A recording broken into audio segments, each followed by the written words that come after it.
Hello, welcome back to the channel, guys. With me, Free Tips Scout, for a brand new stream, looking at a brand new game week for us in Sorare.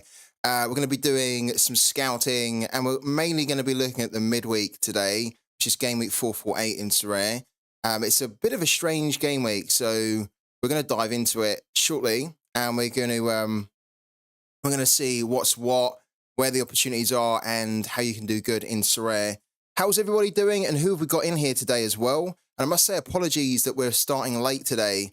My freaking streaming software, it's fine, but I have another streaming software that allows me to stream both on Twitch and YouTube at the same time, and that just wasn't working. So sorry, guys, bit of a technical glitch, which is why we're running a bit late. But we are now up and running. So, guys, how's everything going? How's the weekend in Sorare? How's the weekend in Pooky? We're not doing so good in Pooky this weekend, and probably Twitch Gaming's not doing so good either in Pooky, because he also done the same strategy as me, 3-2, in the German league, which didn't pay off. didn't pay off at all this weekend. Horrible game week for me. Nothing worked on Sorare, but smashed it on UC again. How have you smashed it on UC? Like, let us know, like, what, like, what's a smash for you on UC? Does that mean winning some of the Una tokens and also some cards, or? Hello to Breza as well. Need a 31 from Johnny Placide tonight. What could go wrong? Yeah, exactly. What could go wrong? Only Johnny Placide. Won 100 Una and around 500 MGC. 100? You won 100 Una? That's a lot, man. Wow. That's incredible. I feel like UC is your game more so than Sorare, even though you do good on Sorare anyway, but 100? Well, what did you need to finish to get 100, man? David's football and talking games. Mate, I have given up on rivals, man. It's so annoying getting so far and having to start all over again. It really is, yeah. And I don't blame you for just lacking the motivation and the will to play it anymore. I think a lot of you have already seen it, but if you haven't, I'll just quickly bring it up. I actually posted my kind of thoughts on Sorare Rivals yesterday, which actually got a load of likes, actually, which was kind of good to see. It's not good to see because you don't want this new game mode to not be great. But it was kind of great for me to see that lots of other managers are also feeling the same, thinking the same, and they're in the same boat. Where I'm losing the motivation to play. Like, we have Sorare Rivals to do. I'm only going to do one game. I hate to say it, I don't care about it at the moment. And we really need the team to kind of pull their finger out and make this a lot better than what it is at the moment. And we know it's got loads of potential, but the state of it at the moment, I don't blame you for not playing anymore, especially when you are getting reset back to 0 after trying to complete your streaks. I think that's super frustrating, the system that they've put in place there. Imagine this streak system, funny enough, was the improved system. The system that they had before would have been even more frustrating. It really wouldn't have worked at all. But in its current state, yeah, the streaks is just, it doesn't work. They need to come up with, and hopefully they need to put the daily missions in, like, this week, so that then people can just focus more on the daily missions, and then this is just if you get lucky to hit the streaks, then great. Or they just scrap the streaks and just do it so that you win a reward box when you win X amount of games. That would probably be better. So you win a reward box when you hit 10 wins rather than 10 consecutive wins. Then you win another reward box when you hit 20 wins or 30 or whatever it is, right? That would be a little bit more rewarding. So I don't blame you, man, at all. I'm in the same boat. I already, during the beta, I was not thrilled by this game mode at all. A lot of you guys know I wasn't thrilled because I was very open with it. I was saying I just don't think it's that good. I'm trying to like it, and I'm trying to give it like fair game. But Sorare and how they've developed it and how they've launched it, it's just made it so difficult for me at the moment to like it. There's so many things that are frustrating with it. Not only just the streaks, but the lack of rewards in it, the lack of arena tickets that managers can get from it, the poor navigation in it, the poor UX, so the user experience from it. It's just not as good as what we want it to be. So we're going to get some improvements, I think, this week from Sorare. I just think it's so frustrating that a game mode like this that was touted as the game-changing moment for Sorare has been launched in the way that it's been launched. And rather than us like talking about all the positives and what else can they do to make it even more amazing, we're kind of talking about how this game has so many shortfalls to it and how it's really not in a good place. And we're kind of struggling to find a reason to play it rather than struggling to find a reason to not play it, And I think it's so avoidable. And that's what frustrates me the most, actually, is that to hear that you guys aren't playing it or you're getting turned off by it, you're not really feeling it anymore. It's so frustrating for me to hear that, because as a content creator, I try and really promote the game in the best way that I can, but I'm also very, I think, very real with the game. So I won't just say if something's good if it's not.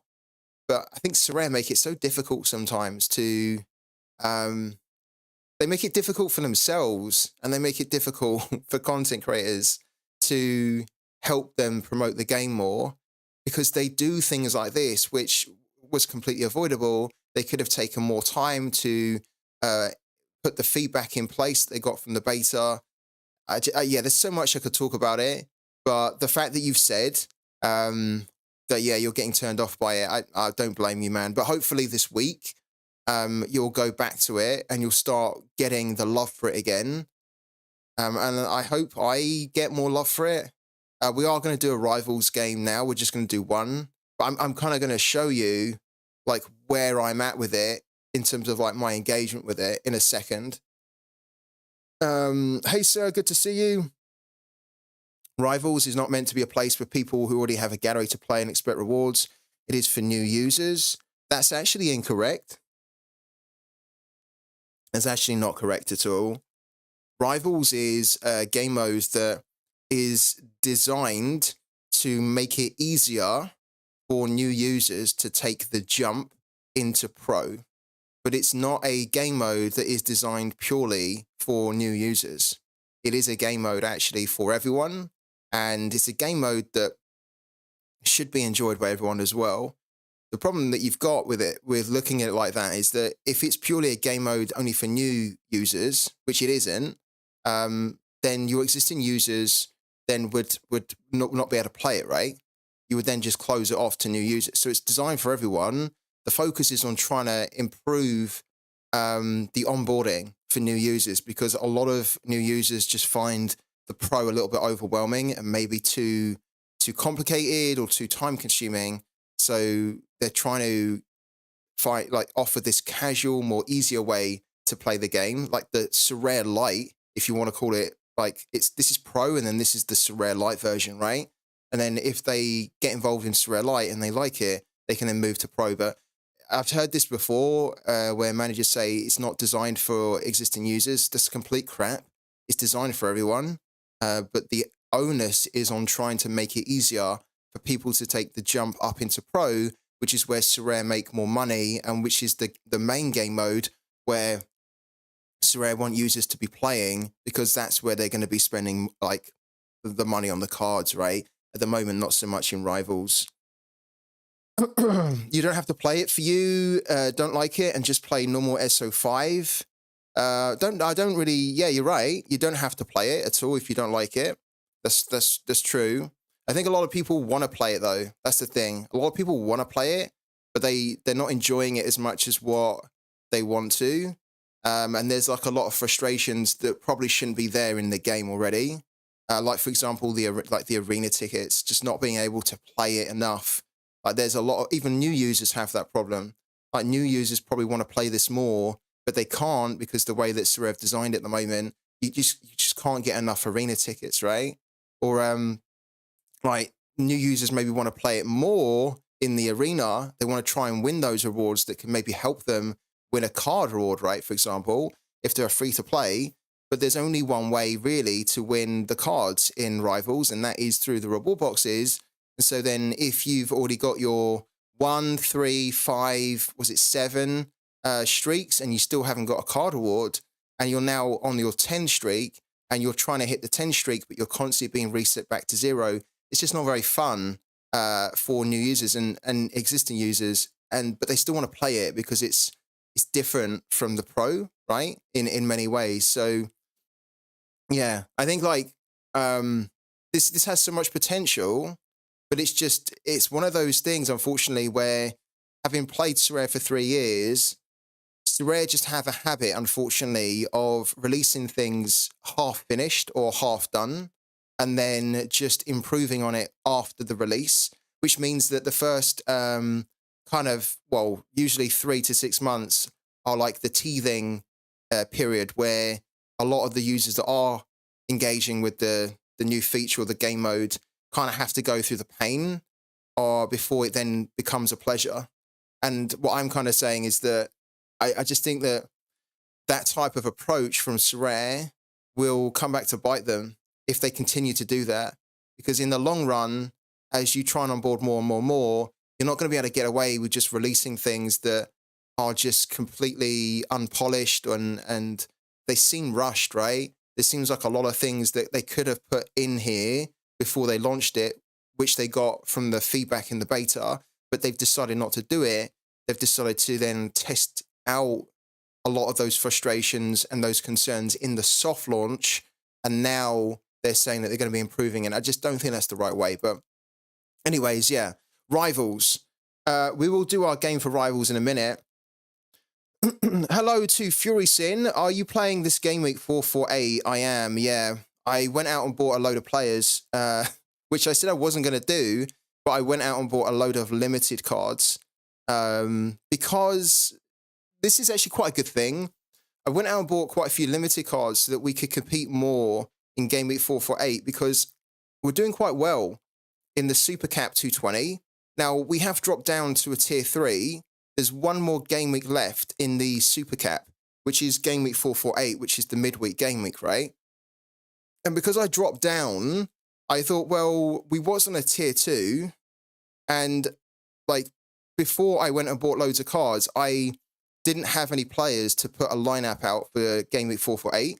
So I was thinking, well, if I can't put anyone out, then I definitely won't get the tier 2. The fact that we were close to getting a tier 2, and I would ideally like to win one, made me think, okay, I'm actually going to go and spend money in the game to give myself a chance of winning the tier 2. And before, this is the big problem I had, before when they didn't have the good prize pool in Cap 220, I was saying constantly, there's not an incentive that the game has given me to go and spend money to compete properly in Super Cap 220. But since they've changed it, now there is, because I'm thinking, well, I'm on a tier 3, which is pretty good, but I was on a tier 2. So maybe if I just go and spend a little bit of money so that I can put a team out for the midweek, that midweek team, if it does really well, might actually be the difference from me winning a tier 3 or a tier 2. So it seems so obvious, but if Sorare just incentivize users with better prizes, then you're going to encourage your users to dip into their pocket more. And so yeah, I've gone out. I've bought some players. This is how we're doing anyway. I'll show you the players later on. This is how we're doing for the game week. Only threshold, but that's okay because that's the main thing that we're trying to win. And to be honest, it's probably the only thing we're really trying to win at the moment. Winning cash is so much more valuable than winning cards, like 9 times out of 10 in Sorare at the moment. It might be a little bit different when we get the announcement on the new roadmap update from Sorare. But at the moment, if I just bring this team up, this is my threshold team, Cap 240. Now, we've, massively smashed the threshold here. We're over by 76.25 points. We've done brilliant. I actually thought we had a really good chance to maybe scrape a card reward as well. but we're not going to win a card reward. We are 0.96 points away from a tier 5, so we're less than 1 point away. There's 5% left of the leaderboard to go, which means that when all is said and done, we're probably going to be 2, 3, maybe even 4 points away from the tier 5, which means that we probably would have needed about 360 points to get a tier 5 rare. So I think the reason why we've maybe missed out, of course, we didn't get the score of 60 points or more from Victor Edvardsen. Ordinarily, this would probably be a score that would just about get you into the tier 5 rare. I think there's a couple of reasons why.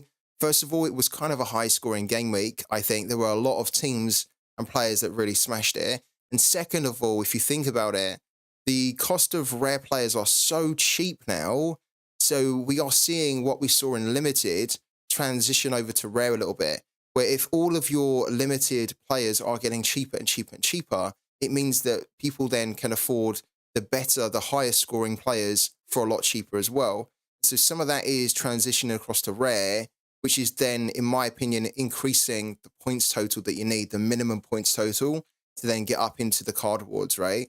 Because like managers can just get like the real top quality players for pennies now. Not pennies, but you know what I mean? Like they can get them for so cheap that in itself is raising the points total. So I think it's a combination of the two. But we're really unlucky not to get a card reward here. Really unlucky. I was kind of hoping that we would get something, even if it was a tier 5. It would have just given me another rare, because we're trying to build out our rare gallery now, and I don't really want to be buying any more rares because I don't think I need to. So the focus now and the aim is to just try and win rare cards, which will then just naturally increase my rare gallery. So it would have been quite nice to win that one. But no, we're not going to win it. Hi, mate. I'm stuck what to do. I have a full Vancouver rare collection, as well as Takioka and Veselinovic. SR, unsure whether to go All-Star Rare Pro, America Rare Pro, or just cap 240 and fit Ryan Gould in. To be honest with you, I'd probably hit the, I don't know. I guess that's what we need to look at Mix. I mean, it's probably difficult for me to give you the answer because we haven't looked at the game week yet. But as I just mentioned, for me, Threshold is like the main focus, I think, for a lot of people, and it should be for good reason. So probably I'd say cap 240. But there's a load of matches that are happening in America where a lot of teams are unlicensed, right? Which then means that there's not a lot of players that actually have cards in the game. So maybe America would be a good one too, but I haven't looked at the prize pool yet. So yeah, I can't really give the answer, but I'd say cap 240. I think we'll get daily challenges this week with the legal involvement. There was a tweet earlier. Yeah, I hope so. I hope so. They've said coming soon. And when you put coming soon, it really should be as in soon. So yeah, we should get this week, hopefully. You never know with Sorare.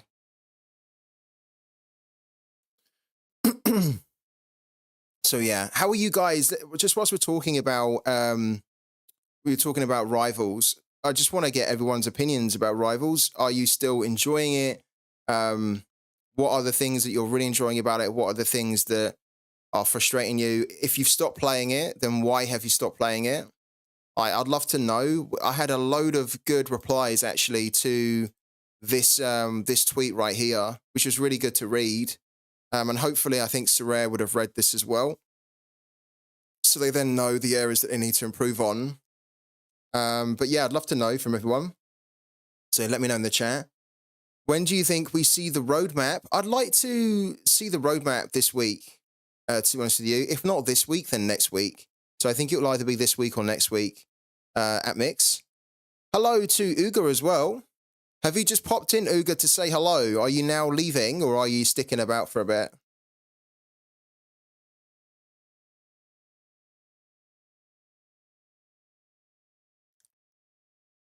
You're sticking. Oh, lovely, man.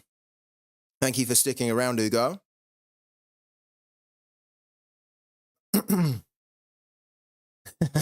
Thank you. Good to see you back in here, man. Yeah, we need to do our rivals anyway. I say we need to. We kind of don't. But the only reason, and I'm not kidding, The only reason I'm playing Rivals right now is I want to try, and let me show you. I want to try and hit the achievement. Where is it? Here we go. Here to stay.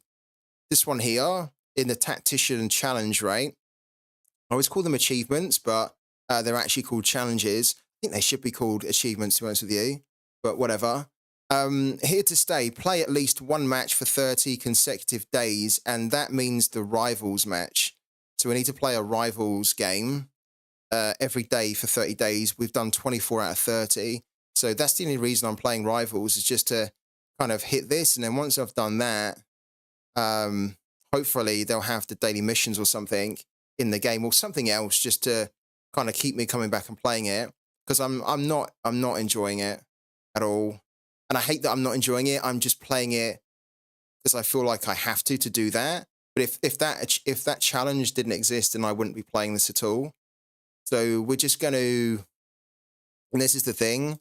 Actually, what's quite funny is that there was a lot of managers that also mentioned the same in that tweet that I wrote yesterday, saying that they don't really care about it anymore. They don't care whether they win or lose. And I'm the same. I don't really care if I win or lose at the moment.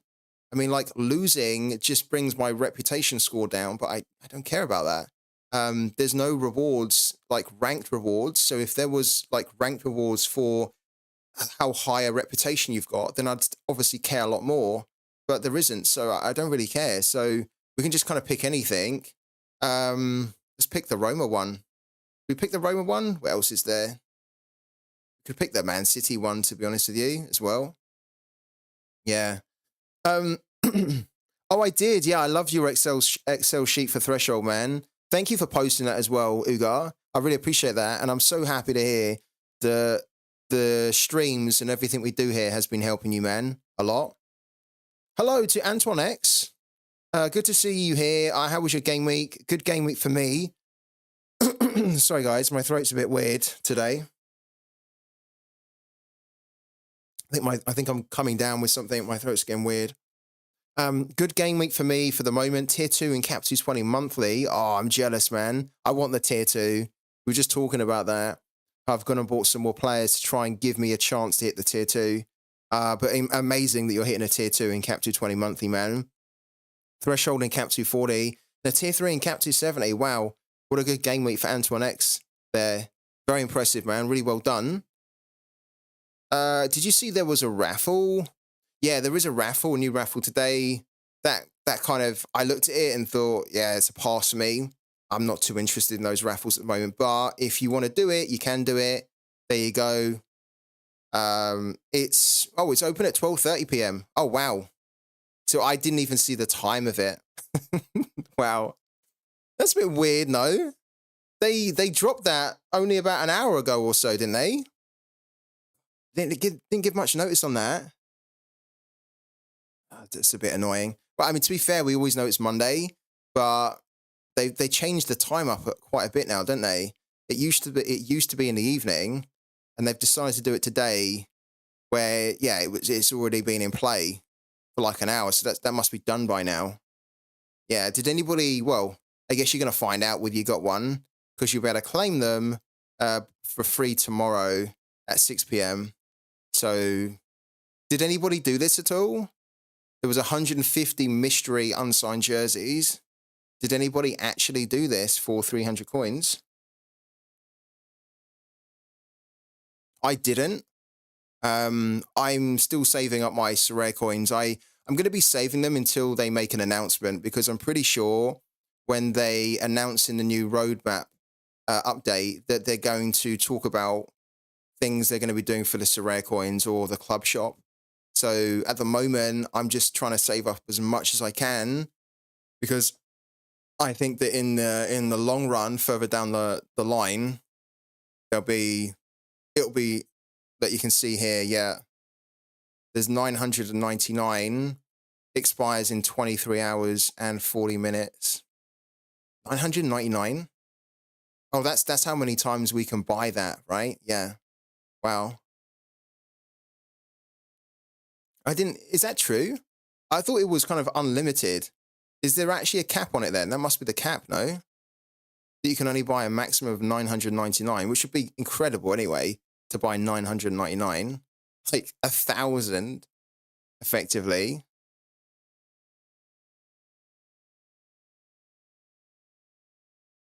Redeem a raffle to enter a draw to get this item for 0 coins.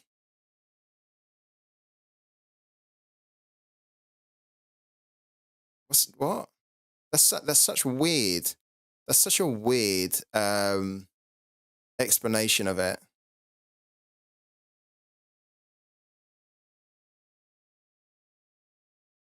Yeah, Pavel could actually buy 999. This is, I don't know, I feel like I'm reading this a bit like weird here. Redeem a raffle to enter a draw to get this item for 0 coins. What does that even mean? Doesn't even make sense, no? I mean, you buy the raffle ticket for the coins, and then if you get the jersey, the shirt, then you don't get the coins back. So what does it mean, 0 coins? Who's coming up with this? It's just bizarre. Like, that's really confusing. Not for me, but I think that'd be confusing for a lot of people thinking, well, what do you mean 0 coins? Because that's almost false advertising, because then people think, wow, so I can basically get it for 0 coins. I'm just going to spend all my coins then, if it means then that I can get them all back. But it's not true, because there's no refunds you get for it. But it says coins are non-refundable, multiple tickets allowed. What are they doing? I mean, to be fair, English isn't their native language because they're a French company, but somebody should really be reading that. I'm sure they have somebody that's working at Sorare who is a native English speaker. Somebody should be reading that and saying, hold on a minute, that really doesn't make sense at all. That's actually very contradictory and very confusing. What do we mean 0 coins? Because, of course, the tickets cost money, and then whoever gets the shirt then ends up paying whatever they've spent on the coins, right? And they don't get them back. So there should never really be a 0 coins in the sentence there.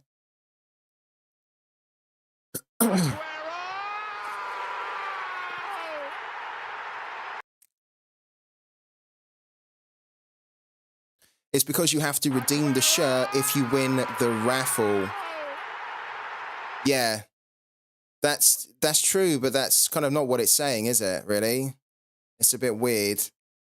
Like, they should be saying that you redeem the jersey for free rather than, yeah, the actual ticket to buy it. Very bizarre how they've done that. I'll feed that back to them, because I don't think that's that great. I think that's a little bit just weird the way they've done that.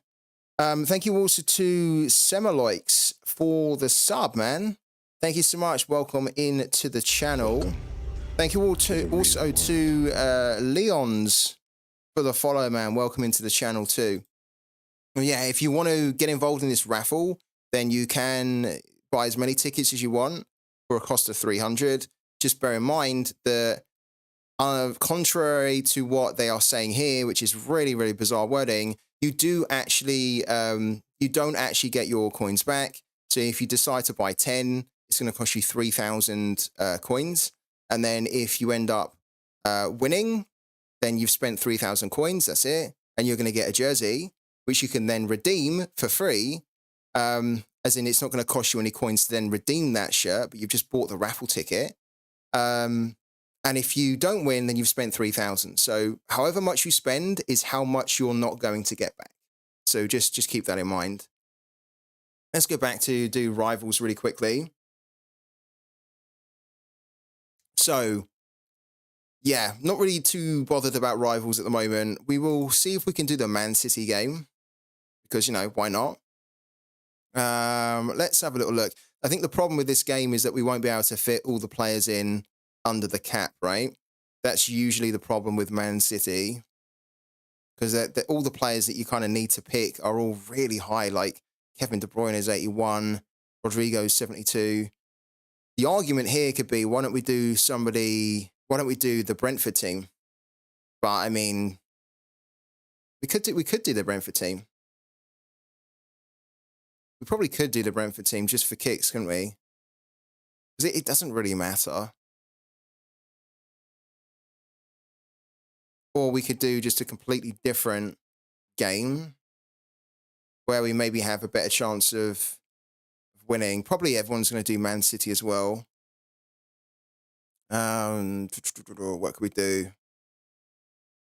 It's not really a good amount of games here today, is there?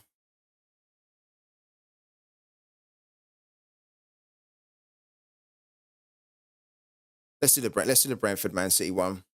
Yeah, let's do the Brentford Man City. What we might do, Brentford are in a really horrible run of form.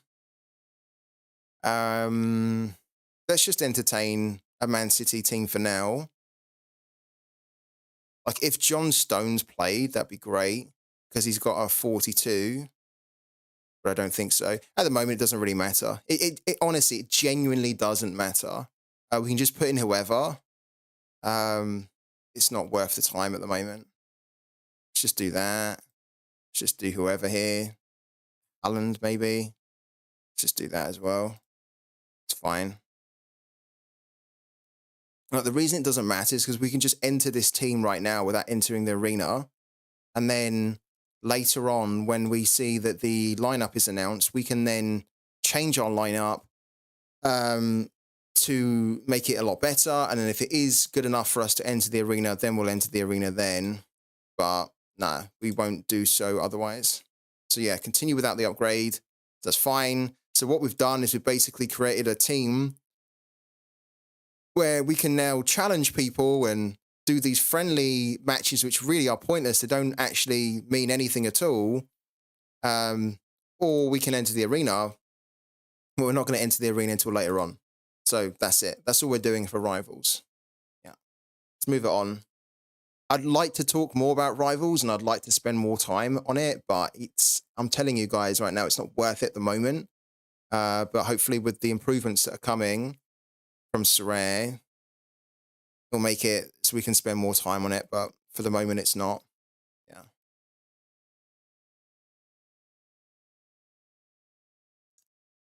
All right. This is game week 448. So this is what we're kind of going to be looking at, the midweek game week. There's not tons of games, but there's probably enough that you could put a few teams out, probably one if you were smart with it. There are a lot of teams that actually don't have like cards. So, for example, Real Esteli, there's no cards for Real Esteli. This game here, there's not really any cards for these two teams here. So there's a lot of matches where there's not a lot of players.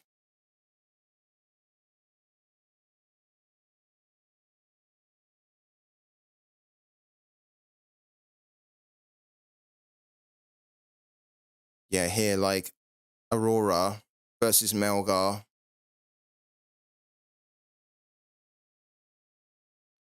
What's the prize pool looking like? If we look at Champion America, there's 130 limited cards here. Now, there are quite a few matches, but again, what you have to remember is that there aren't a lot of matches that have licensed clubs, which means then that they don't have the player cards for them. So this is probably quite a good one to target.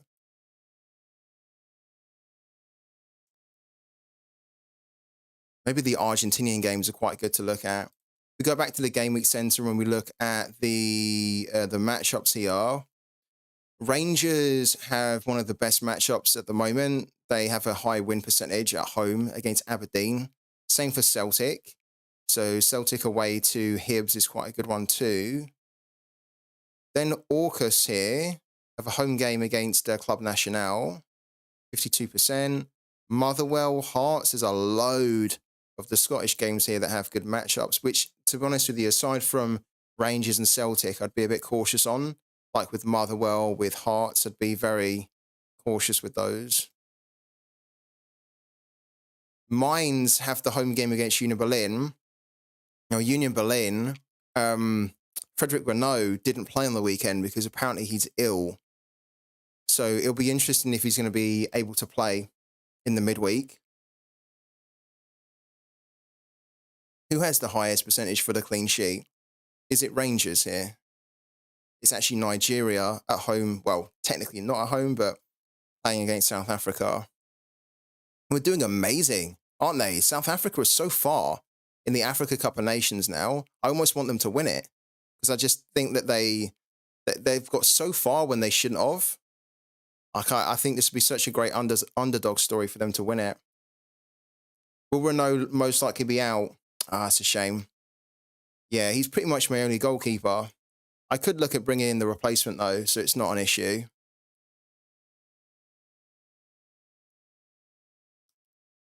Right, couple of games then I think are worth looking at.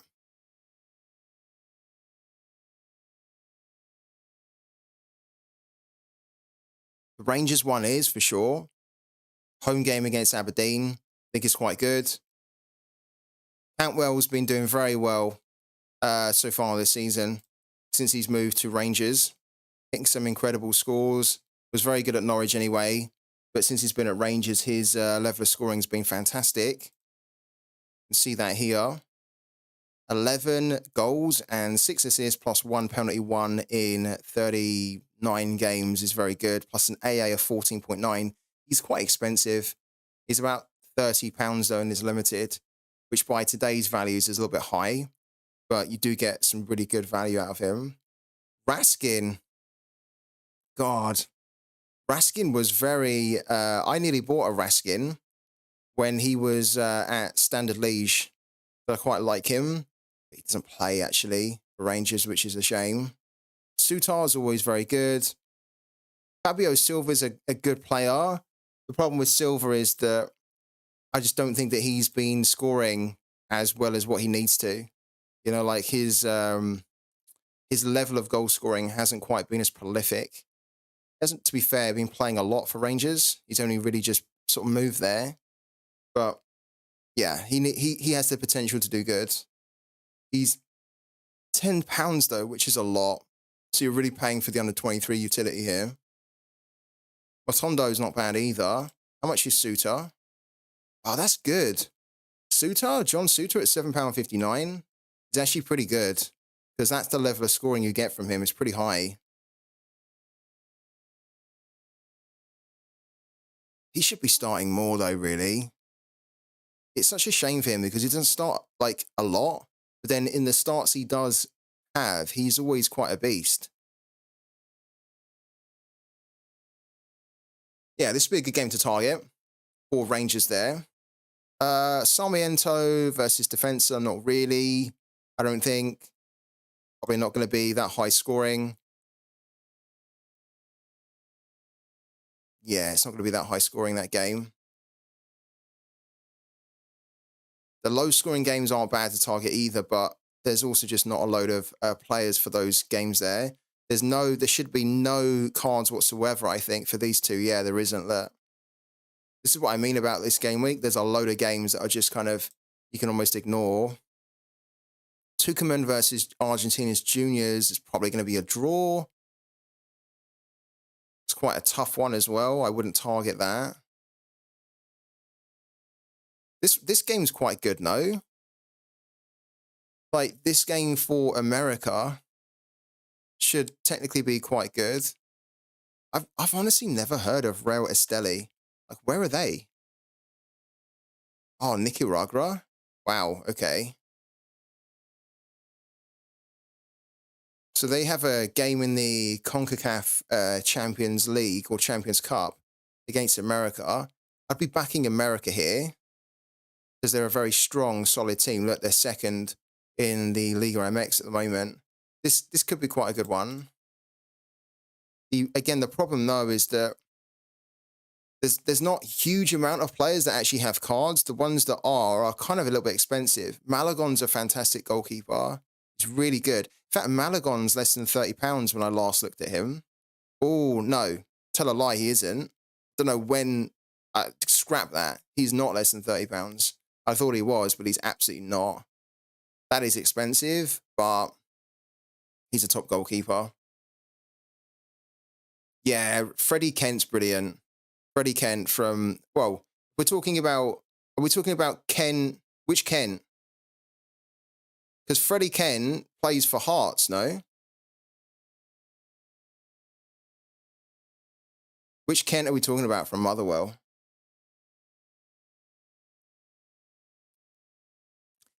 Yeah, Canales is playing as well. Sergio Canales. Can't remember the team he's playing for. We'll have a quick look. But he's doing very good.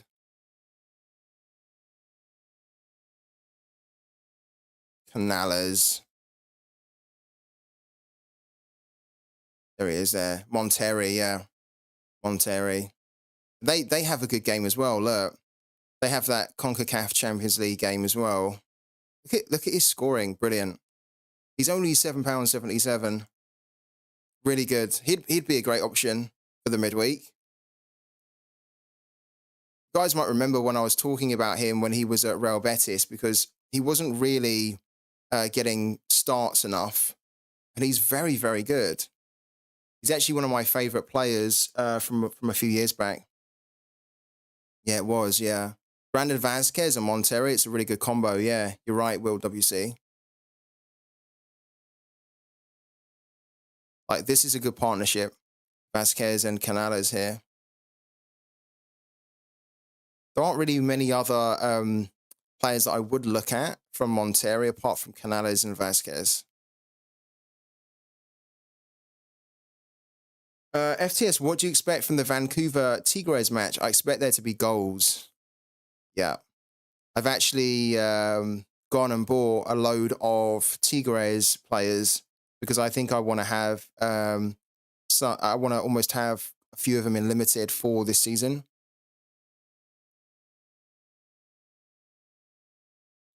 We just go back because we were talking about this game here. Diego Valdez is brilliant. He's very expensive though. There's only 229. He has been selling for about £20, which is cheap, by the way. He's on the market for 42. You don't want to pay 42. If you can get him for less than 20, that's very good in the limited, because he is one of the best performing players you can find in America. Easily.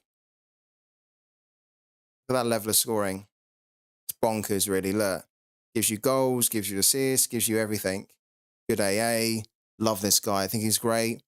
And he will probably do very well against this Nicaragua team. So Diego Valdez. Quininos, you can look at too if you want to. He's a forward. He does actually tend to score quite well. Again, scores lots of goals. He's, again, kind of expensive at £30. So this is the problem with America, is that there's no license to print America players, right? America cards. So it means that these players are rarer, because Sorare can't mint any more further cards from them, which means then that their price goes up a little bit.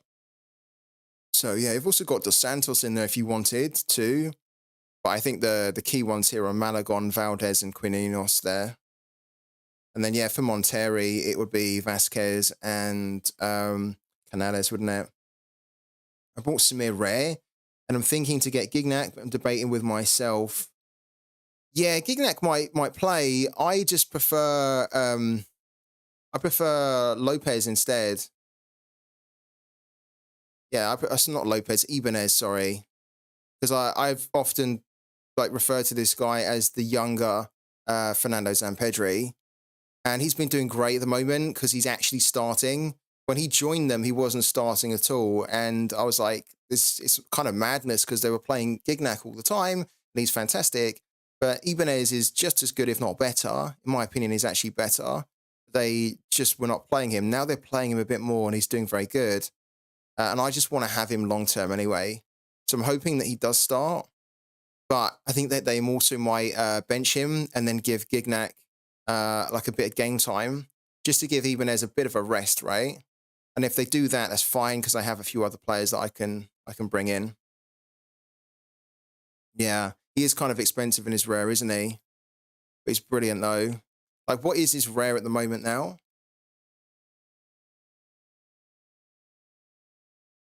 £92.52 on the floor. But technically, in the past 7 days, his average has been £57, which I have to be honest with you, I think is really good. Really good. He sold for 70 on the 1st of February. Before that, He went at auction for the 57.35, and then wow, look here, he was under £40, 35. That was brilliant back then. That was a really good time to pick him up. But that would have been before he got this run, right? Since he's now starting and he is smashing it, obviously his price is going to go up.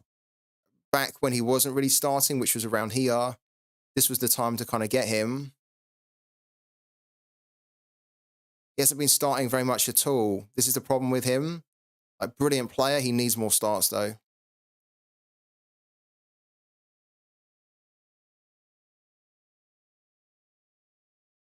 So you could definitely look at the Monterrey game, guys. You could also look at the America game. There's a couple of players that you could look at there. Toluca, technically you could look at this one too, but there's not a load of players that you can really look at. The ones they've got aren't that great. Oh, Aguilar is there. Oh, interesting. So this team isn't covered, but Aguilar used to play for what are they called here? Got their name. That's so bad. What's that team? I'm gonna kick myself at Incheon United. Yeah, I used to love this guy. I thought he was great when he was playing for Incheon. But yeah, he's not covered anymore. He's playing for the team that is probably not going to do that good either. So that's not a game to look at. I feel like these African games are just almost avoidable now because it's at the point of the tournament where you don't know what's going to happen. It's probably not a good one. Mainz versus Union Berlin, though, we absolutely should talk about. Because, hello to Arthur. Good afternoon. I'm good, man. How are you? How's things gone for you on the weekend on Sorare and Pooky?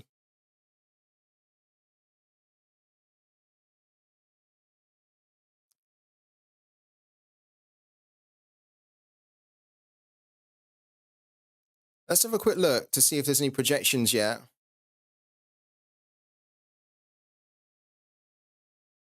Okay, so at the moment, even though Twitch Gaming said that the coach has mentioned that he probably won't play, Frederick Renault is at 60% to play in this game. This is a little bit of a tricky game for Union Berlin because Mainz at home aren't too bad. And they have some big threats as well, like Ludovic Kajork, Burkhardt, even Barrero, I think, is quite a good player. Kind of a solid team at home. I think they've been a little bit all over the place, Mainz, so far this season, but so have Union Berlin. They've only just really started to improve recently, Union Berlin. That you can see here, Mainz, they've only won one game. They have drawn 8, though. Pretty sure most of those draws have come at home, though. And they've only got 2 draws at home. Wow. They've been shocking, haven't they, at home? I thought they were a lot better than that. Wow. That will definitely give Union Berlin a bit of confidence. They've been shocking so far. They've been the worst performing team away from home. But their form for Union Berlin has been a lot better recently. Especially compared to Mainz. Mainz haven't won a game at all in any of their last 5. And actually, if we click on them, they've only won 1 of their last 10. So they're really struggling. I still think this is a little bit tricky, but because I wouldn't really confidently back Union Berlin to do well here, or I wouldn't confidently back Mainz. This is one of those games where it could be a stalemate. Or it could be Mainz beat Union Berlin because they're so bad away from home. Difficult one, really difficult one. I have brought in Robin Knock because I like him anyway, and I was thinking about playing Frederick Renault in my Cap 220. Now, obviously, if Frederick Renault is injured or ill, then I will just switch in the backup goalkeeper. But ideally, I want to play these 2. Might as well show you my team at the moment, given that we're talking about it.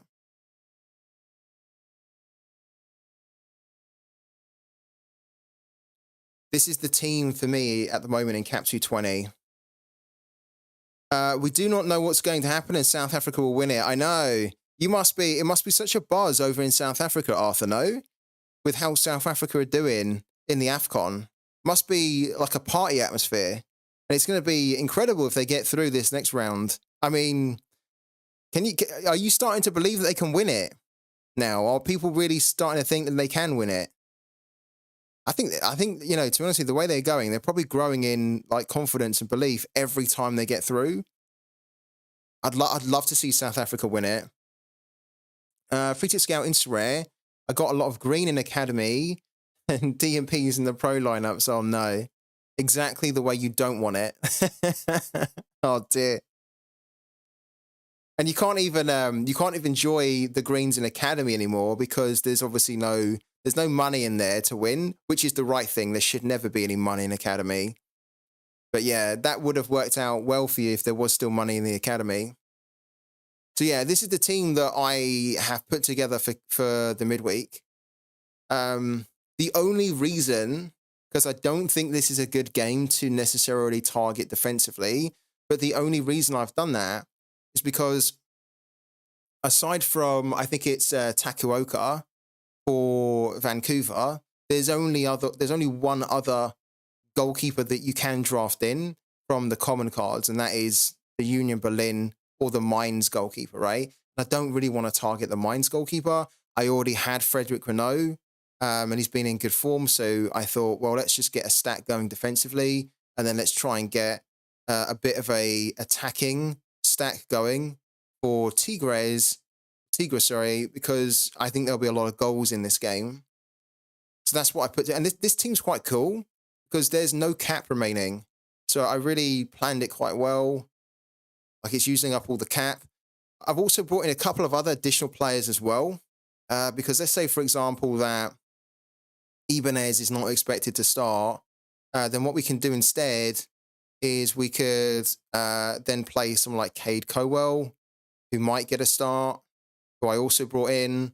I could also, instead of playing, where's he at? Jesus Gaza, I've also got the likes of Kevin Sandoval and Demir Grilak as well, who those two might not actually start, but they're good options to have in Cap 220 because they have really low L15s and they have the potential to hit like massively, especially Demir Grilak for a new team now. And Sandoval's also for a new team. But I think at the moment, I want to try and keep it very stack orientated. So we're only just focusing on these two games here. And that maybe Union Berlin keep a clean sheet. If they don't, then maybe the goalkeeper, would that be Renault or the backup? They then just do really well in their AA. Robin Knock does really good in his AA anyway. And then these guys can just get lots of goals. And as I mentioned, I wouldn't have gone out and bought these players if we still had the same prize format as what we had for the last month long.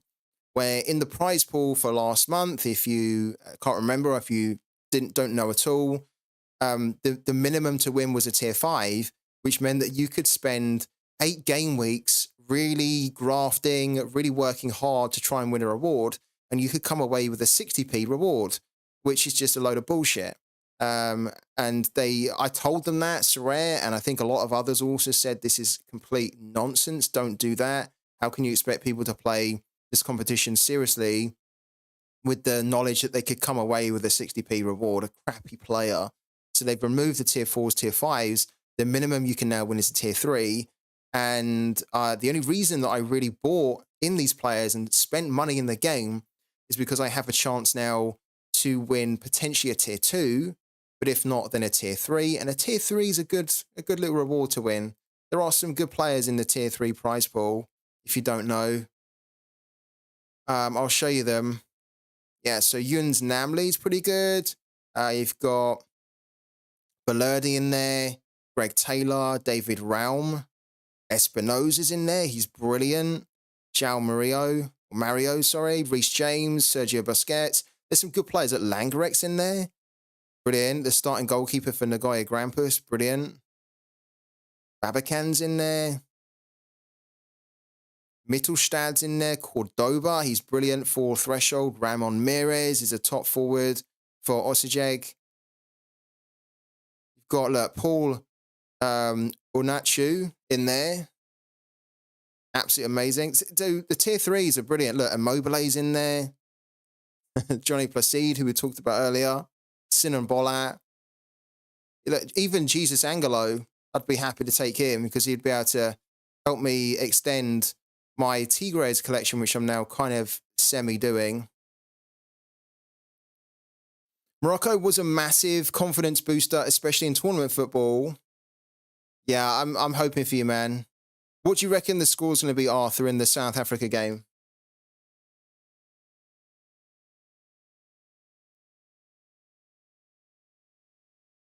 Let's go back to the Mines game as well.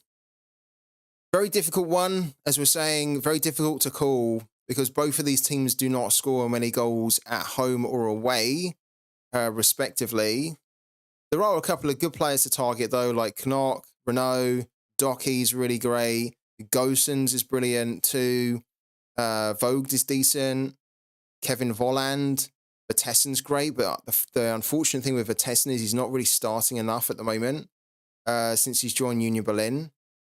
You could also look at Jonathan Burkhart because he's brilliant. He's just returned from injury. Barrero. Vanderberg. Katsy's really good as well.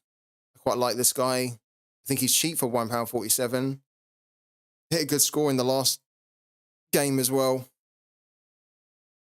So yeah, interesting game, this one. I think it's difficult to work out who's going to win. And what you actually be able to see as well is that when you look at the odds for this game, the odds actually represent how difficult it is to call. Because if we type Mines in here, so Mines are 2.05 to win. The draw's at 3.4. Union Berlin are at 3.4. Now, as you guys know, because I always mention it on the streams when we're doing and we're looking at odds, this is not a good odd for a home team to win. Technically it is, right? But you want that to be a lot lower, which would indicate that there's a much stronger chance of them winning. If the home teams are effectively evens, which is what this is here, then they don't really have that strong a chance to win. You wouldn't confidently back them because it could equally be a draw, which is why the draw's at 3.4. And whenever the price for a draw is close to 3, it's usually a telltale sign, and that is actually the clue that the bookies are saying that they think it probably is going to be a draw rather than Mines winning. So could be a draw. Could be a weird draw. Yeah, it does look like a draw, doesn't it, Twitch? It does feel like a 1-1. I actually wonder, I reckon the 1-1's probably priced quite low. Maybe the 1-1's priced at 5 or 6 or something. The 1-1 is at 6.5, yeah. And it probably could be there, given that both teams... God, the 2-2's at 19. I'd almost be tempted to do the 2-2 for that. Especially on Pooky, I would be very tempted to do the 2-2. I don't actually think it will be a 2-2. But if you're going to go for a draw anyway, it could be. Hello to Nahis as well.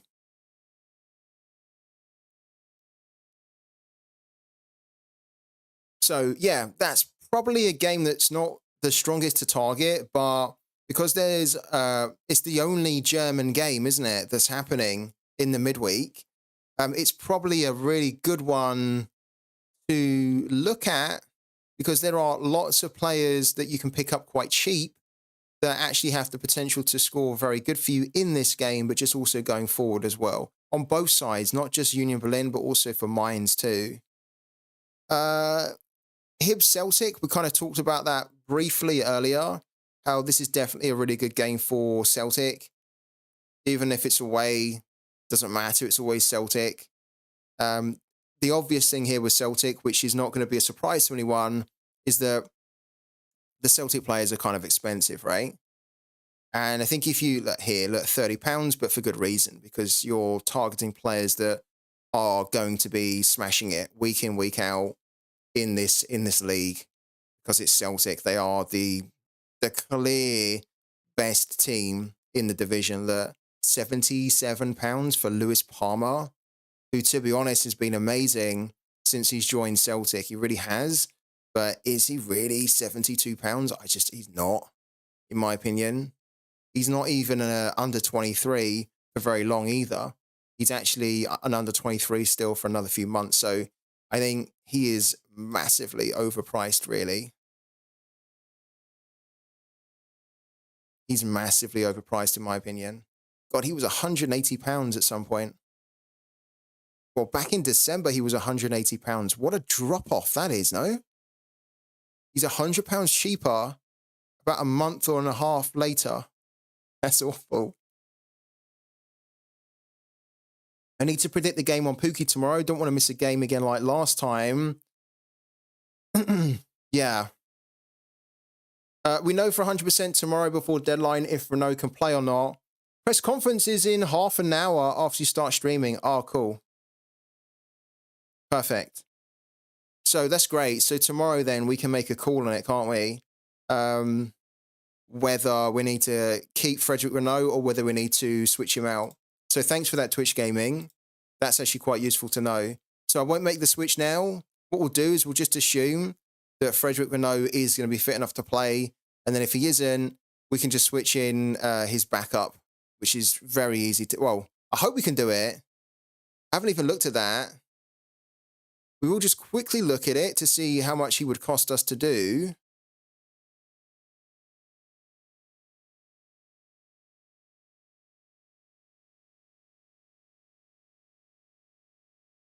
That's it here.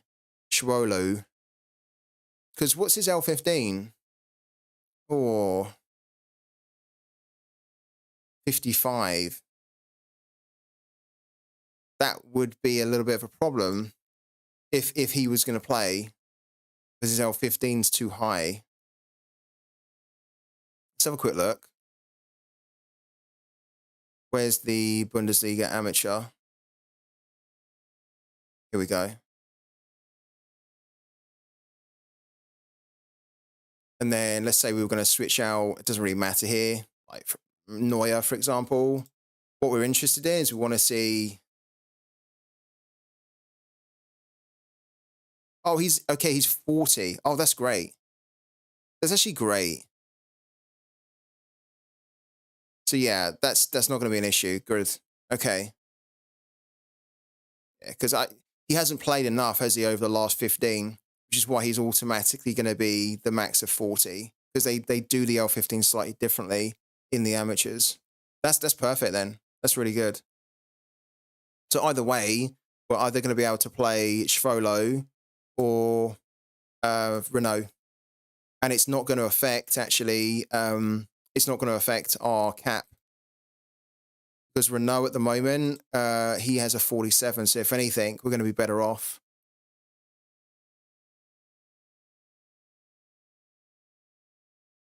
Yeah, exactly. Yeah.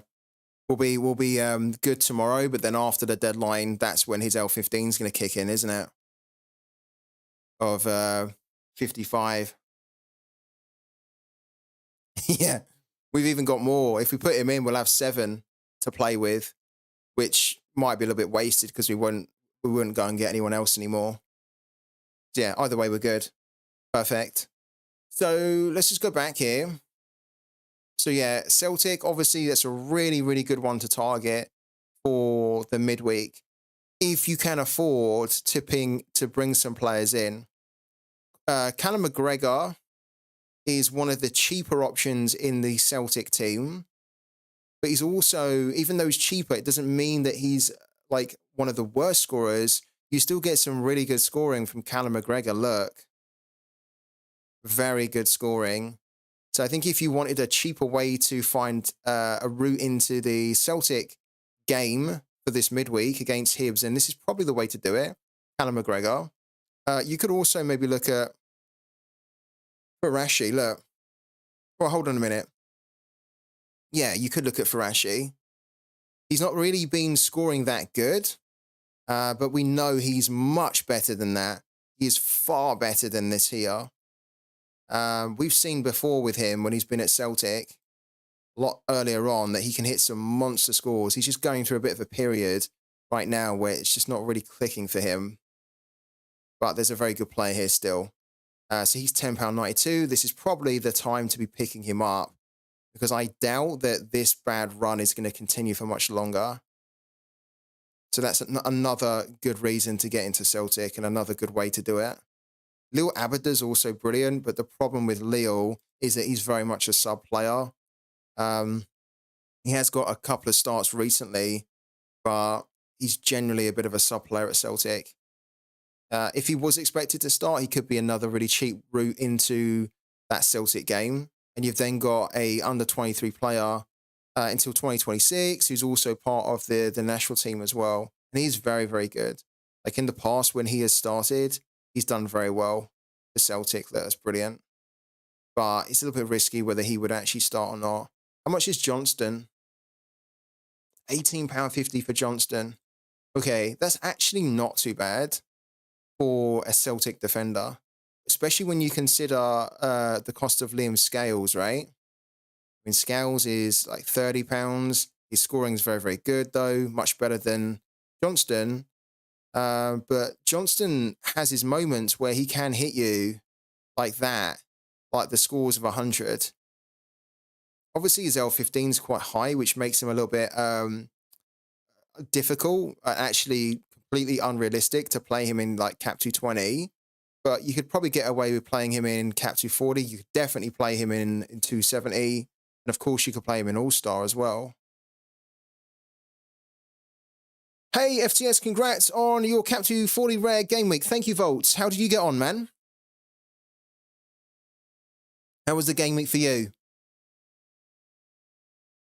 So yeah, this is another route, by the way, guys, to get into the Celtic game for the midweek without actually breaking the bank. Because £18.50 for this type of player is pretty good. Yeah. All right. Let's have a look at some other games here. St Mirren Dundee, I don't think so. St Johnstone versus Hearts is actually a little bit tricky. I think this is the type of game. Well, I think I would like to back Hearts, but I also wouldn't be super confident that they could do it away. Here's the guy we were talking about earlier, Frankie Kent, who's brilliant, really good. Really like this player a lot. He's a bit of a legend on Ultimate Champions. Yeah, £9.49, £12.96 in his on his floor. He's just consistently very, very good in his AA as well, which makes him a really good pickup for Cap 240. His L15 is a little bit high for Cap 240 at 57, but the fact that when you play him, you know he's going to deliver you AA of like 20 and above just means that he's so reliable. That he's so reliable to help you hit the threshold. Look at that. It's incredible. He's had the 1, 2, you could say here, 3, 4, 5. He had 5 bad scores over the past 26 games or so. Very reliable player. The fact he's only about £10, give or take, I think is really good because there's only 120 limited cards of him as well. Brilliant. The other player over here is Shankland, Lawrence Shankland. He's only £12.59, Lawrence Shankland. Wow. Okay. So technically it's kind of expensive and limited, but it actually isn't for this type of player because look at what this guy does. He's so good. He's so good. Yeah, Heart stacking plus Van Veen. Van Veen as well, yeah. Van Veen's brilliant. You guys don't know about Van Veen? He was playing for, I think it was it Kilmarnock or was it? No, it wasn't Kilmarnock. It was Motherwell, wasn't it? So Kevin Van Veen. He was playing for them last season. Oh, it was Kilmarnock. Here we go. Scrap that. He was playing for Motherwell, wasn't he? He was playing for Motherwell. He was playing for Motherwell last season. And then what happened was he then got transferred to Groningen, who then went down. They got relegated from the Eredivisie. And he's since made a return in the January transfer window to Kilmarnock. So there you go. The Motherwell Kilmarnock link is there. He's going to be doing great. And to be fair, look, came off the bench for 4 minutes. He got 18.6, which isn't great. But this guy is very proven in the Premiership. He knows exactly what to do. He's got a home game as well against Livingstone. That's pretty good, actually, for him. Pretty good. Yeah, Alan Forrest is an interesting one. Yeah, I'm kind of glad that you mentioned him. Alan Forrest is an interesting one. Alan Forrest, I think, is a player that's been looked at by probably a lot of managers that are operating on a budget because he's still very cheap at £30 in the rare. And he's only about £2.43, about £3 in the limited. I myself was looking at Alan Forrest a few months back, and I always seem to kind of keep coming back to him. He's never really, for me, been the type of player that I've trusted. When you look at his level of scoring in Sorare, he has these good moments, but he's not very prolific consistently. At the moment, he's doing great. The issue with him is I just don't know whether he can continue that. This is fantastic right now. It's probably the time to be getting in on him whilst he's in good form. But I'm very much the type, but for me personally, I'm the type of manager that will try to buy good players rather than form players. If you buy form players, then what you end up doing is you end up spending, you buy them high, right? Because that's the hype price that you're buying them at. And then what happens is that if they then struggle to do that continuously, they'll then drop off massively, and then you will have a card that will be worth, say, like will be 80% less than what you paid for them. And then you won't really be able to shift them because then nobody will want them when they're out of form. And then if you do shift them, you'll probably have to sell them to a bot for like a massive loss. So be careful with Alan Forrest because he is kind of good. I just don't know whether he's the right type of player to buy now, even though he's in good form, because you're just going to be buying at the hype price rather than, like, if you wanted Alan Forrest, you almost needed to have got him before he started to do this, right? When he was probably about 60p or whatever. Look. Yeah, look. What was this? It was 18p here, but technically, look, he was about 54p a week ago. This was probably the right time to get him. Because he does look like that type of player where he's going to have these bursts of really good scoring, and then he's just going to go and do nothing again after that. To be fair to him, he's had a lot of games where he hasn't started. So if we were to just isolate the games where he started, he's had 78 starts and he's delivered 14 goals and 4 assists, which I think is okay. But as you can see, he's not consistently very prolific, and you're just going to get a load of scoring that is just not that great.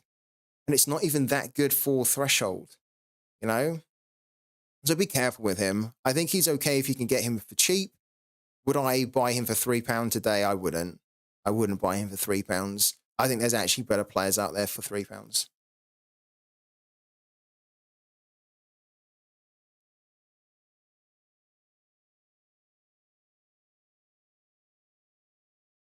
Interesting. I wasn't aware, actually, that he was there. Cool. Okay. Let's keep it moving. So let's move on to Thursday. Okay, so Thursday. Oh, okay. So Thursday looks like it's purely America games. So we've got Argentina, Liga MX, Primera R, which is the Colombian division, CONCACAF Champions League, and then Libertadores, right?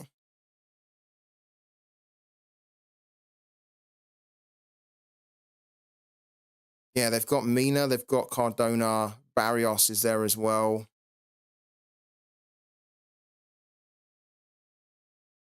There's Yimichara. This is probably a good game to target for just a few players, right? And you can kind of already see them. There's Carlos Bacca here. Carlos Bacca's ancient now. Look, he's 37, but he's got some really good levels of scoring to him. This is what Carlos Bacca at 37 is doing in the Colombian Primera R. He's getting scores of 70 in every game, pretty much. At least scores of 60. He's very, very good for them. And you can tell that the league is almost too easy for him, even at 37. He's got a good game here because, look, they're playing Pasto at home. On average, forwards have scored 57 against them. And given his form, you'd expect him to continue scoring or delivering some kind of a decisive. Could also look, of course, at Yimi Chara. Yimi Chara, who just transferred over from Portland. He's got midfielder and forward cards, but you really want to try and target the forward card with him rather than the midfielder card, because his forward card does tend to score better than the midfielder. Only marginally, but he has a little bit more upside. He's another one to look at. He's only £2.78. And then, of course, you've also got Daiba. Daiba Saicedo has been doing great too. These guys are all kind of cheap, no? Look at Daiba Saicedo here. God. What you could technically do is you could get a Daiba Saicedo as the forward. Then you could get Carlos back as forward card. And then, if you wanted to, you could get Yimi Chara as midfielder card. So that then you could play all three of them in one team. That could be quite interesting. That could score quite well. Yeah, they did. Yeah, Neil Warnock. Neil Warnock. I feel like Neil Warnock has retired about 10 times. He just can't stay awake, can he? That's when you know that he truly, properly loves the game.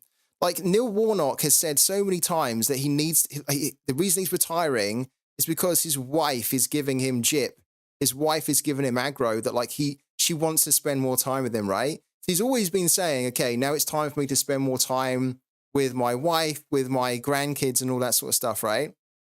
And he retires. He then spends time with his wife.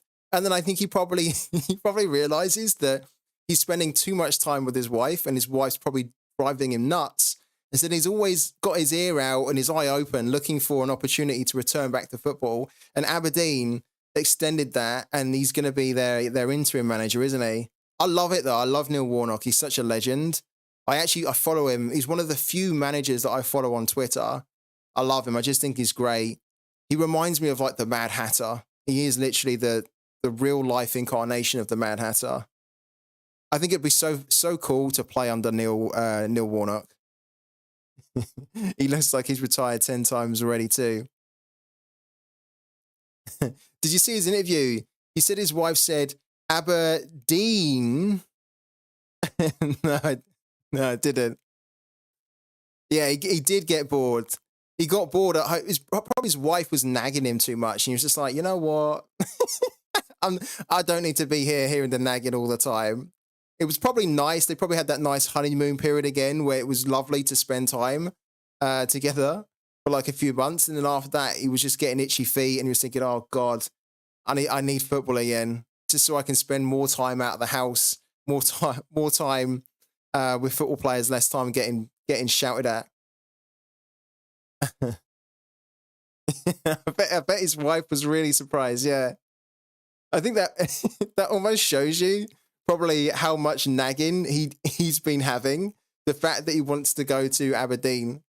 I mean, I guess she's going with him as well, though, no?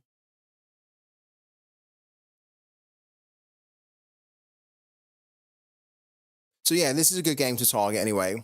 We got a little bit off the track there, but yeah, it's a good game to target.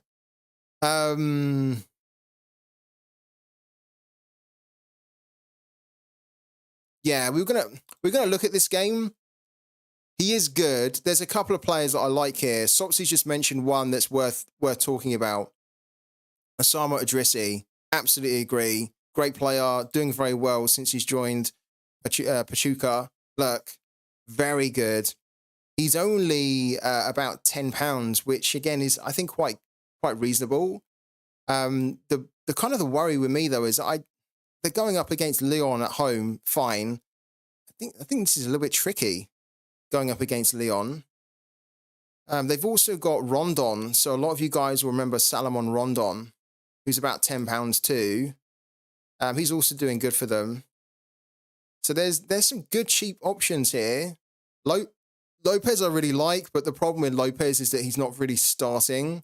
He did score the winning goal when he came on here, but he's not really starting at the moment. He is definitely one, I think, to pick up for like 60p if you can. And then we've got Sanchez here as well, who's equally been doing great, but the problem is there's no cards of him. Look, no cards of this type of player. But yeah, great shout there from Sopsy. I just don't know. I don't know whether I really trust that they can get that done against Club Leon. I think what I'd like to see there is I would like to see how where does that rank like in the matchups here, because I don't think that that is an easy matchup for them. So it puts them here with a 42% chance to win. See, I don't think that's a good enough chance to win. Probably could be quite a tricky one.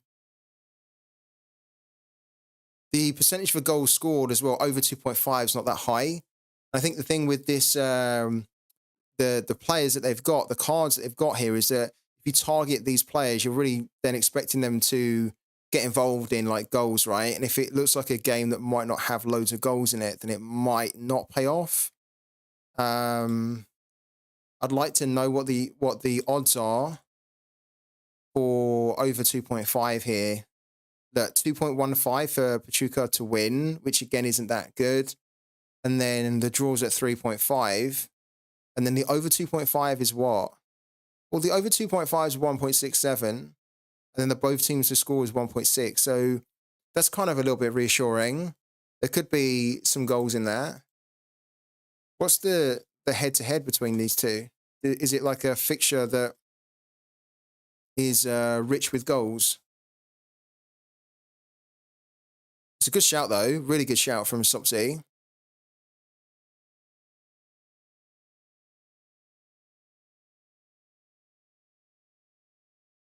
Wow. There's been 17 goals scored in total in the 4 games that Pachuca have played in. That's a lot. And then Leon have seen 17 as well. Okay, there's some promise there, isn't there? There is some promise. What's their head-to-head?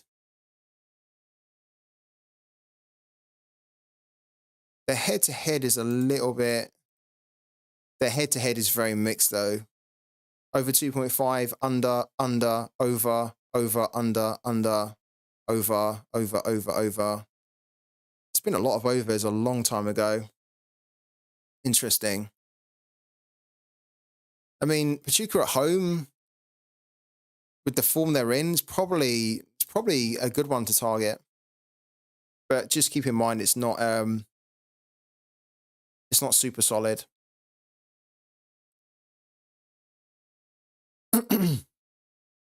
Rosario versus Independiente Rivadavia.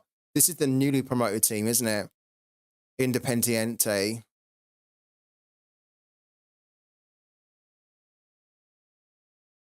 O'Connor. Thomas O'Connor. Quite a good threshold player, Thomas O'Connor, but a little bit expensive. In fact, very expensive. £6.89 for this type of scoring is just far too high. Who's buying him for £6.89? I get it that he's under 23, but that is a lot still. God, people are really spending that on him. Mental. Absolutely mental. This is something I really don't get. Buying this type of under 23 player for £6.89, which technically doesn't sound like a lot, and it isn't, right? But why would you spend £7 on an under 23 player that is not really going to be able to give you this level of scoring very often? And in the current state of the game in Sorare, this is the scoring that you need regularly. Like, if you're trying to find someone for threshold, he's great for threshold, but you don't need to spend £7 to find this type of scorer. And if you're buying him for the under 23 utility, this scoring in under 23 is not going to help you to card rewards. So I really don't understand how this player is so high and why people are paying like £7 for this player. I genuinely don't get it. Because it's just not going to help them in Sorare. And what's going to happen, I can guarantee what's going to happen here, is that this guy's price has been kind of okay. He's been playing a little bit more, so his price has been naturally increasing. But eventually what will happen is that his price will decrease again because people start to realize that there's better players out there that can score better than him in Sorare for cheaper. And also, who knows what they're going to announce in the update with Threshold. He could even, his price could even tank if they decide that you're going to need more points in the Threshold, whatever they decide in that.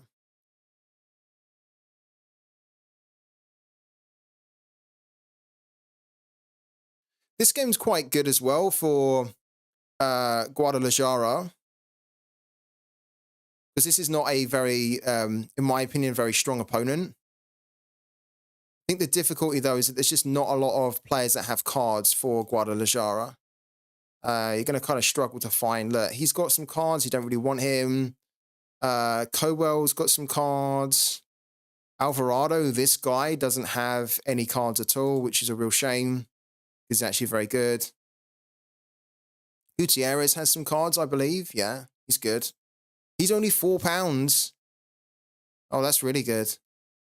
This guy for around £4 is pretty solid. It's actually quite a good game for Guadalajara. Where does that one rank?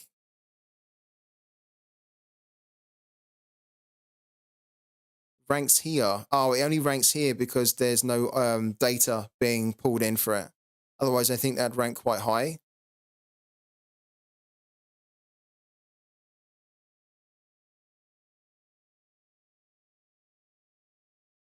Oh, it's not that type of game, is it? It's not in the Mexican Primera.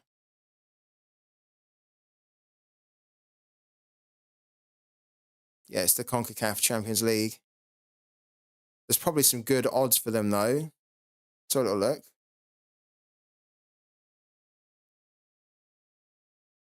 Yeah, look at that. So, what did I say? They are like the clear favourites at 1.25.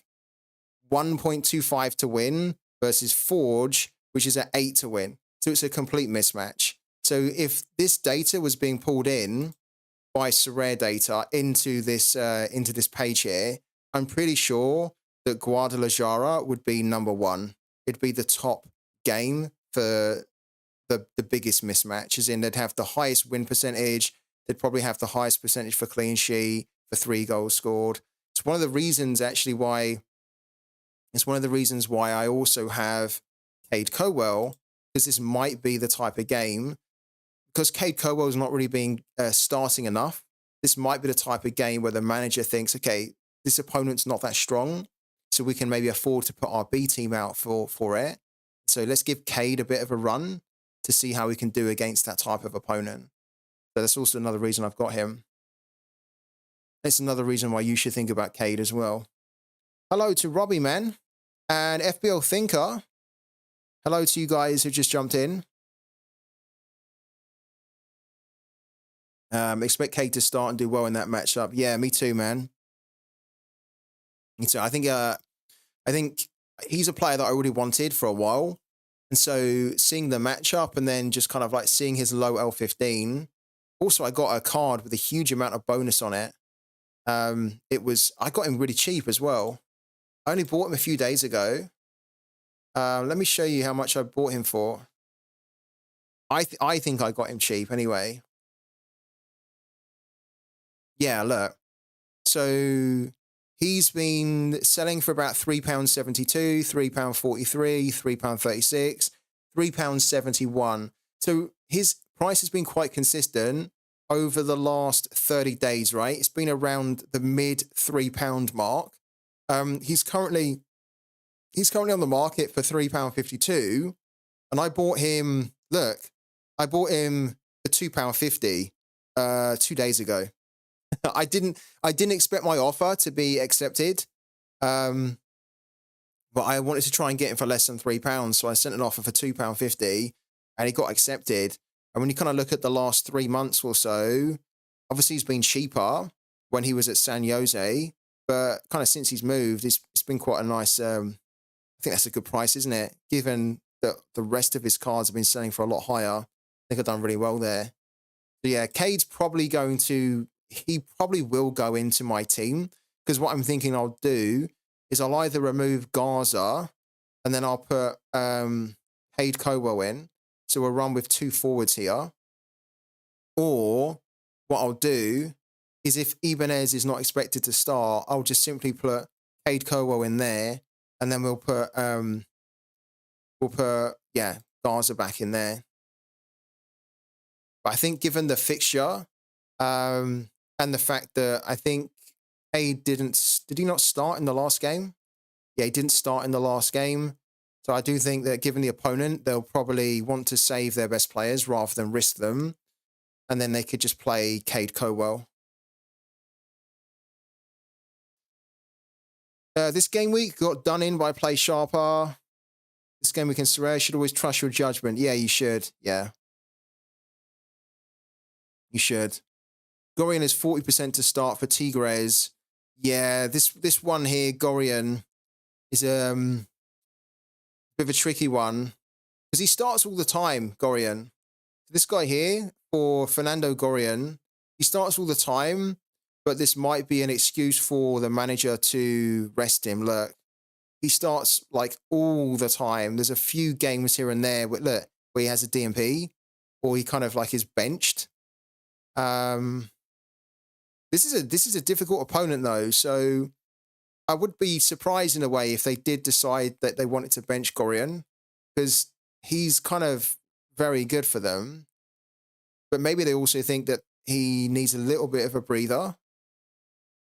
I've got him anyway. If it turns out that he's not going to start, that he's really not going to start, we have a few other options. So we could put in Zanderval, we could put in Grylak, who I also brought in a few days ago, just to give us a few more options. But I really want to try and play Gorian against this opponent, and I really hope that he does start.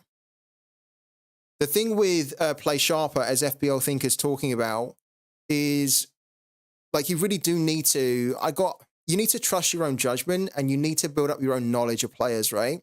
And you then need to just use what's on Play Sharper to either confirm what your own suspicions were, or if it doesn't confirm them, then what you need to do is you think, well, do I trust my judgment more and my own knowledge more than the expert?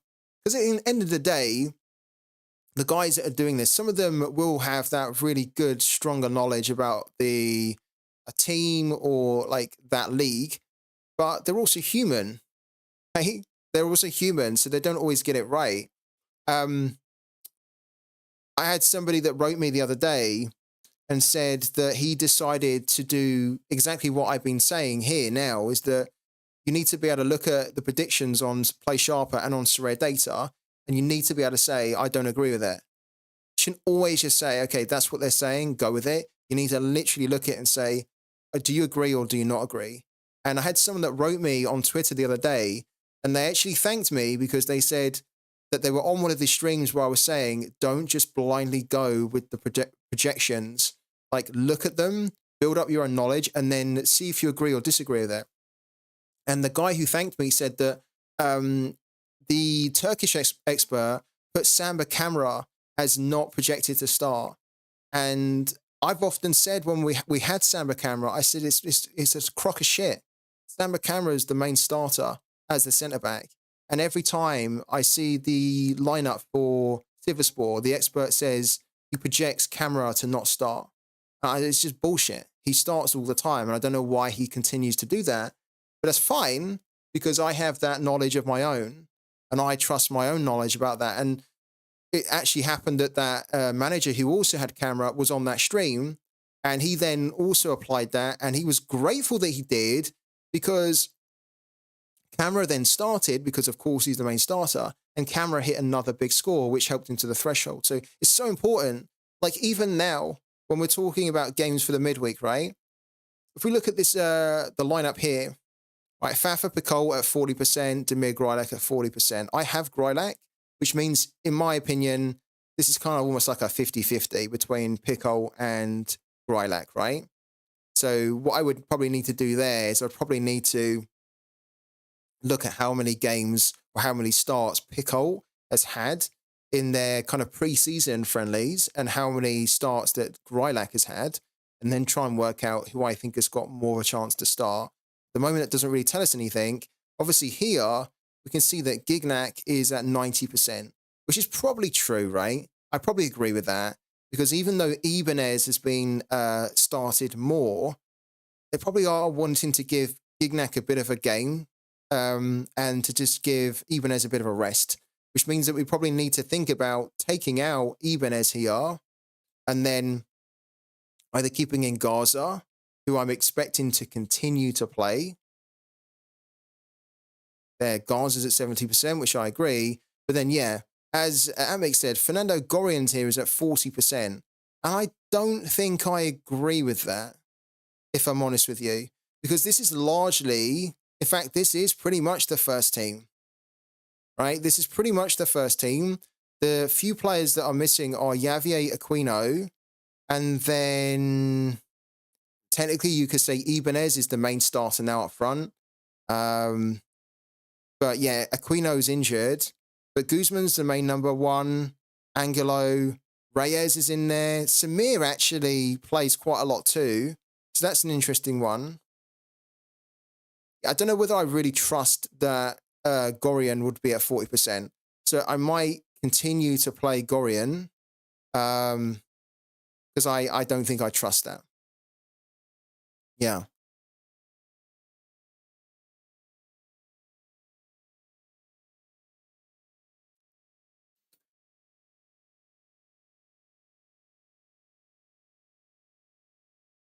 I think if a player's at 40%, that's where you really need to know your player. Like, I come back to Samba Camara. Samba Camara was placed at 40%. Now, that doesn't mean that you should just think, okay, he's probably definitely not going to start. Because again, they can get it wrong. That's like here, for me, almost when it's at 40%, it requires more research then. So that you can then work out, is it actually 40%? Or do I place that percentage higher? Because based on my additional research, I'm getting the impression that Gorian is probably more likely to get the nod over Joan Vigon or whatever, right? The same if you had Samir, you'd want to be doing more research outside of this to think, okay, what's the general thinking? Look at the press conferences, like try and pick up stuff on Twitter from any sports journalists, predicted lineups elsewhere to see whether Samir is expected more on other sources than just play sharper. And if he was, then you'd start to question, well, is it really 40%? Probably not. Maybe then it needs to be the other way around. So all the 40% does to me is it's useful to see that, but it makes me think, okay, I need to just maybe look into that a bit closer because I still feel like Gorian could probably be the starter here, but the expert's saying that he's at 40%. So I need to either disprove the expert or prove that the expert here is right with this particular percentage for this game. So that's all it really should do for you guys as well, is that if you have a really low percentage for one of your players that is usually the starter, it's just a trigger for you to go and dig a bit deeper, I think. Thank you also to... why can't I not see that? Thank you to Atmix, man. Thank you to Atmix for the sub. Yeah, thanks for the 6 months, man. Thank you. Appreciate that. You had a sub token. Right, let's go back. In fact, let's take a quick breather. I need to get a top up of my drink. So let's take a quick pause for 2 minutes, and then I'll be back in 2 minutes, guys.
All right, guys, we're back again.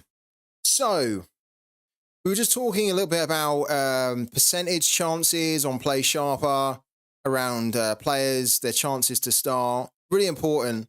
We always talk about it. Another good reminder, really important, not to just blindly go off the percentages here, to almost put your own percentages on players and then to compare them.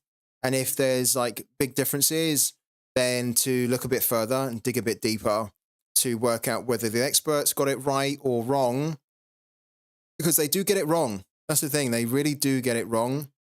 But generally speaking, they're very, very good. They're very, very good. It is such a big help, this actually, the Play Sharper tool. So big shout out to everyone that does do Play Sharper predictions, because they do it for free. They don't get paid to do it. And it's just a massive, massive help to the whole Sorare community. But you always need to do your own research as well.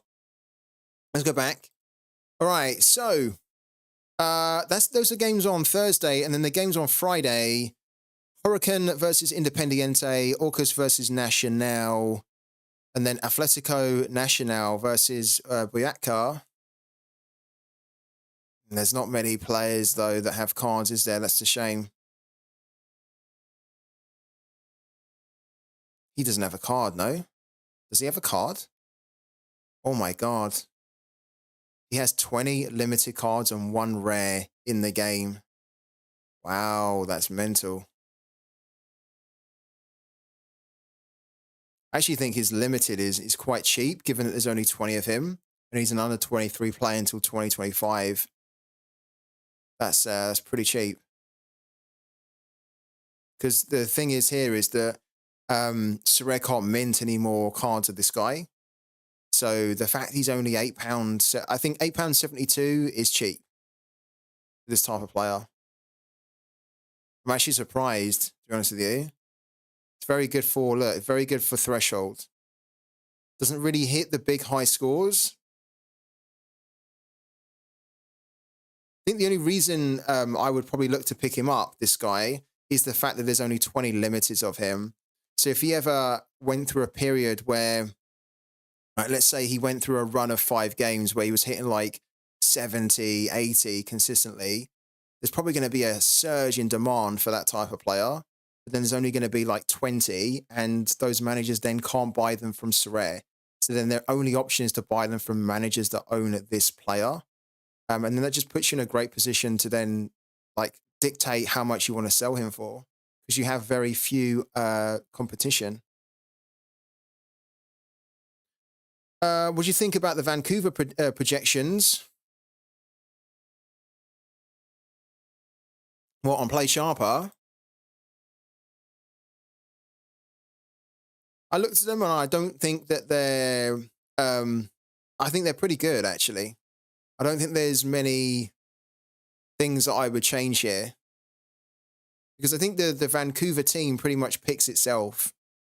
So I think, yeah, they're pretty accurate, really. I think the difficulty is working out whether Demir is going to play and start, and whether it's going to be Fafa Picoult. Lewis Martins here. I mean, Berhalter, I would actually expect more than Lewis Martins, if I'm honest with you. But I also kind of get it too, because like with Lewis Martins, hasn't he just recently joined them?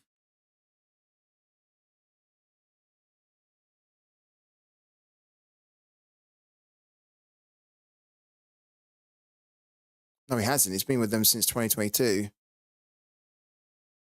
Didn't see much of him though. No, I mean, last season 20 appearances.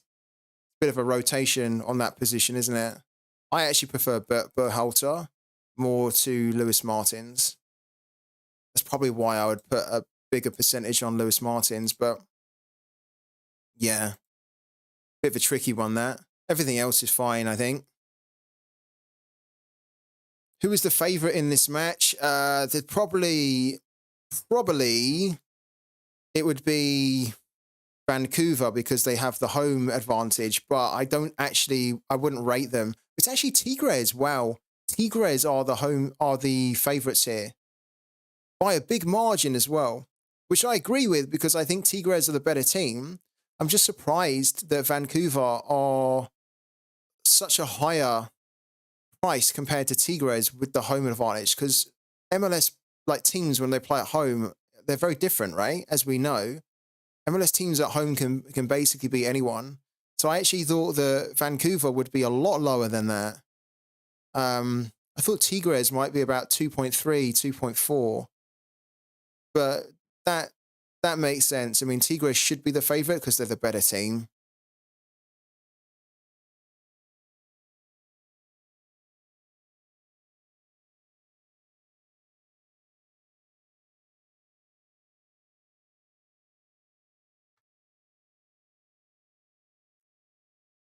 This Hurricane game, I think, is okay, but I'm not really a fan of Hurricane at the moment. Independiente, pretty good. They've got some good players here. Rodrigo Ray, in particular, is a really good goalkeeper. Less than £30 at the moment, and he's quite consistent. No matter what team he's played for, he does provide a lot of clean sheets here. So he's a really good option as a goalkeeper if you're looking for a goalkeeper. It's a difficult away game for him, but it's probably a game where there's not going to be many goals in it. That's a great thing with the Argentinian league. It's very, very, very low scoring. All right. So we need to think a little bit more about our teams, don't we? I think. So at the moment we have Frederick Renault in.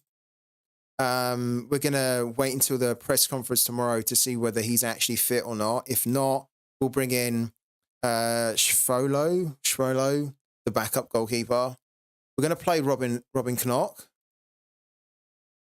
Midfield, we've got Gorian, we've got Garza, and we've got Grilak and Sandoval. So technically what we could probably do is we could leave Garza in for the moment, because he seems to be the most surest starter in the midfield. Then what we could do is we could play Cade Cowell up front. I think Ibanez is going to be dropped, just so they can give him a bit of a rest and they can give Gignac a bit of a run. And then it's just a question of who do we play in the extra position? Do we play Sandoval, Grilak? To be honest, Sandoval might get a run. What's the game for Sandoval? It's the Libertadores. Probably he doesn't. Because it's the Libertadores, this is a competition that Melgar will want to do well in. Sandoval's very good, but Sandoval's a new signing for them. And at the moment, he's trying to work his way into the team. So, yeah, not Sandoval. Dimir Grilak we could potentially look at, but I think what I want to do...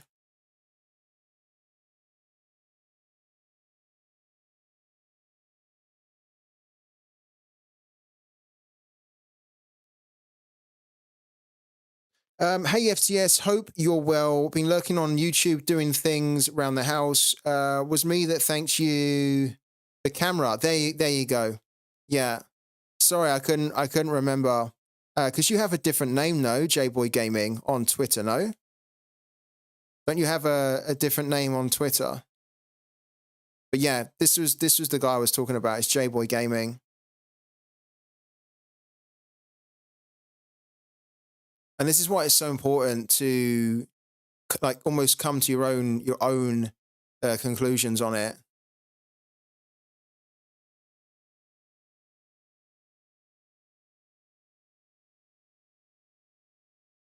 Let's type that in instead.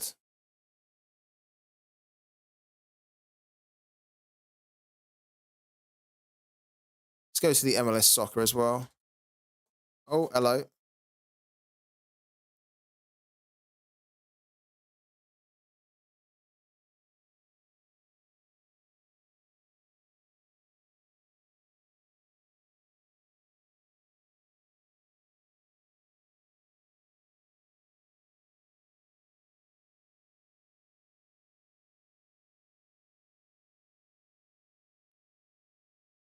It is not long, isn't it?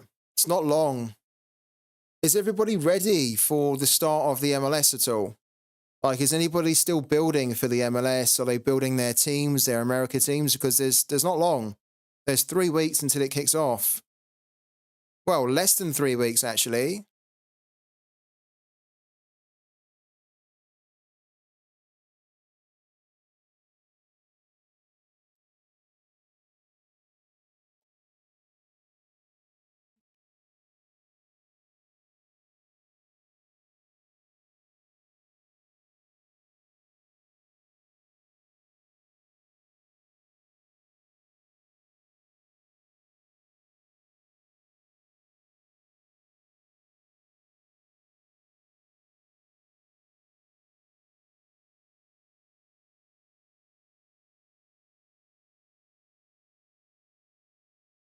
Big question is, if fit in game week 1, does Brad start?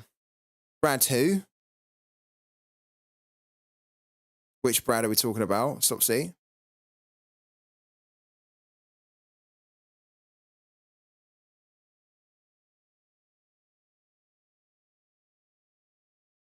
Guzan? No. Brad Guzan doesn't start.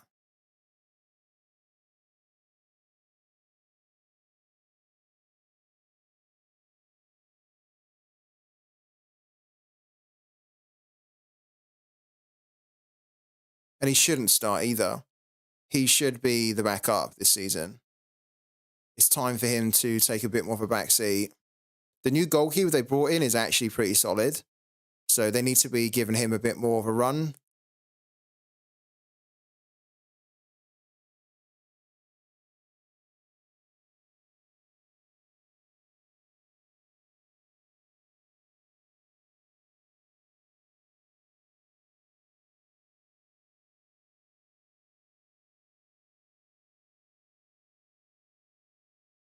That doesn't tell us anything, does it?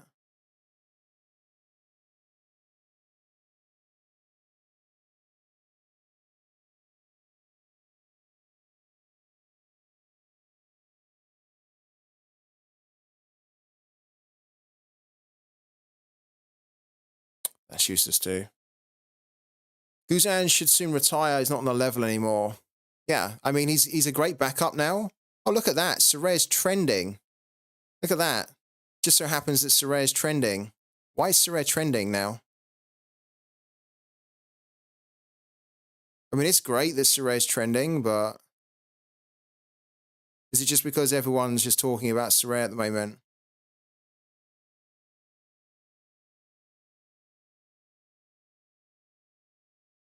Yeah, it's just everyone's just kind of writing something about Sorare in some way, aren't they? It's pretty good. That's what you want.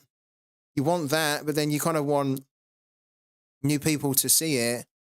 And to be fair, there's a lot of good stuff here that's probably enough to entice people to check it out. Yeah, it's good to see that, though. All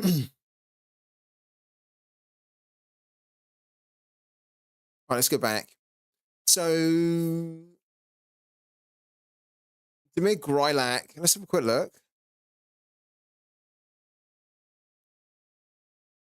Vancouver. Don't know whether this is going to show us the preseason games that Vancouver have been doing. It is, actually. Okay, good.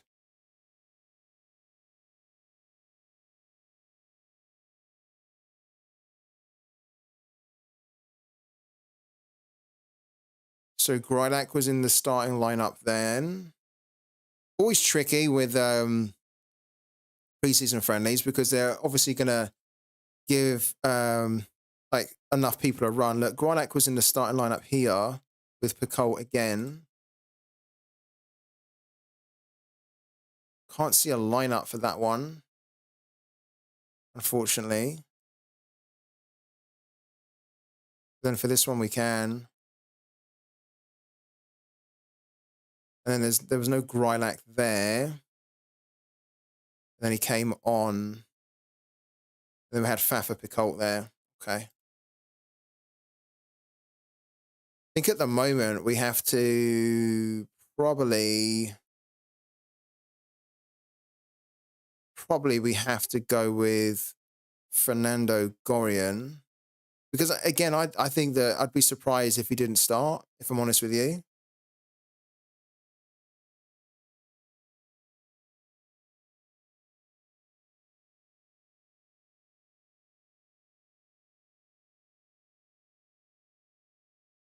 I think we're probably looking at that, and then we could be brave, and we could give Cade Cowell the captaincy there. We have him in Cap 240, but we could take him out of Cap 240. Cap 240 is just a complete punty team anyway. Like, these are basically the leftover players I've got. Might as well play Costanu, actually. Well, Costanu's suspended, isn't he? Because he got a red card. So there's no point really playing him. You bought Hajnovic for £2.70. It is good, but I think it's a little bit expensive as well. But he is a good player.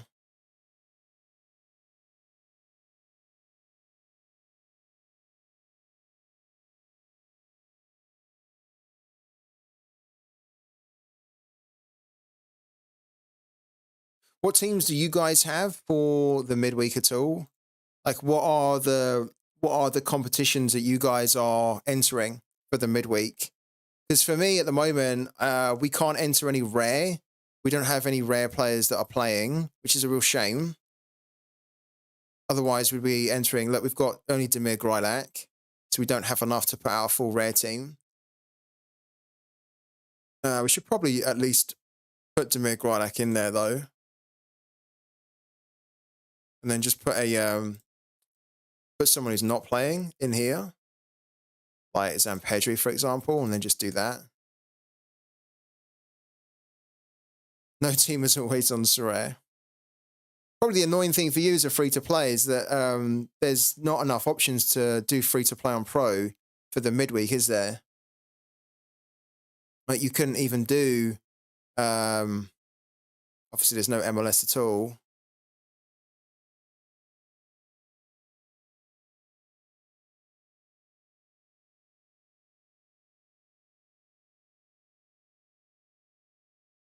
In fact, what we should do as well, let's go over to the lineup builder. Lineup builder. I'm actually quite curious to see what the lineup builder would suggest for my team for Game Week 448, the midweek, the Cap 220. So we know that Renault's a bit of a doubt now. So that's not a problem because we could just switch in Renault's backup. But let's just say that he's going to be fine. At the moment, this would kind of be the team that it would suggest we play. Ibanez is going to be on the bench, I think, right? So we wouldn't play Ibanez there. Instead, what we would do is we'd play a Gaza we picked up. Where's he gone? There we go, Jesus Gaza. So it has a 65 rating. It would also suggest that we captain Knock here rather than to someone like Cade Cowell. But I think just given the fact that this is such an easy fixture for Guadalajara, we should be looking to captain Cade Cowell here because he has the potential where he could hit a score of 100 in that fixture.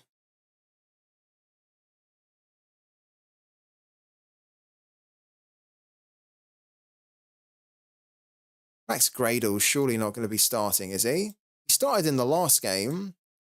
I just don't think I'd expect him to start again. Is he though? Surely not. Oh, hold on here. Game week 448.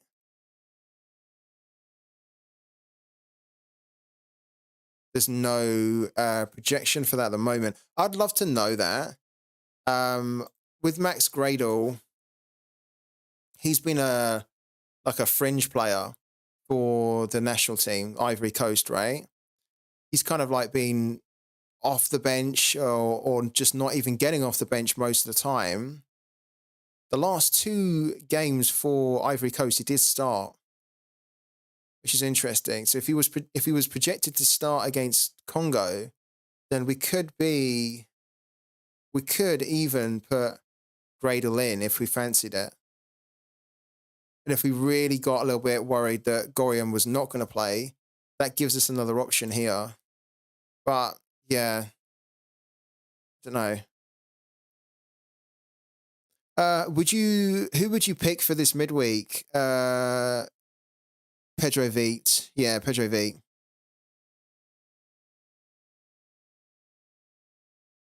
Yeah, Sopsy, you're right, actually. You're right. We also lost 2 midfielders with red cards. So more likely he starts. Oh, you did, didn't you? Because it got a little bit out of hand in the last game, no? Like this one here. Because you guys won it with the last kick of the game, effectively, didn't you? And then there was like a bit of a... people got sent off at the end. Why is it saying Ivory Coast here? Oh, my God. Let's just type South Africa in. Go. South Africa. Then we can click on the AFCON. Here we go.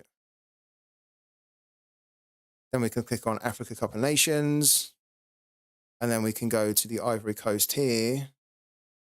Which is actually, look, Côte d'Ivoire, of course, which is why we weren't able to find it with the English spelling. Then, yeah, there was just a bit of a madness at the end of the game, wasn't there? So you're probably right. You're probably right. Then maybe he does start more.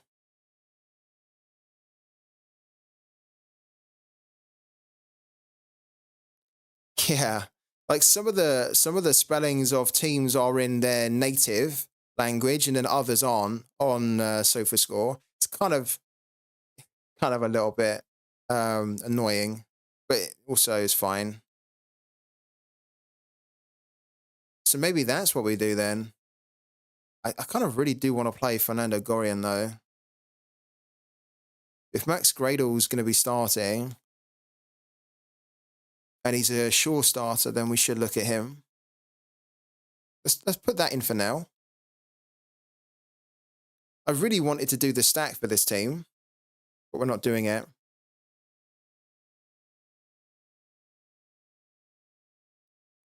It's actually worked out quite well though that we've got Gradle. I was looking to sell him or give him away, but I think we did give him away, but nobody claimed him. So he could actually be quite useful for us this week, this midweek.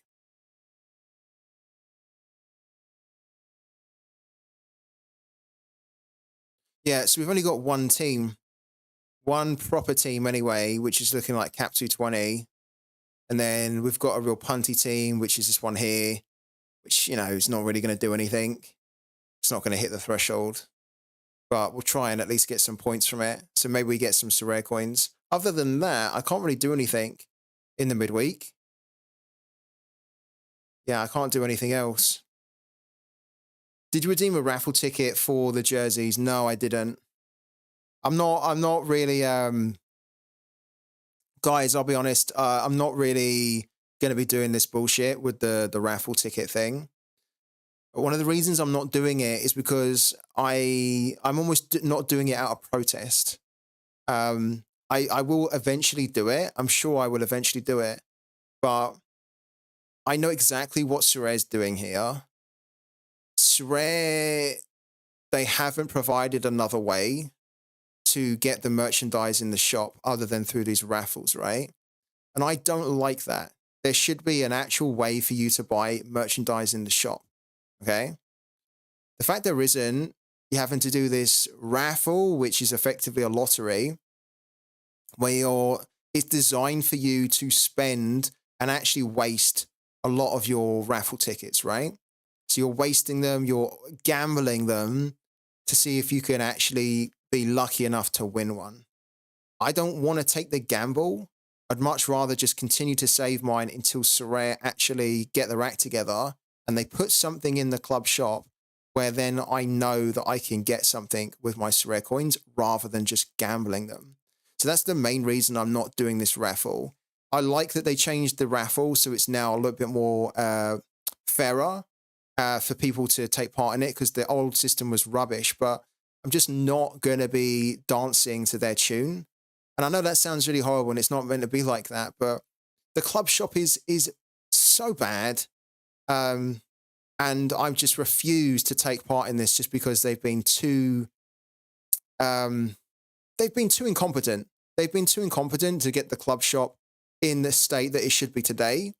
If we're being honest about it, the club shop should be like banging right now. It should be cooking. It should be on fire with loads of cool things in there. It's not.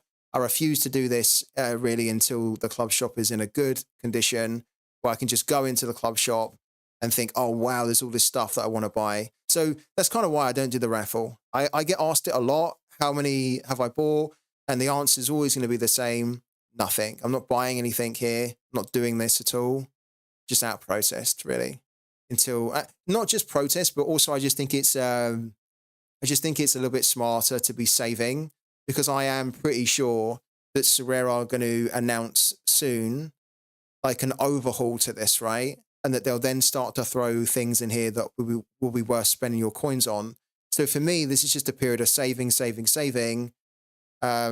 If you spend your Sorare coins on this, and then Sorare do turn around, because they can do it at any moment, they turn around and they say that all these things are available now in the club shop, and the club shop is completely revamped, then you could be in a position where you'll be regretting that you spent all your Sorare coins on nothing because you didn't get the jersey, and you could have then saved those to then put towards stuff that is then worth buying in the club shop. So each to their own. For me personally, I'm not going to be buying this until we actually get some genuine stuff in the club shop as well.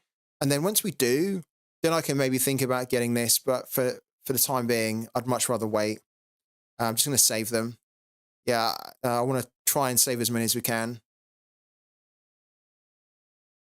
Yeah, doing one ticket, that's actually the way to do it, I think, Sopsy. If you just do one ticket, then that's probably the way to do it, yeah. Because then if you do get lucky and you end up getting the jersey, you've got the jersey for 300 coins, right? That is the way to do it. I guess I just don't have enough Sorare coins to even be throwing 300 in, I think. Before, when we had loads of those limited teams, right? So, you know, like over the last few weeks, we've sold off most of our limited cards. Well, before we'd done that, we were able to run about 30 teams, right? Every single weekend. And when we were running 30 teams, it allowed us to be winning about 2,000 Sorare coins every week. And so I think if I was still earning 2,000 Sorare coins every week, I might then be tempted just to do 300 every week, because then I would know that I'm still getting 1,700, which is kind of going into the pot, right? But at the moment, because we have so much fewer teams now, because we sold off all our players, we're probably not even, well, look, how much have we won from the weekend? I don't even think we hit 1,000. Look, 750. That's all the Sorare coins that we're winning from the weekend, 750. So to almost throw away half of that on nothing just doesn't make sense at all also. So it's a combination of things, really. I want the club shop to be in a better position before I start spending my Sorare coins. And I also just don't have the Sorare coins. I don't earn enough Sorare coins now to be throwing away 300. But I think if you earn enough and you've got enough in the balance, then just dropping 300 every time this raffle comes up is probably a good tactic. Yeah. The annoying thing at the moment is that and it's really annoying. There's no way with rivals right now to win Sorare coins, or there's no way to use your Sorare coins in rivals to spend them. And it's just such a bizarre thing. We know it's coming. That's the thing. It's not like it's not coming. There will be a tie-in with Sorare coins. It's just so silly that they launched it and there's no SoCoin tie-in, or, you know, like, You can't buy extra arena tickets with Sorare coins, or you can't buy something like a streak freeze.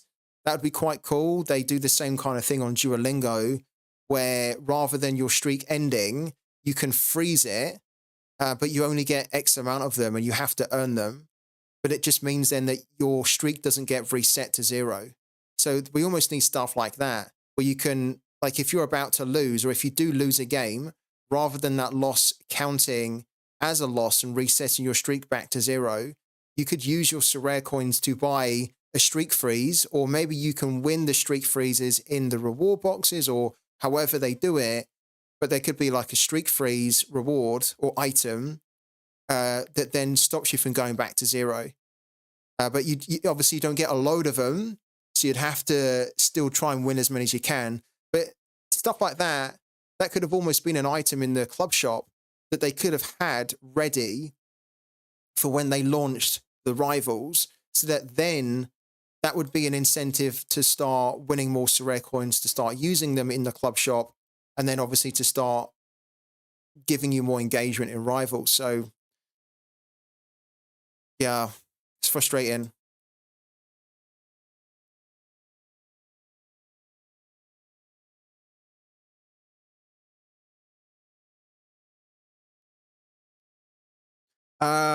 No matter how many coins you spend, if you win a jersey, you'll always say it was worth it, and vice versa. No, I don't think so, actually. Twitch Gaming. I think if I spend 20,000 Sorare coins and I end up getting a jersey, I don't think I'll be saying, yeah, it was money well spent. I mean, technically, probably be happy with it that I've got the jersey, but I think it comes down to like how much you think you can spend, what's good value, and whether you feel like you believe in the system or not. Like, this system's fine, but this should not be the only way to get your hands on merchandise by gambling your Sorare coins away. So I think for me personally, if I was going to do it, I'd only be putting 300 in. And if I get lucky, you get a jersey for 300, which is the best way to do it. It reminds me of putting teams together to hit the threshold. So like if I was going to do a threshold team for limited from scratch, right, I would do it as cheap as possible. I wouldn't do it for like £100. I would do it for like £5 or £10, right? Because then that just makes more sense. The ROI is much better when you do actually hit the threshold and you've done it for £5. It then means that you're effectively getting the best return, right? Yeah. Sign Luton's shirt. I don't know. I don't know if it'd be all in. It might tempt me to. It might tempt to put more in though. Sopsy, yeah. They're doing great at the moment, aren't they, Luton? Like 4-4 in against Newcastle was incredible. Absolutely incredible. So they're doing really good. What we need to try and do at the moment, I've just remembered, is we need to see if we can sell some cards, which we know is pretty difficult to do. I am trying to sell Fernando Gorian. I'm also trying to sell Laurent, but I think we have Laurent priced too high.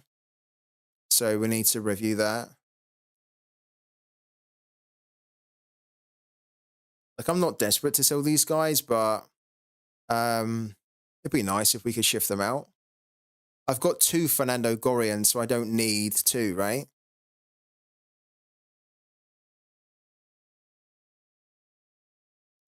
Okay, so we can come in and undercut that. This is so annoying. Honestly, this is so annoying. We've, like, Sorare's been told so many times before that this filter, having the filter, because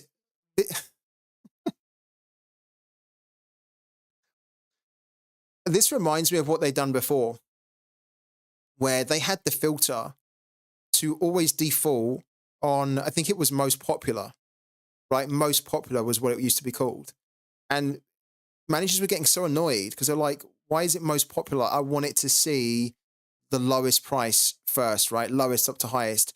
This most relevant is almost just a rename of most popular, but they fixed it before, where everyone said, can you please just default it to like lowest price, for example, because most managers are going to want to see what is the cheapest card on the market, first of all, rather than most relevant and or most popular. And then it's almost like they've gone back again and they've just done the same thing again, which they were told not to do because it was just really annoying. So having to constantly change this is a little bit of a pain. I don't know why they've done that. I thought we got past that. Still promoting instant buy. Yeah, I think they are, aren't they? FBL. What does it actually, if we put it on most relevant, what actually is it? If we do it on limited, it's probably going to be giving the, it is, isn't it? It's giving the instant buys first.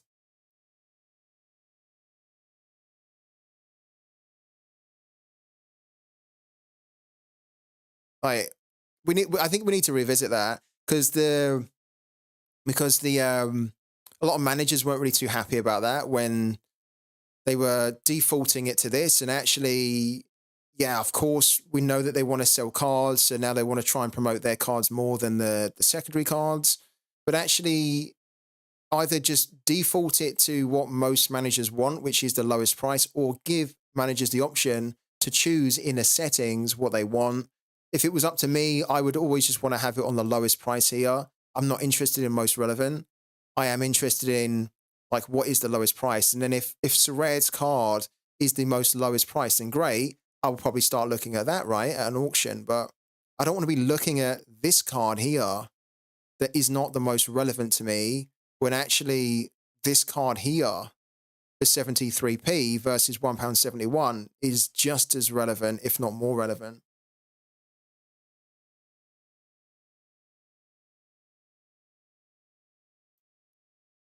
But anyways, we need to go back to the rare because we need to relist our card up.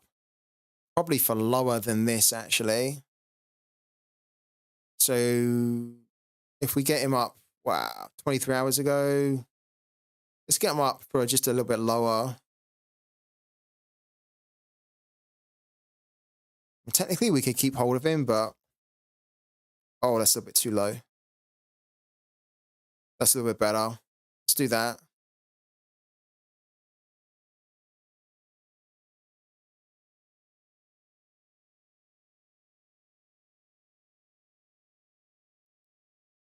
Of course, we've got to do this thing.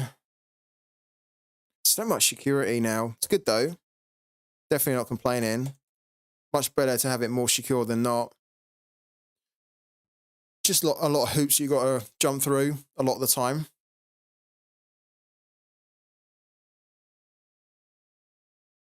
All right, cool. So he's up for the new price now. And then Fernando Gorian.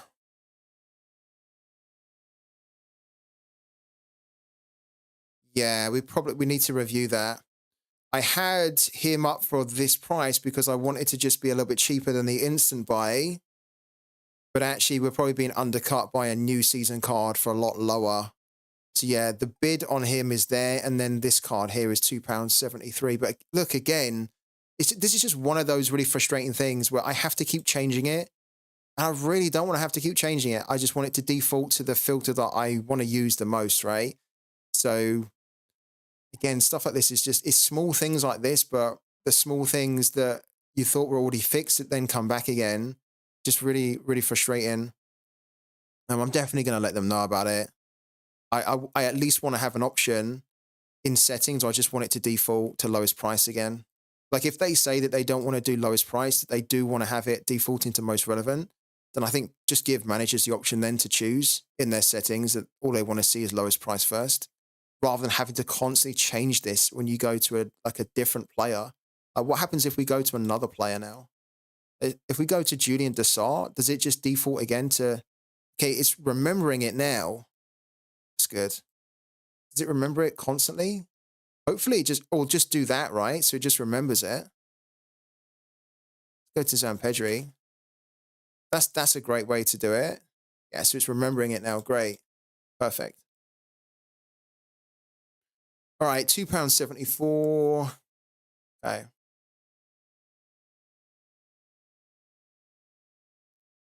We bought him for £2.73. So we technically need to list him a bit higher. I don't want to sell him for a loss, really. Not really. Let's do that. £2.90. All right, cool.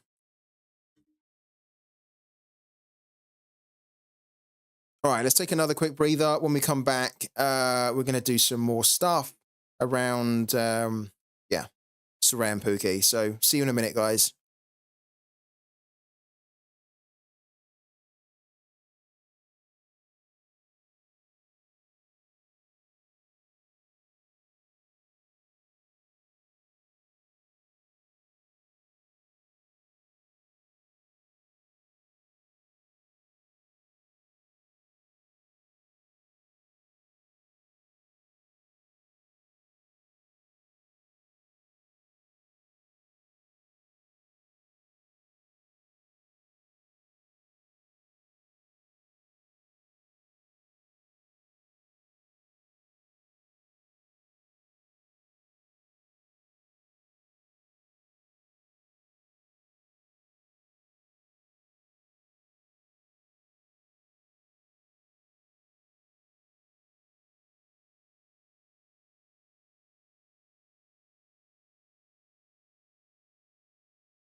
All right, guys, back again.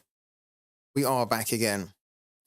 One thing I wanted to just talk about actually with you guys as a community is around the daily missions on Rivals. Okay, so at the moment we don't have them, but what kind of daily missions would everybody like to see on Rivals?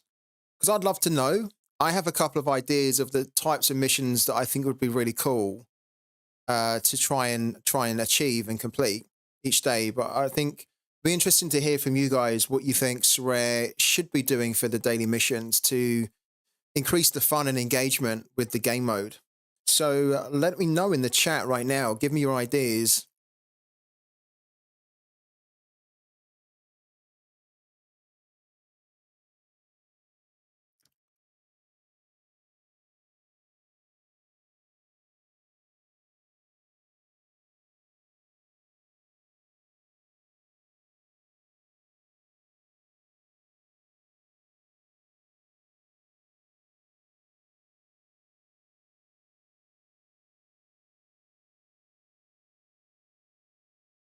Predict who has the highest AA.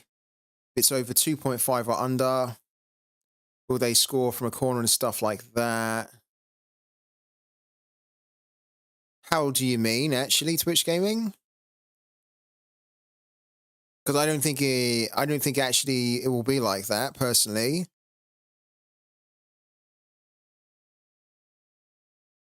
A mission to beat a particular score in Rivals so both can win. Yeah. I think that it's going to be, I think personally it should be a little bit more along those lines, FBL. Like actually what a lot of you guys know that I play another game as well. Very different to Sorare Rivals called Marvel Snap. Okay. In Marvel Snap, they have these daily missions that you have to do. And when you complete them, you get like items that you can use to continue to progress in the game. And the missions, for example, that they give you on Marvel Snap, I would actually love it if they could replicate that kind of style into the Rivals game. So, for example, on Marvel Snap, some of the missions that they give you each day will be to move X amount of cards. So maybe you have to move 12 cards, right? And there's a few cards that have the ability to move. So then you just have to move them. And then once you've moved them X amount of times, you then get the reward, right? Or maybe you have to have played X amount of cards, right? And then once you've played X amount of cards in that day, the mission's finish and you get the item, right? A couple of missions that I would love to see would be things like play three players that have an L15 of 40 or below, right? Stuff like that would be really cool. Because then when you're building your lineup for Rivals, you would also be thinking, okay, I want to build a really good team, but I also need to find a player that has an L15 of under 40.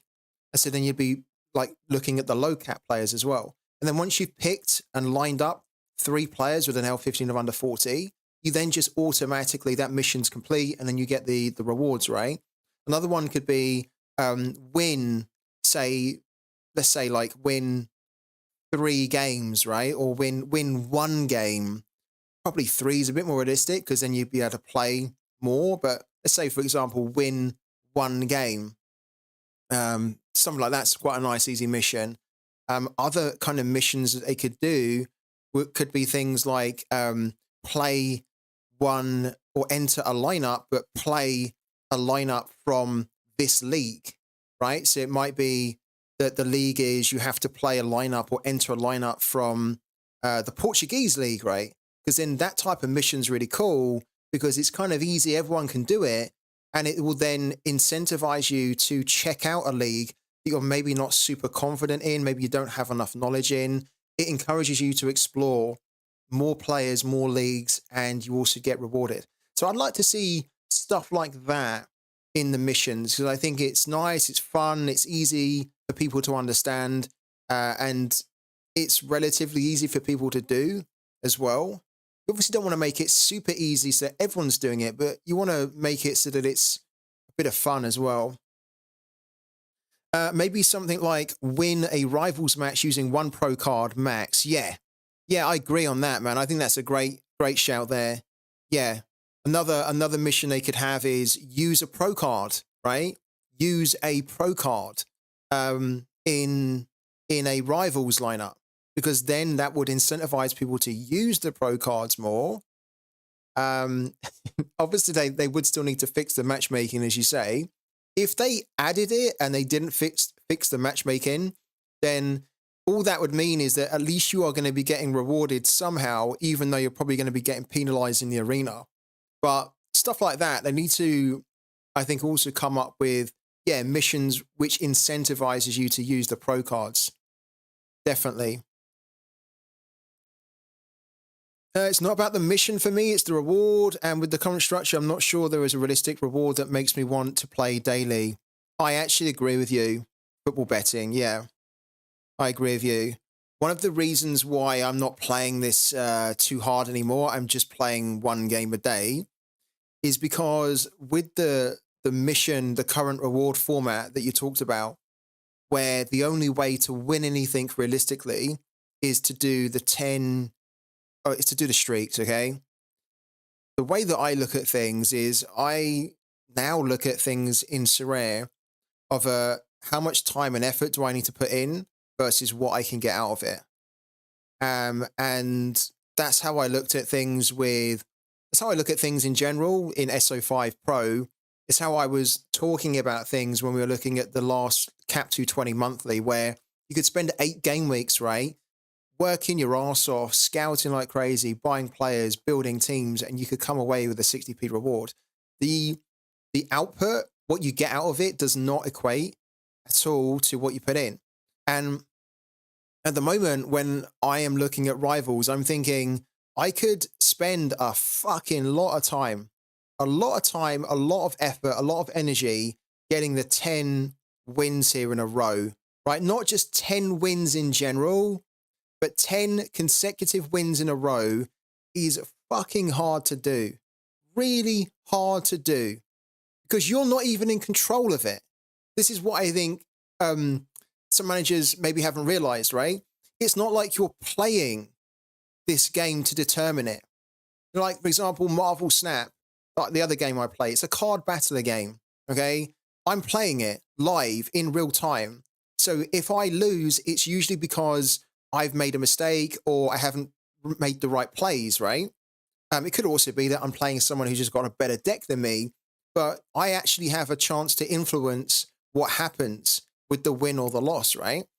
If you're trying to get 10 consecutive wins, obviously you have to try and pick like a team that you think can do well. But if that one player that you pick in the lineup gets a red card, then that's not necessarily your fault, is it?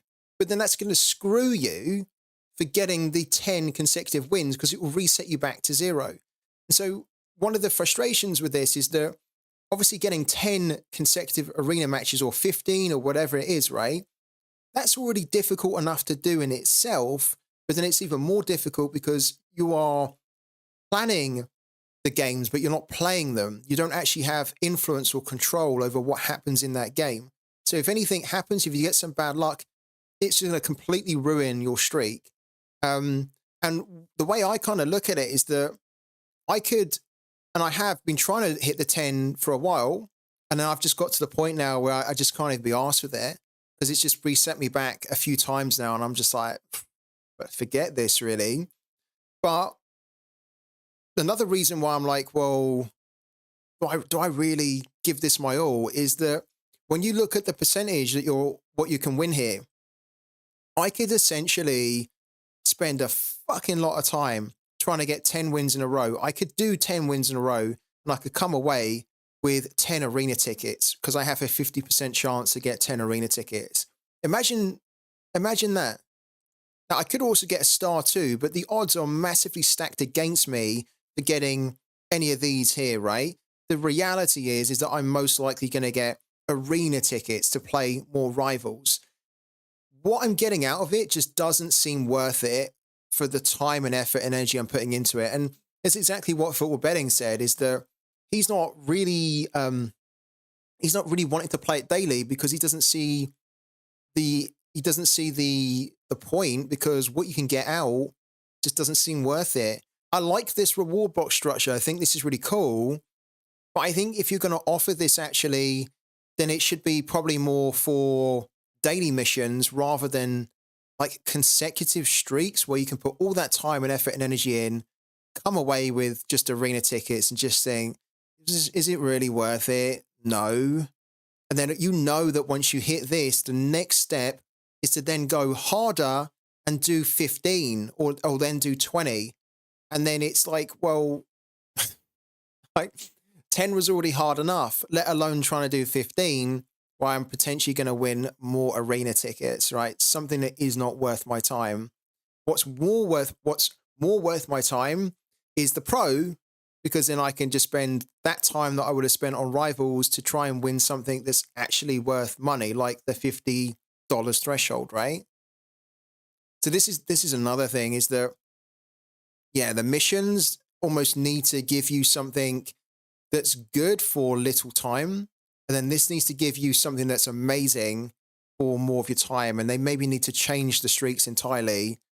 Maybe they need to mix up the streaks as well, where it doesn't just have to be consecutive like streaks. Maybe they need to have a streak where play 5 games from the same league, right? And then you can get a reward box that way. Because then in that sense, you would then be having to play the same league all the time for the next 5 games. There might be games that you want to do, but you can't really do them because it would break your streak. So that's a streak I think will work better, because then actually people will get more enjoyment out of hitting that streak, and they'll feel it's a bit more realistic. Because then if they don't complete the streak, then it's down to them, because they chose not to do it. They chose to do a different league other than what it was saying to do in the streak. But when you are kind of expecting your users to get all these consecutive wins, and that the carrot on the end of the stick is most likely an arena ticket, it's really just demoralizing and demotivating. And as I say, for me now, I'm at a fresh slate where I can really try and hit the 10 streaks in a row. I don't want to. I can't be asked. I can't be bothered. Like, I've tried to do it a few times. I think I've tried to do it 3 or 4 times now. I've been reset all the time, every time. And I'm kind of done with it now. I'm bored trying to do it. I can't be asked. I can't be bothered. So it'd be interesting, because if they scrap the streaks entirely, then I think it would worry me that they're not really thinking things through. I mean, technically, I wouldn't have a problem if they decide to scrap these consecutive wins, because they're just so difficult as you get higher and higher up, and it's just not fun. But if they decided to do that, I would have to start thinking, well, have they really planned it out? Like, have they really spent the time to work out, sit down together and say, this is how it should be? Or are they just winging it more on stuff like this? Because this type of game mode should already be worked out properly. They should be testing it with users more. Like this here, for example, this is a frustration that you don't have to wait until launch to know that it's a frustration. Like, this is a frustration which should be identified in a beta, or even in an alpha, but certainly in a beta, where you've got users that are testing it, and that they can then say, this actually isn't fun. It's really not fun. It's really putting us off playing it. You're like, okay, that's a bit of a problem, because we want you to play the game and we want you to enjoy it. But if this is a big thing that's putting you off, then maybe we need to rethink it before we launch the game. But what Sorare have done is they've launched it, and now they're getting the feedback, almost like it's not the first time they're getting it, because they've had it before, but they're just almost waiting until real users tell them in the real world that this is not good, and that they're going to then improve it.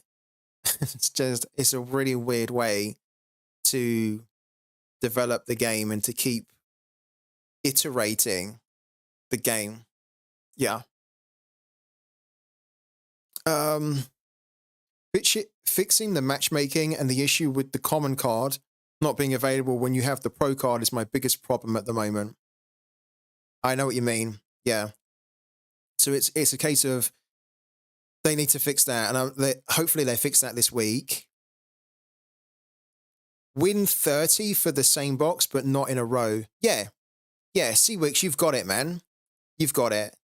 So basically win 30 in total.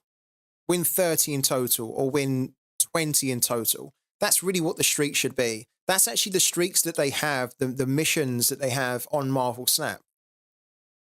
It's like not doing consecutive streaks. It's saying just win X amount. And then when you win X amount within that time frame, then you're going to get it, right?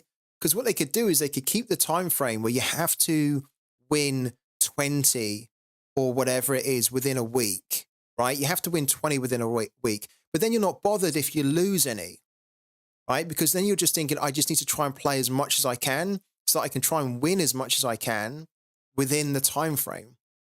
The fact that this is already quite horrible because it's consecutive, and then there's also a time limit on it, which does reset, right? It's fine after a week, but it's just not very well thought out at the moment.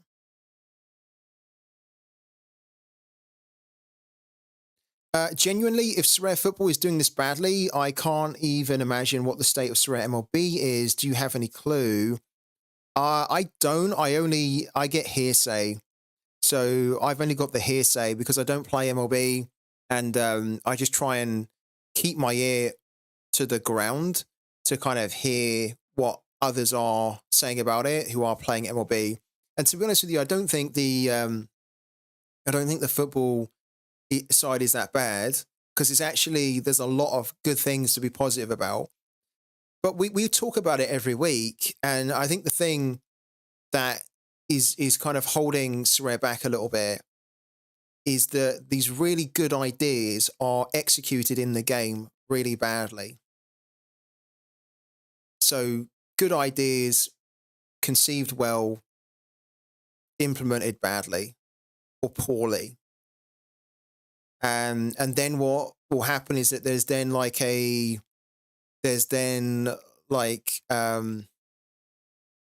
Sorare are then reacting. They're then reacting to the negativity to then fix it and get the game back on track to a more positive situation. But I think it's just as a gamer, as someone who's played games their whole life, it's just very alarming that time and time again we are seeing what is a great game, because this is a great game, Sorare. We all know it's a great game and it's got so much potential, which is very alarming when we're seeing that things are being rushed out, like not finished, or the feedback that they would have had for things that is crucial feedback to influence them to change it in a better way, to improve it, is not being acted on soon enough. It's then being done so much later than what it needs to be, that then the users that are playing it have to then deal with kind of the shit until it's then fixed, right? And yeah, I've said before, I don't think they can continue to do this, especially if they're trying to attract new users that then they want to stay in the game.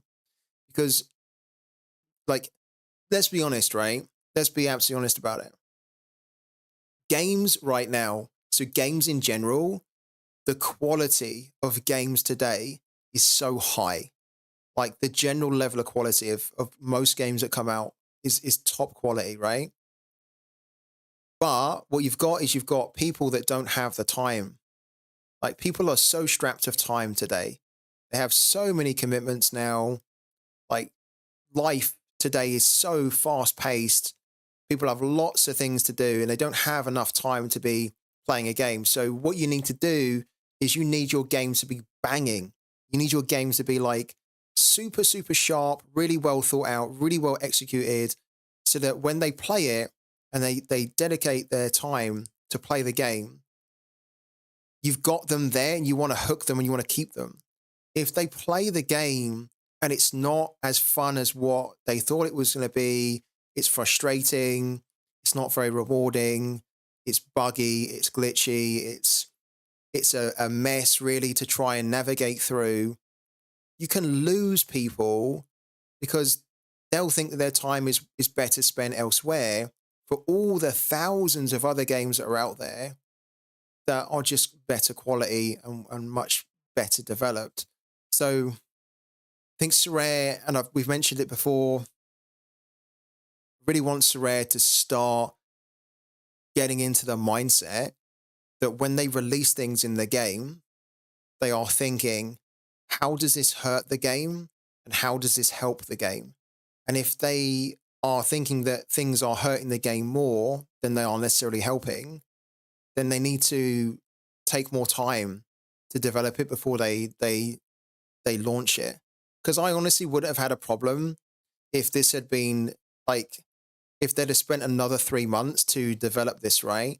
And that they then released it, say, in March or April. I honestly wouldn't have. But obviously for them, they must have a timeline where they're trying to get things going in the company. And so, because this seems like a very rushed out product that isn't finished yet. That they're then now, after post-launch, they're then now adding the things that should have been in there before they launched it. And they're improving the things that should have already been there from the get-go, right? It's fine in a way, but they can't keep doing that. Can't keep doing that. Because the key thing and the big issue for everyone playing Sorare is that there is not enough demand in the game. There's not enough people playing the game. And so you need to make sure that when you bring people into this game, that their first impressions, which we know are so important in everything, not just games, but in life, first impressions are, wow, this is amazing, and they can't stop playing it. The fact that we are talking about on the stream, not just me, but also others out there, other content creators, even just managers in general on the socials, are talking about the things that are broken, how to fix Rivals, what's missing from Rivals, where's it gone wrong for Rivals, is Rivals dead, stuff like that. Like, that's the rhetoric that's being talked about right now. That's so avoidable. And that's not the thing that you want your users to be talking about with a new game mode that you release. You want your new users to be talking about, what can we expect in the future from Sorare Rivals in a positive light? What are some of the best features about Sorare Rivals? What are the best ways to do things? Like, talking about it in a positive light rather than, how can this get better? Because it's just not in a good state. I don't know. What do you guys think? I just think this is just a shame because it's going to get better, and it's going to get better, I think, this week. But it's a shame right now that we can't spend more time talking about Rivals in a good way, and we can really be doing content on Rivals, because at the moment, to be honest with you guys, it just isn't worth it. I have all these arena tickets up here. It's funny because I know that some guys do not have any. I'm sitting on 33, and I'm not even looking to spend them anymore because I'd much rather try and stock these up now, so that when the game gets massively improved, then that there's more reason for me to spend the arena tickets, as in, like, the reward structure's better, like the streaks are better, the missions are better, the game itself is better. Like, maybe they add things into the rank rewards, right? That's basically what I'm waiting for. I'm waiting for Sorare to add the rewards into ranked. That's why I'm in no rush to spend the arena tickets. Because imagine if I spend all 30 today, and then Sorare turn around this week and they say, we've heard the feedback, we're now adding in ranked rewards into, the arena. But then I've spent 30, I've only got 3 arena tickets. Whereas I'm waiting for them to get it to where it needs to be. And then I'm going to hit my arena tickets hard, because then I'll be able to boost myself up the leaderboard, right? To then potentially get those ranked rewards, which aren't there yet, but which I'm pretty sure will have to come into the game. Because for me, this isn't the type of game mode that I just want to play because it's fun. In fact, maybe that's a question for the chat. I wanna ask that question for the chat. If there were no rewards whatsoever, no rewards at all, right? In this type of game, there's still a leaderboard in Arena. You can still play the friendly, unranked matches. Is this the type of game that would make you coming back to play it every week, or every day of every week? The genuine question, and I want genuine, honest answers. Is this the type of game that people enjoy enough that you could just play it and you don't care about the rewards? You really enjoy it. It's addictive. It's fun. You can't put it down. Is this the type of game? And I'd love to know everyone's who's in the chat, everyone's opinions on it. Because if it is, I definitely want to hear it. If it isn't, I would love to hear why it isn't for you.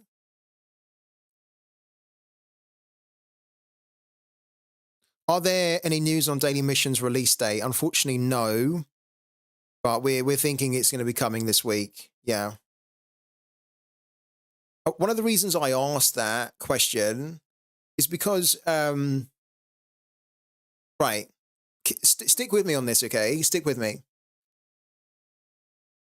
There are games which don't offer like any kind of rewards potential, right? If you think about, if I pick up a PlayStation and I start playing, I don't know, Call of Duty, or I start playing Spider-Man or whatever the games are on there. If the game's really good, if the game's really fun, if the game's really addictive, then those are the sort of games that I could end up spending 10, 12 hours, like the whole day playing. And at the end of it, when I think about what I've got out of it, there's no rewards I've got out of it. There's no financial return I'm getting out of playing games like that, right? They just have a magic formula where you want to play them because they are so fun that you can't stop playing them. Now, it's obviously a completely different game to what we got here, but for me personally,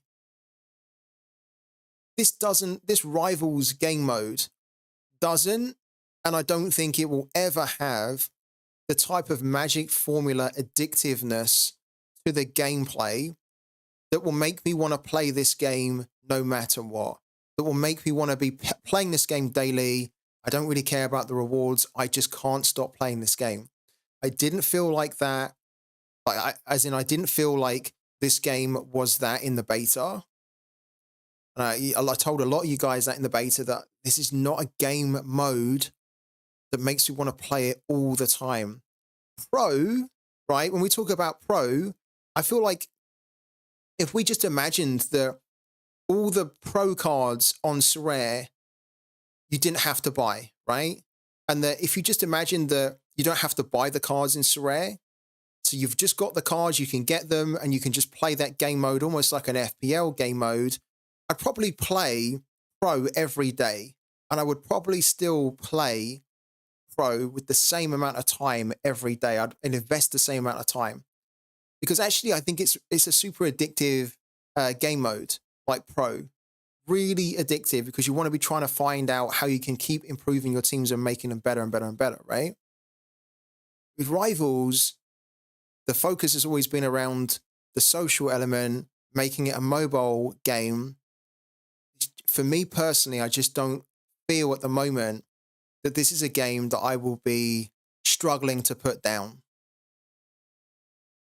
I can't see me struggling to put this down in 3 months' time, 6 months' time, a year. I'm struggling to even play it right now. What have you guys said in the chat? If there are no rewards, it's not worth our time. It is fun, but only because I have experience with Sorare Pro. It kind of feels pointless to someone new. Nah, says Seawix. I'd like to know if someone is new who's playing it, do they find it's pointless or not? Because maybe if you're completely new to Sorare and you're playing this, then you're actually really enjoying it and you just want to play it all the time, right? I'd love to know. I just play Rivals for the rewards. I don't like the game, says Giannick. I kind of feel this. I'm in the same boat as you, Giannick. I'm only playing this game mode. I'm only giving it time for the rewards, but I'm not even giving it time for the rewards anymore. because the rewards, you can only really win in one place, which is the streaks, right? If there was rewards for ranked or daily missions, and I'd probably be playing it more, but I don't think I'd be enjoying it more. This isn't a game that I find very fun. And I know I got criticized a lot for saying that during the beta. I don't find this super fun. I don't know what it is. You know, like sometimes when they say, why is a song, why is like a song a hit and why are other songs not a hit? And sometimes it's really difficult to like articulate the reasons as to why that song is a hit and why that other song is not a hit. I kind of feel like it's like this with Sorare Rivals, where I can't quite put my finger on why this is, for me, not really addictive and not really super fun. I can't really put my finger on it. I can't pinpoint it. What I know is that this is, for me, not a game that I find that I want to play all day, or like it's not a game that's making me think I need to go back and onto Rivals because I'm missing out.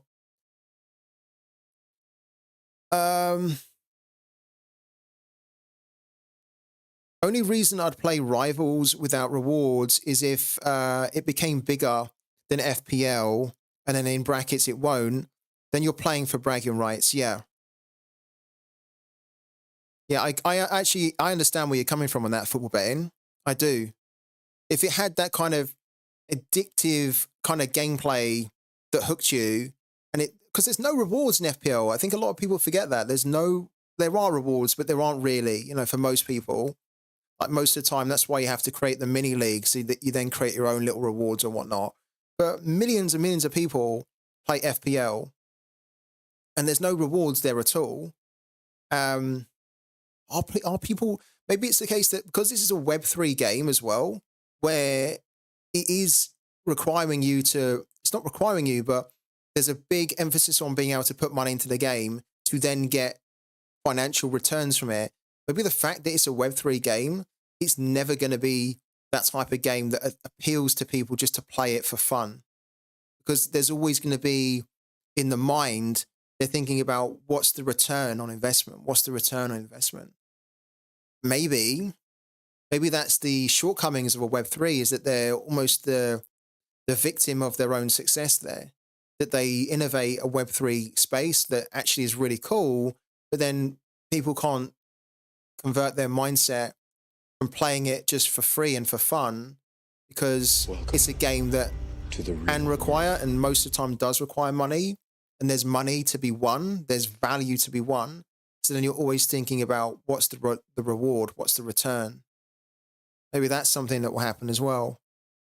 I also need to say thank you to, we did have a sub earlier, sorry, I kind of slightly missed it. Twisted Fortune, thanks so much, man, for the 7 months, buddy. Welcome back in, Twisted Fortune. Sorry, it took me a while to get to your sub there. Also, a big thank you to, we just had a follow as well. GNX76 for the follow, man. Thank you. I know you've been engaging in the chat too, GNX, so it's good to hear your opinions, man. Let's read a few more opinions here, because I actually think this is such a good talking point. Talking about Rivals right now is the topic. Here we go. Let's read that then. There's a lot of the chat for me to try and catch up on, so bear with me. Rivals is counting on the social element to thrive. But as Sorare players, we have no more friends because they lost most of their money on Sorare because of us. I quite like that. Yeah, your friends don't want to know about this new game mode. They already checked out the pro and they lost thousands. Even as someone free to play, which basically is the same as someone new to the game, I wouldn't play without rewards, and it wouldn't interest me, says Twitch Gaming. They're going to drop a rewards box where you have a chance of getting a box that has a card in it. That'd be quite cool. A box within a box within a box. Hello to Twisted Fortune as well, of course. At this point, the question would be, would you play Rivals alone and not pro? That is a good question. Yeah, so if, let's put that out as well. Would any of you guys in the chat stop playing pro just to play Rivals on its own? Because I would actually hazard a guess that we would not have literally anyone in here that would do that. The way the game is in its current state. I certainly wouldn't. I would not play Rivals on its own. I think if I was new to the game today, I would probably check out the Rivals because it's the nice, easy way to play, right? But then I tell you what I would probably do. I would start playing it, but then I would actually not be enjoying it that much. So then I might think, well, what's this Pro then? Is the Pro any better? So then I would probably check out the Pro, and then the Pro would hook me, but the Rivals wouldn't, because I'm not enjoying Rivals as much as Pro. So if I started today, I'd start with Rivals. I'd give it a go. I'd see that it's not very rewarding. It's not very fun. It's not very engaging. It doesn't look good. It doesn't navigate good. There's just a whole load of issues that I have with it. And then I'd be like, okay, well, maybe this other mode is better for me. Let's check out the Pro. How does that differ? Then I would check out the Pro, and I might put a couple of amateur teams together in it just to get a feel for it. And then I might be tempted based on the values of the cards to say, well, I kind of enjoy the concept of Pro. Why don't I maybe pick up a few cards? But then there's the crux of the problem, right? There is also the crux of the problem is that then I would probably then buy a couple of cheap limited cards if I was completely new to the game. I would then put those cheap limited cards into lineups, and then I would end up probably not winning anything because of the way that the market has driven down the prices of all the limited cards. The points you need are so high. There's not enough money you can win from it. The points you need to win a card that's worth winning is stupidly high to win like a 60p reward. So that's the crux of the problem too. That's why Sorare really need to fix it, because maybe anybody that is thinking, okay, I don't really like Rivals, but now I want to check out Pro, would then maybe think, well, I've put a little bit of money into this game, but it doesn't really feel like I can win anything in it.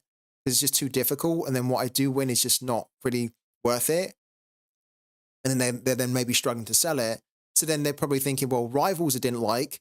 Pro I tried. I also didn't really feel that, even though Pro's actually, in my opinion, a lot better. And then those users just bounce. They just leave the platform because they're like, well, this isn't for me. It's not rewarding. It's not fun. It's not worth my time. I think I've missed a load of comments there, so sorry if I've missed them. I'm trying to catch up with the chat. Bro, I thought I was going to destroy someone in Rivals. I bought 4 limited cards for the Bordeaux game. Oh, this sounds like it could be an interesting story.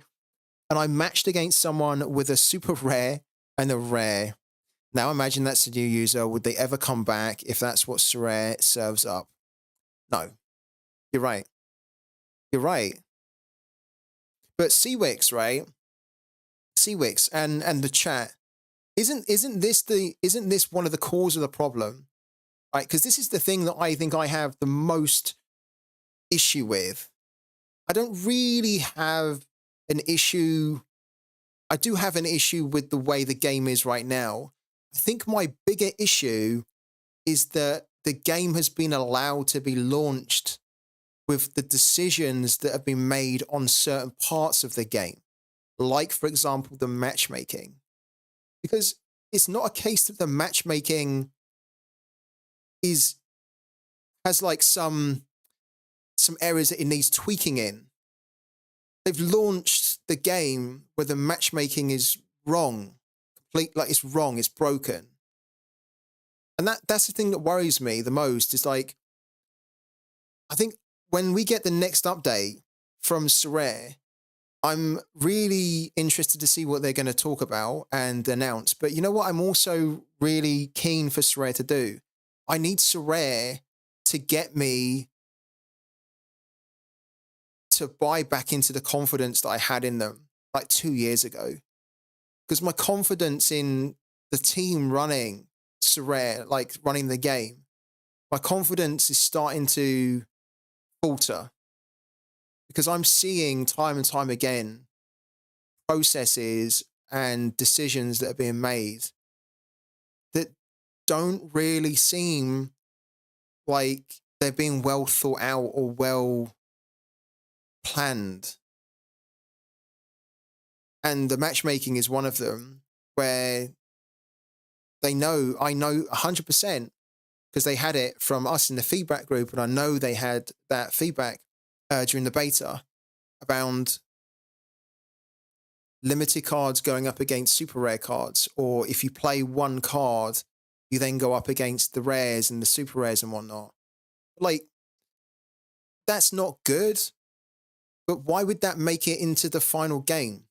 Do you know what I mean? Like, why would they not identify that during the beta and recognize that that is detrimental, that hurts the game, that hurts the user experience, that's not fun? So we need to stop that. We need to change it before we release it. Because they had the feedback. They had the feedback during the beta, like 100%. But then it's released in that way. Then people, like new users who you're trying to attract with the rivals so that they can play the pro, are then seeing that, as MIDWEEK says. So then they're then playing like a limited card that they might have. And then they're like, well, fuck, like I played the limited card and I got completely smashed because I got matched up with someone who's a super rare. It's like, well, that new user potentially you lose.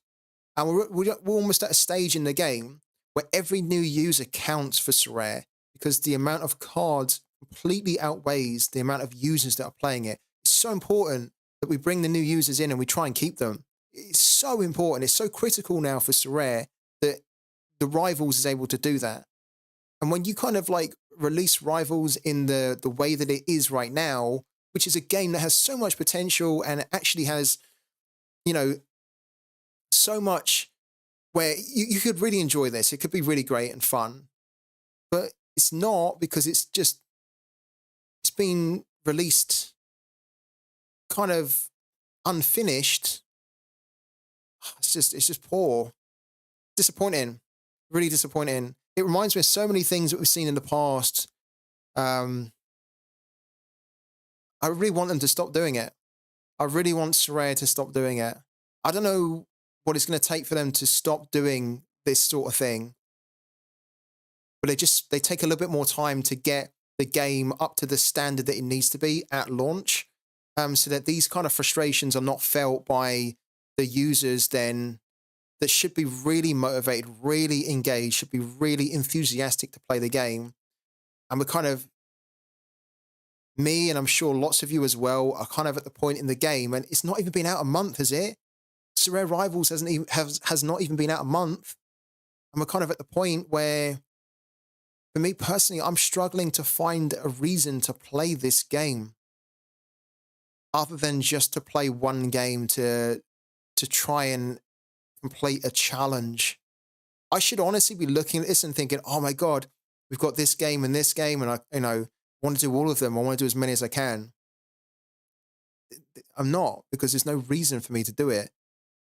You can also see, look, I've only got 19 requests here, right? The amount of requests that I'm getting to play has died down. Now, that was always going to happen because it's a new thing. So there's always a new hype, right? So people go crazy for the new thing and it dies down a little bit. I think also people are starting to realize that what's the point in challenging people? What's the point in challenging people for these friendlies here? Like it doesn't mean anything. Like it doesn't count towards anything. It doesn't give you any rewards. It doesn't count. Aside from the bragging rights here, when we go into, where is it?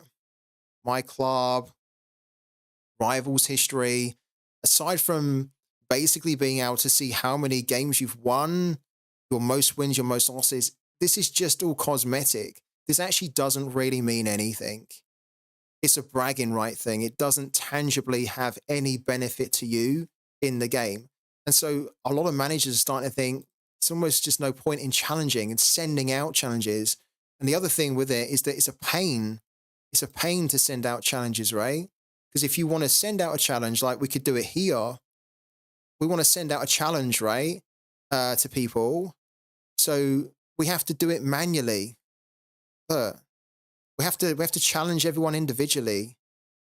I mean, who's going to really do that after a while when this doesn't mean anything, you know?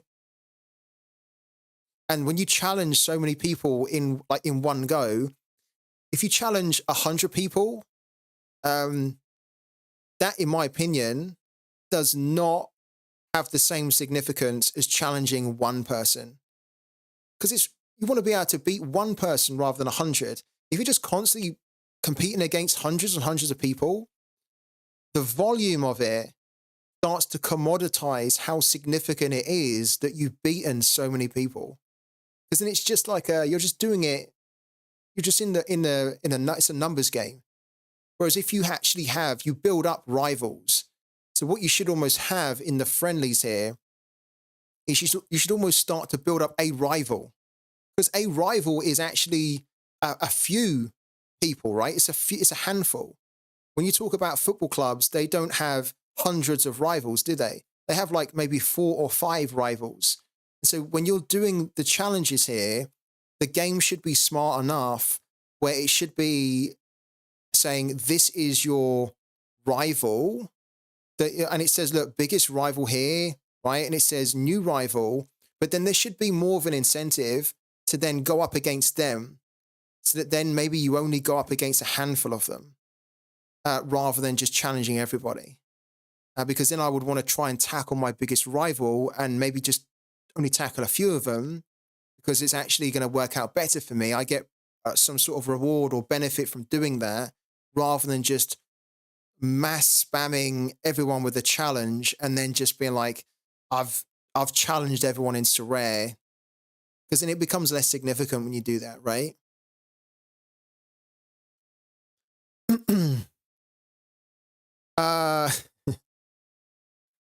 You're right. It's pure incompetence. They making the United board look good.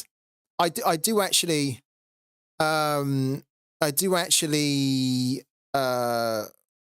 hate being kind of negative or critical of Sorare, but there are times when it's needed as well.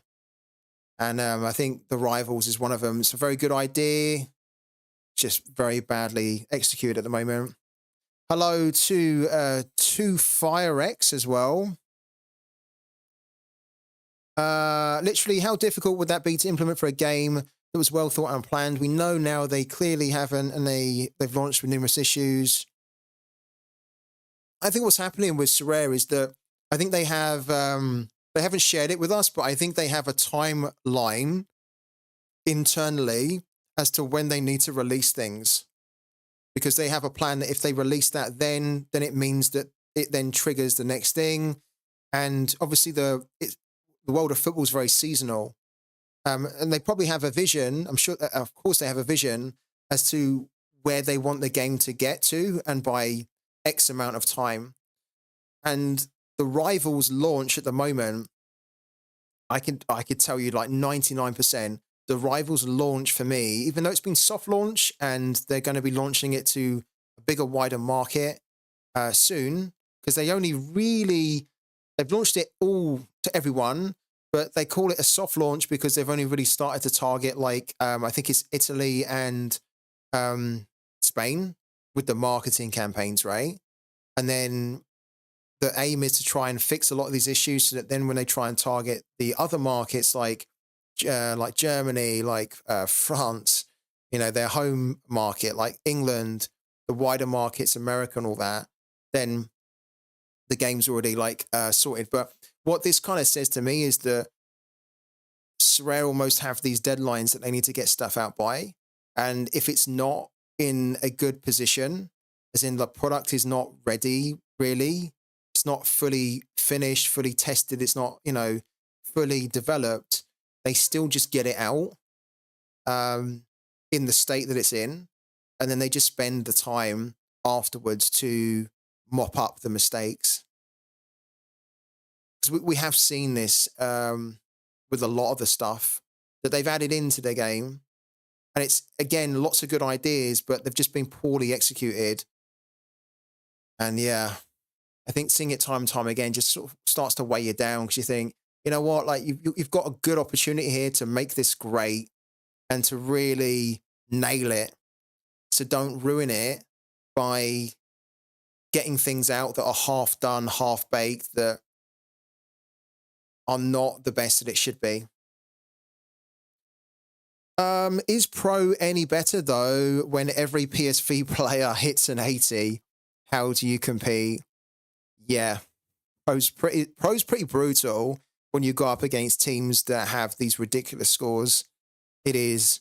I think this is partly why the threshold is so important, because then you don't have to worry that you're competing against those PSV players that hit 80s, because you just have to hit the points threshold. I've actually, funny enough, I saw a manager that responded to, I sent another tweet out yesterday talking about this here, how I think that we're probably going to get some kind of an announcement, ideally this week, if not then next week. But this week, if they do announce the changes and stuff, this week could be like so critical for Sorare, because they would have to talk about the another maybe special, the new super cap, the new reward structure, things they're doing in Rivals, so improvements they're making in Rivals, and the market, how they're going to be fixing the market, which everyone is holding their breath for, plus also Threshold.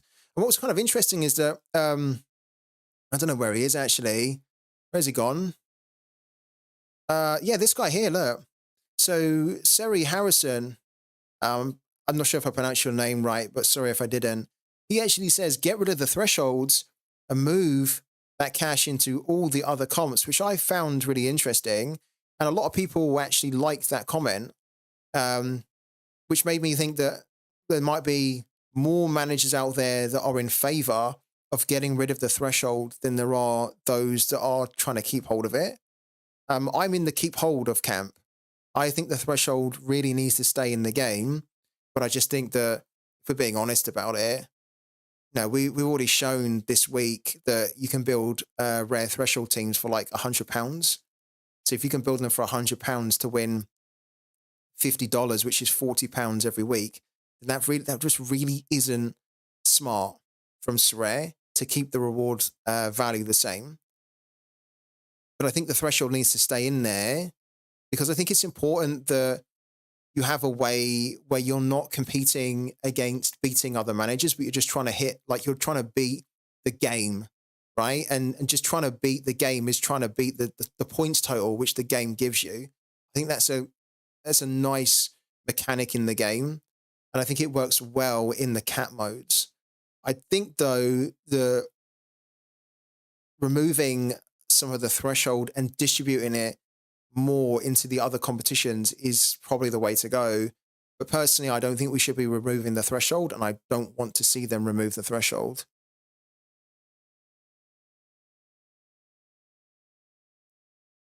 I have a non-rivals related question. Why is it that on auction, some people can bid a few cents higher than the current bid, and others have to bid like 10 euros over?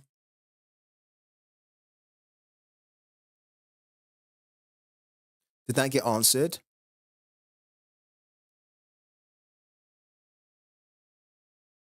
Oh, there's a question here from Connor as well. Sorry, this is off topic. Do you need Matic to level up a Pooky Ball? Struggling to get past the signed transaction. You don't need Matic to level up a Pooky Ball. You can use the in-game currency. If you don't have enough in-game currency, then you can use the Matic as well. We will actually head over to Pooky in a little bit, in like a second. Can you generally build a rare threshold team for £100? Seawix, you can. You must have missed our giveaway that we done. It was a competition that we done. You can genuinely build a threshold team for £100. I ran a competition, here we go, a few days ago called the Cap 240 Build Giveaway.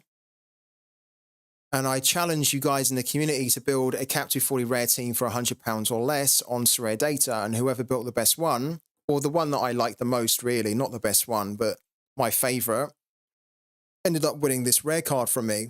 And we had loads of entries in here and loads of really smart, interesting options about how to build it.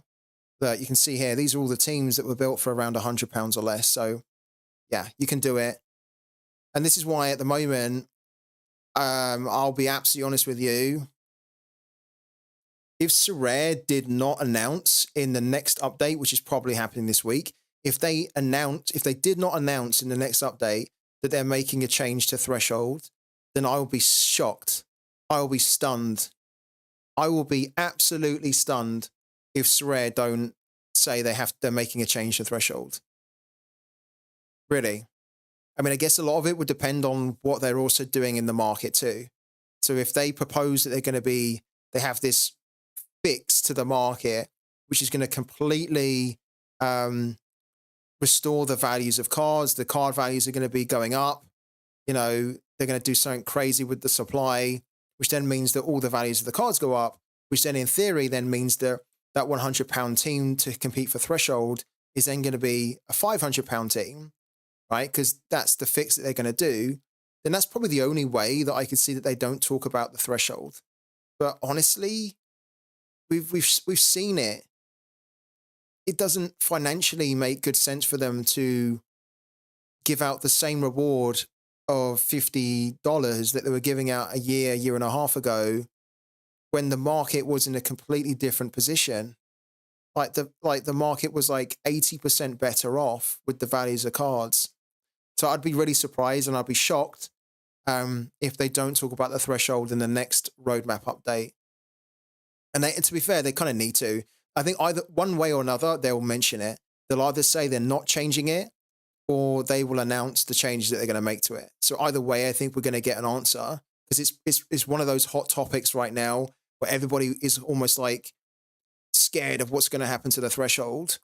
So they'll have to address it. But will be really shocked if they don't propose some kind of a change, which is either reducing the threshold, increasing the points that you need to hit the threshold, or redistributing some of that threshold money to other competitions in a new reward structure, which then means that you can win a decent amount of value, even when you kind of finish in the hundreds, right, in other competitions. Do you think it's worth to use the Sorare coins on the raffle they do? No, I don't. If you do it, it's only worth it to do one. But yeah, we talked about it a little bit earlier. I don't think it's not worth it.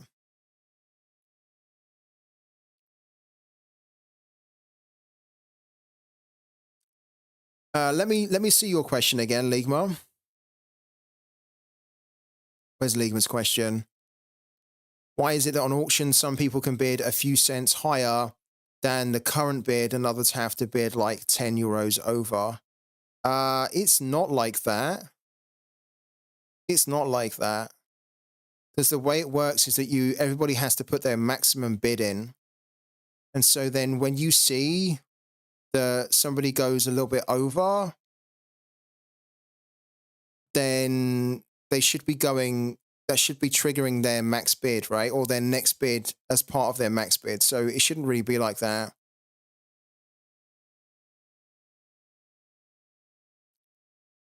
Would you still play FTS? Would I still play if what?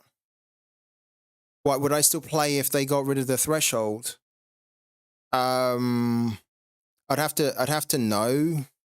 I'd have to know what the changes would be in order for me to answer that. Like if they just said we're removing the threshold and that's it, probably not.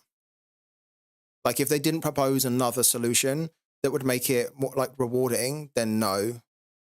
But if they remove the threshold, which I don't think they're going to do, by the way, but like if they did remove the threshold and they also then proposed like a completely revamped reward structure, which then meant that you could probably earn roughly what you could earn from the threshold or close to, but just in a different way, then I'd probably still play the game. Yeah, sure. Because I think the game's still really quite fun. But like if Sorare removes something, then you can't just take and not give. You need to take something away and then give something, right? If they just take something away and then they don't offer an alternative to give back, then yeah, it doesn't really work. And they kind of need the threshold in the game. They need a way to be distributing the money, because the liquidity that they get from it, that users get from it, is so important. So, but the threshold amount at like $50 right now, honestly, just, I've said it before and I'll say it again. Everybody should have been taking advantage of it, because I just don't think it's going to stay like that from the next update.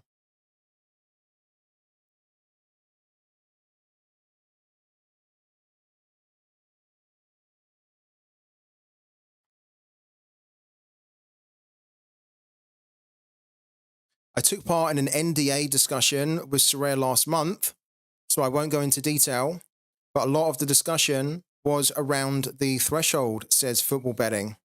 That's interesting. I think everybody mentally needs to prepare themselves that there's going to be a change to the threshold. Like this is something that I've said before. That everyone has to expect there's going to be some kind of a change to the threshold, and then if there isn't, great. But I think everyone has to kind of expect the worst, or expect a change which is going to make the appeal of threshold less appealing. I think that's the way to go about it. Like, expect that they're going to do something to it.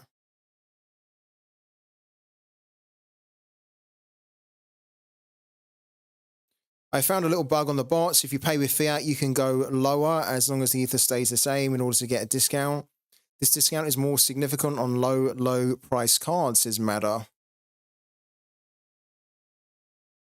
Yeah, that's right. If the ether stays the same, you're right, because it is pegged to ether. Yeah. It's a good spot, man. A really good spot.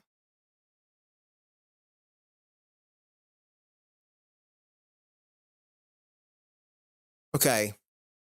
I don't think we need to do anything more on rivals. I mean, we kind of spent a lot of time talking about rivals today.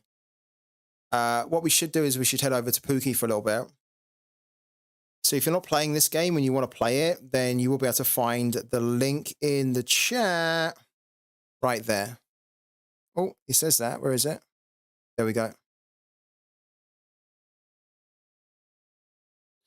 Is it worth me sending Pooky a message? So, Connor, now we're on Pooky. Let me try to help you. What are you trying to do here, man?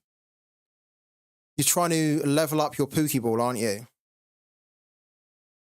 So when you're trying to level up your Pooky ball, let's just take, can we claim anything right now? I can probably level up this Pooky ball here. Yeah, so why don't I will claim my rewards right now, which will then allow me to level up this Pooky ball, and I'll do it live just so that you can see it, to see if there's anything that you're not doing that you should be doing. And then if you're doing all that I'm doing and it's still not working, then yeah, you know it's worth to log a ticket. So let's claim these rewards right now. Okay.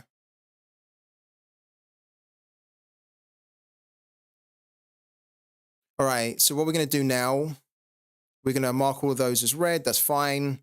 Refresh the page here. Okay, we need to claim this one as well. So we need to create a small transaction on the blockchain to claim those rewards, which we're going to do right now. Confirm. I don't have a sequence wallet. No, I've got a Matic, not a Matic wallet. I've got a MetaMask wallet. So yeah, if this works, if we go through this and you're doing all that I'm doing and it's still not working, then it could be an issue with the sequence wallet. So Connor, and to everyone else that wants to know how to level up your Pooky balls in Pooky, if you've never done it before, or if you're running into issues doing it, you can see that this is highlighted as purple, so we know we can upgrade it. We click on it. It says level up. Great. Now we've got Matic, which is the actual currency, the cryptocurrency, and then we've got in-game currency, okay? You can level up with either. You can use the in-game or you can use the Matic. You can choose which one you want to use to level up. So we're going to click level up, and then we're going to take it up to level 53. So it goes up by 1. If we wanted to take it to level 54, it says we don't have enough experience points basically to do it. So we need to try and get more experience before we can do that. So we can level it up to level 53. And it says the unlock cost here. So we can use POC first, or we can use Matic. If we use the Matic, it would be 7.22. We've only got 10.176, right? So we're going to use POC instead, because we have 2,000 POC, and this is going to cost us 206, which is great. Then we're going to press continue, and then we get a little pop-up box which comes up here, which you guys can't see, and it's going to tell me the network is busy, but I can still do the transaction. It's just going to cost a little bit more to do. So we're going to press confirm. Okay. And then we have to just wait for the transaction to happen on the blockchain. There we go. You probably heard that little sound, which means that it's been confirmed. We've just leveled the ball up. And then what we can do is we can now assign the boosters. So we're going to assign a 1 on draw and then 1 on over 2.5. Press confirm. We now have a level 53 ball. We've taken it up 1 level. And it was nice and smooth. We had no issues at all. So if you're doing the same, process like that, Connor, and it's still not working, then yeah, it might be an issue with your wallet. And then in that case, if it is, then yeah, please do drop Pooky a message, and they can maybe advise you, because they're really good. The help on Pooky is really good. Pooky Scout, I asked this earlier, and you might have missed this or not, but what do you think is the result which happened the most so far in Germany? So I did miss it, actually. So you mean the result from the weekend that happened the most in Germany, in the Bundesliga? Was it 1-1? I'm going to guess that it was 1-1. Was it 1-1?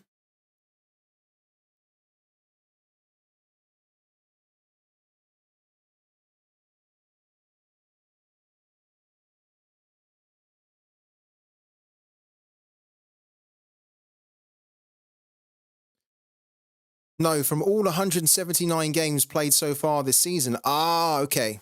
Okay.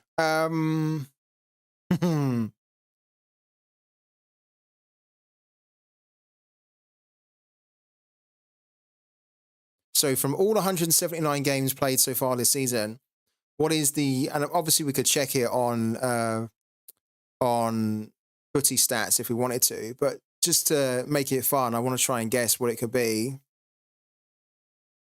Trying to think. So is it 3-2? Is it actually 3-2? Is it 3-2? If it's not 3-2, then I'd probably say 2-1. So 3-2 or 2-1, because we know it's such an over 2.5 league, or the, the Bundesliga is, right?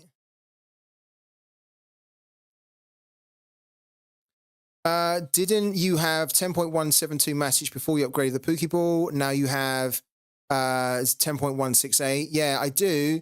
You know why? It's because we have to pay a little bit of Matic, which is the gas fee, to create the transaction on the blockchain.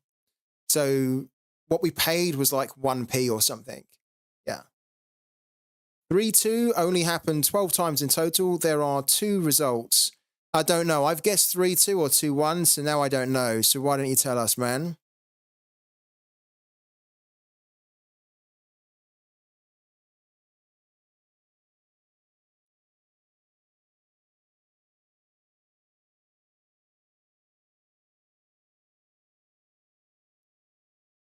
It's got to be 2-1. It's got to be either 2-1 or 3-2. What are you going to tell us now? Is it like 4-1 or something?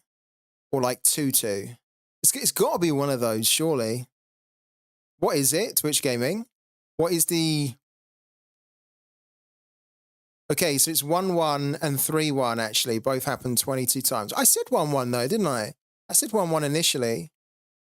Should just stuck with that. And then 3-1. Wow. The 3-1's quite a cool prediction. 2-1 was 20 times, so you've been close. What about the 3-2 only happened 12 times, did it? The 1-1 happening a lot is kind of interesting, but that's also quite a common scoreline, isn't it? I think in most football games, no? there's so many.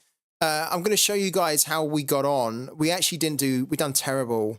We done so bad on Pooky this week, which is probably a good thing, because to be honest with you, you guys know we've been smashing it on Pooky. We have been robbing Pooky of so much money over the past 2 months that it was probably about time that we had a game week where our strategy just didn't really come off for us, and we just not really going to win anything.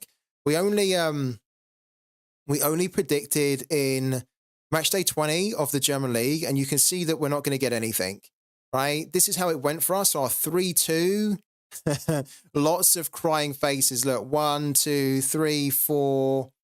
4 cries. We had no exact score whatsoever, which this strategy really relies on getting at least one exact score.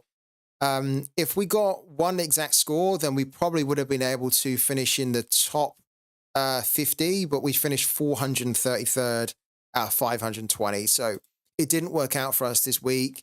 It was a game week actually where there was not a lot of goals. Look, 2-0, 2-0, 1-1, 1-0, 2-0, 0-0. When you predict 3-2 and most of the games are under 2.5, it's never going to work out for you, right? Because we would have then needed more 2-1s or 3-0s, just basically more over 2.5s. So it didn't work out for us, but I quite like our strategy, and it has been working for us well, so that's okay. We've got one more game left in the English League here, and we also done 3-2 in the English League. And we were actually pretty close on getting 3-2. Look, at one point this was 3-2 as well, I think, the Luton game. And then this ended up being 2-2. This ended up being 2-2. Look how many over 2.5 goals there were, or games there were, in the Premier League. It was brilliant. Look, every game so far, apart from this one, has been over 2.5. And they've been mad over 2.5s as well. Look, 3-1, 3-0, 2-4, 5-0, 2-2, 4-1, 2-2, 4-4. The only game that wasn't was the Bournemouth one. So our 3-2 strategy has been working kind of well.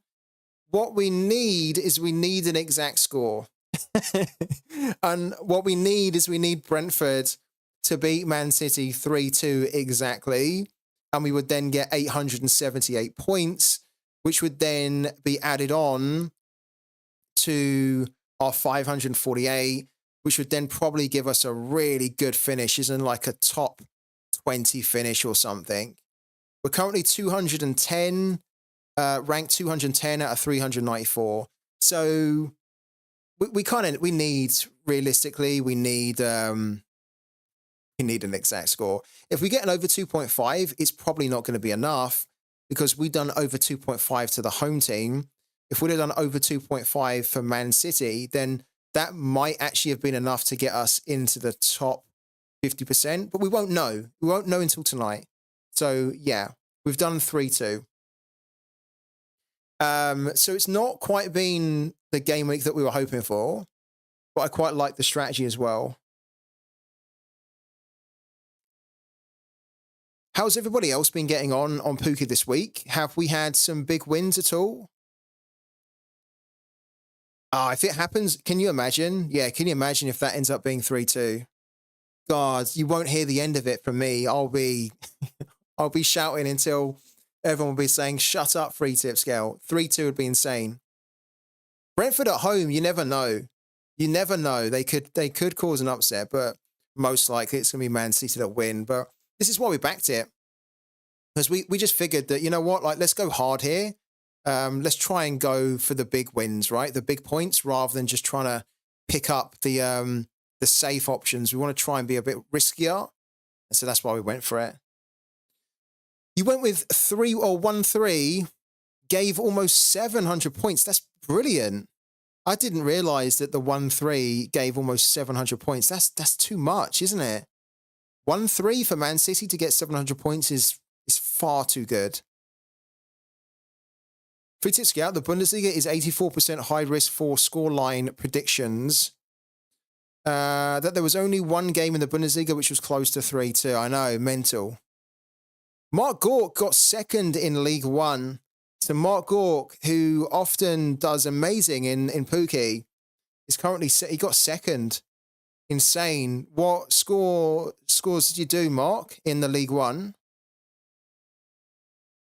Also, a reminder that I'm giving away a sticker, which is worth about £35.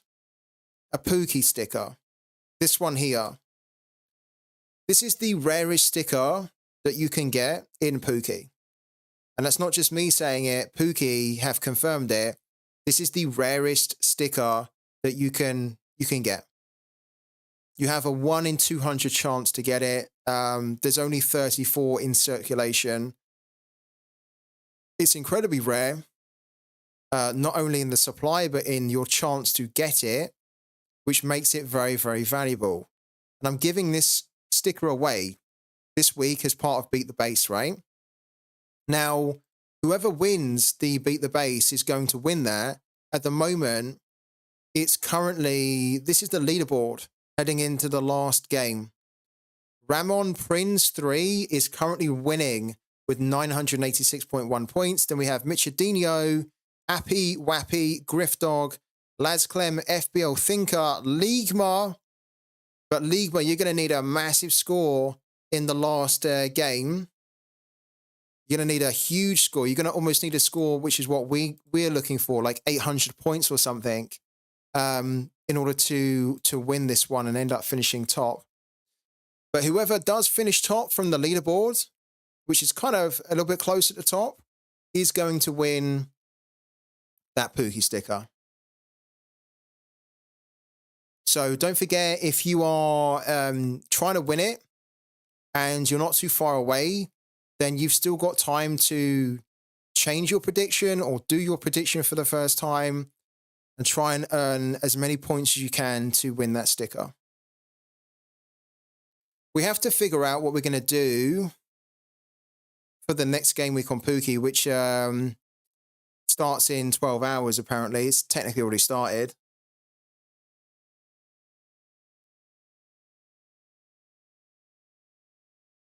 There's 2 Argentinian League ones. This sticker will be incredibly useful, yeah. As Switch Gaming says, if you win this sticker, you'll be able to use this sticker for Euro 24 this summer. And this is why this sticker is so powerful, because you can use it on any international team. Any international team. Doesn't matter who it is. And the way it works in stickers is that most of the time, like for example, look, I have this sticker here where I can only use it on Wales, right? It's a higher rarity sticker. It's a rare one, but it is nowhere near as powerful as this sticker here. Because we can use this on Wales, we can use this on France, we can use this on whoever, Zimbabwe. It doesn't matter. If they're an international team that's playing, you're going to get a boost from having this sticker. And this is what makes it so powerful, because there's only one type of sticker that allows you to get this boost on every international game. And it's what you can see on the screen right now. And technically, I would have loved to have kept it. But I did promise when we, before we opened the pack, that whatever we got from it, we would give away. And I'm nothing if not a man of my word. So that's why we're giving it away. Yes, it's Zimbabwe. It was the first country, it was the next country that popped into my head somehow. Yeah, it's brilliant, this sticker. So whoever wins it could sell it. You could sell it for 35, 40 pounds, or you could keep it. And then it's going to serve you really well on Pooky. Mark says he's sitting on an international rare and still not sure if I want to use it myself or sell it if the Euros are around the corner. Might even level it up before and sell the Epic. So Mark's sitting on this exact same card, but like an Epic, like a rare one. Sorry, which means then that he could sell that one for mad amounts. You see, it seems like I need to wait to win some Matic to level it up. But do you not have any Matic in your account? Why do you need to wait? Why you have no Matic whatsoever? Okay. So basically, you need to pay a gas fee on Sequence. But I thought that on Sequence wallets they didn't have to. But they've also mentioned before, Pooky, that when the prices have got quite high, they've not been able to cover the fees. So that's maybe what's going on, is that maybe the prices are too high for them to cover the fee on Sequence wallets, that you then do need to actually have some Matic so that you can then pay for the fee. But the problem is that you're going to need to have some Matic in there. Because even if you win Matic, you're not going to be able to claim it. without actually making a transaction fee.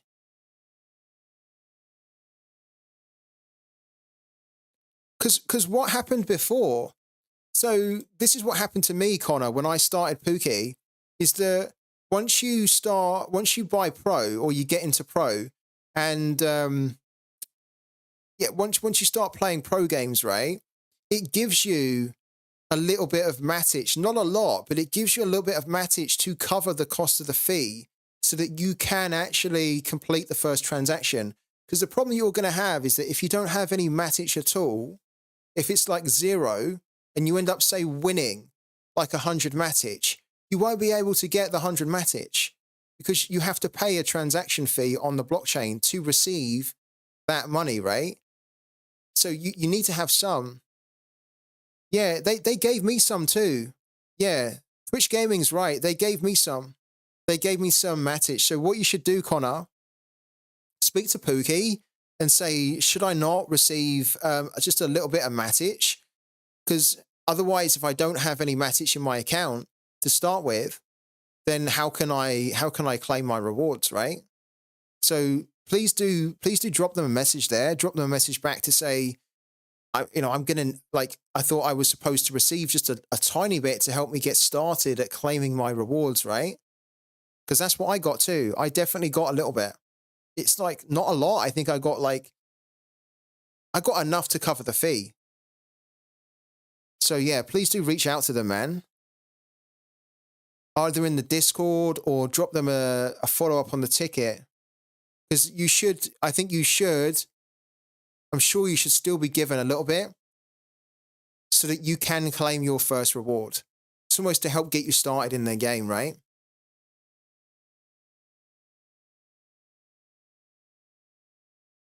So what are we going to do this week then for Game Week 64? Let's try and plan out where we're going to go. Well, I think we're going to go into the German League again. In fact, we are, because we've already started to predict in the German League 3-3. Of course we have, right? So when we get 240 tomorrow, we need to spend 10, 20, 30, 40, 50. Then that's going to give us 190, which then means that we could... This is always 14.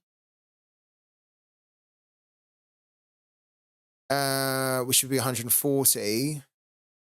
If we'd done the English League, that would be 100, but then we could also probably do what? Is it the French League? We could do 9? Yeah, then we could do the French League. But then if we'd done it like that, it would not give us any leftover currency or energy, sorry, to update our predictions. So I think what we're going to do, I think we're going to do the German League and then we're going to do the Argentinian League again. Yeah, because we have a Pokeball that's perfect. This one here, we have a Pokeball that's perfect for the Argentinian League. It's got 1-1 on it. It has an Argentinian club, Lanús, and we've boosted the draw and under 2.5, which is huge in the Argentinian League. So I think that's what we're going to do. That will give us 50 energy left over, which then means that we have 50 energy to kind of update our predictions, which is a lot, actually. We won't need to use all 50. We could then probably pay, say, like 40 into Game Week 65. What is Game Week 65? Game Week 65 has 7 match days, and it has, again, the Argentinian League, yeah, and then the German League, plus also Europa League. So what we could do is we could pay, say, 40 of our leftover 50 into the Argentinian League and then save 10 to update 5 predictions. I think that's what we're going to do.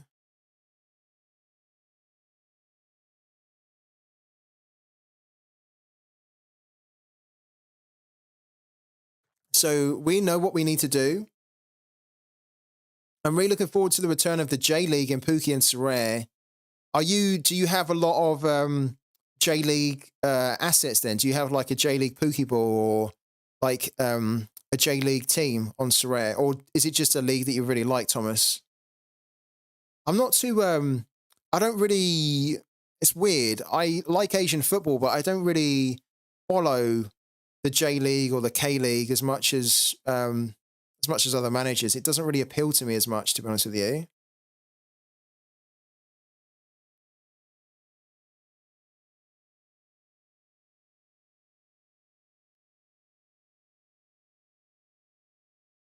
Yeah, I agree. I mean, I've had no issues since I've had a MetaMask wallet on Pooky. I've since I've been playing Pooky, I've always been suggesting that if you can try and set up a MetaMask, because I just think it's a lot easier to use. Not only just with Pooky, but also just sending your money to your bank. Because when I get when I get rewards, sorry, on Pooky, I send the cash to my MetaMask wallet, and then from MetaMask wallet, I've already got saved my Coinbase wallet address. So in a couple of clicks, I can send it to my Coinbase, the money, and then on Coinbase, I can then send it directly to my bank account. And it's just so easy to do. I never have any issues with it. So if you're not playing Pooky with a MetaMask and you are playing, say, with Sequence, but you're finding that Sequence is either too complicated or too difficult to use, or you're having some troubles with it, then as the guys are saying in the chat, do consider just to get a MetaMask wallet, which is free. You know, it's free to sign up. You just get the account, and it's just really easy to use as well. The match is also streamed on YouTube for free, which is pretty nice. That's cool. Yeah, I remember the Russian Premier League games are also streamed on YouTube quite a bit too. So when that comes back, I'll probably watch a few of them as well. FT, how do you predict with a ball instead of another? What do you mean? Will trading between players be introduced in Pooky? It will be. I think that's something that they're looking to. It's a good question, by the way. It's something that they're looking to do, I think, towards the back end of this year. There's a roadmap. If you guys don't know, there's a roadmap that you can check out. So when you're on the main page of Pooky, you just scroll all the way down to the bottom and you just click on the blog here. When you click on blog, then scroll down all the way to the bottom on the blog. And then what you'll be able to see is there's this white paper. Then click on the white paper. And then on this white paper here, it's really detailed. You can find everything you need to know about Pooky here. There's loads of sections to it. So do check it out if this is the first time you're ever seeing it. But then you can see there's a roadmap here. And when you click on the roadmap, it shows you kind of what their current focus is, what their next focus is, and then what's kind of happening later on, what they've also released as well. And you can see that, look, this in-app secondary marketplace is where you can trade. And so that's coming later on this year. After they finish doing the mobile app, the next thing will be like doing the token economics, or the tokenomics, should I say, for the game. And then crafting will come after that. And then after the crafting, it's then going to be the secondary marketplace. So it's really cool.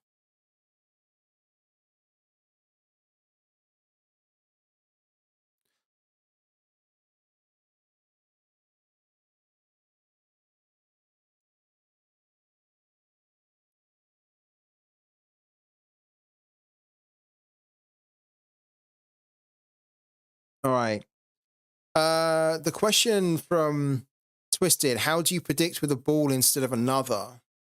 It's kind of an easy one to answer, because if you do a prediction, let's just go into here, for example, Twisted. It's really easy to do.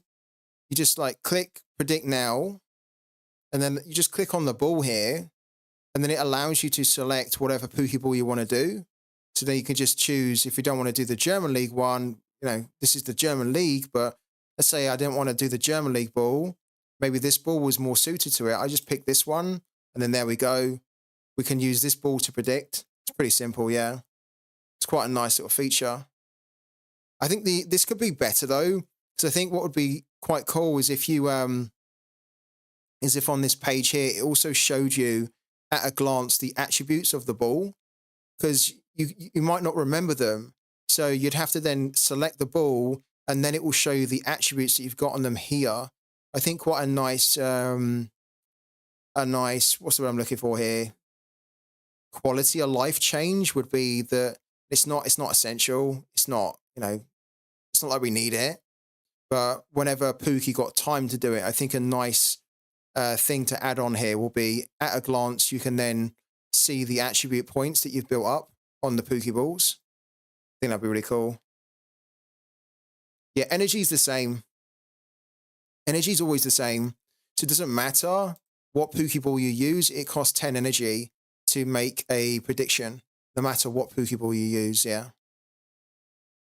Guys, don't forget that if you do want to get involved in Pooky, you can pick up Pooky balls today. They are available from 35 Matic, which is $27. If you use the link in the chat, that link gives you a discount, a 5% discount actually off your first purchase in the game. You get loads of in-game currency as well.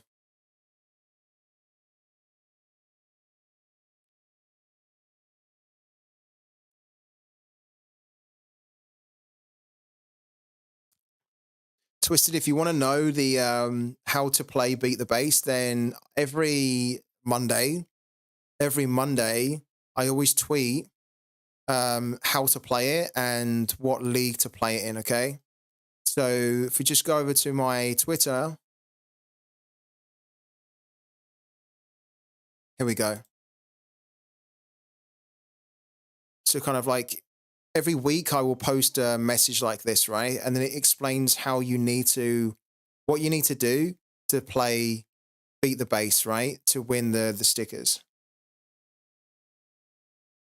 And after today's stream, I will post another tweet.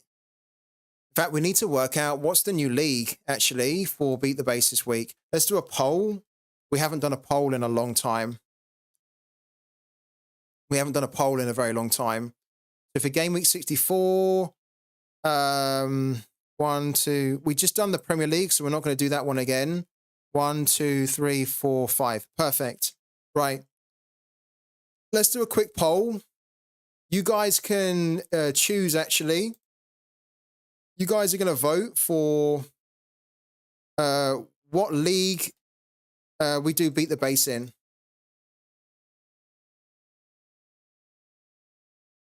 What league is Beat the Base this weekend or this week? All right. And the options are the Argentinian league. So let's just say Argentina, Germany, Italy, France, and then Spain. Okay. You guys will have additional votes as well, so you can give yourself more votes as per usual with the free tip Scout Fund coupons. They cost 1,000. But if you really want to predict in a certain league this week to try and win the sticker, then you can give yourself more votes. And you've got 1 minute. Do you have 1 minute? You've got 2 minutes to vote. So there you go. Away you go. Away you go. The vote is live. And whatever gets the winning vote here is going to be the league that I will then say that's where you need to play Beat the Base in.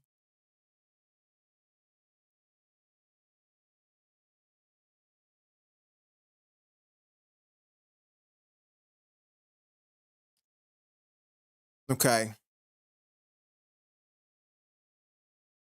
Twisted Fortune finally added me as a rival. Thanks, man. I'll add you back a little bit later. I need to wait until after the Brentford game before I can add any more rivals. Yeah, so guys, please do vote. The reason you should vote is because we're going to give away another sticker this week. And there's not a load of votes in here at the moment. So do vote. Because maybe you've got a France ball, or maybe you've got better knowledge about the Argentina league than you do have about the Germany league, right? Then you want to have the advantage. You want to be able to stack the odds in your favor. So trying to get the league that you feel you're strongest in will give you the best chance of winning a sticker from me, a Pooky sticker. And remember, all the Pooky stickers have actual real world value, like Sorare cards. So you can sell them for value. You can sell them for money. You can trade them. You can keep hold of them and their value can increase as well. And then you can sell them at a later date. At the moment, it looks like it's France, but do we have a late flurry with about 5 or so seconds left before we announce the winner here? I reckon Arthur's had who did anyone spend money in that one? Spend not money, but spend 3-6 scout coupons. France is the winner. So 40% of the vote. France is where we're going to be doing Beat the Base this week. So if you want to have a chance of winning a sticker from me this week, you need to predict in the French League. Okay, this one here, game week 64, match day 21. You need to predict in this one, and you need to get the highest base score. Does anybody here not know what the base score is?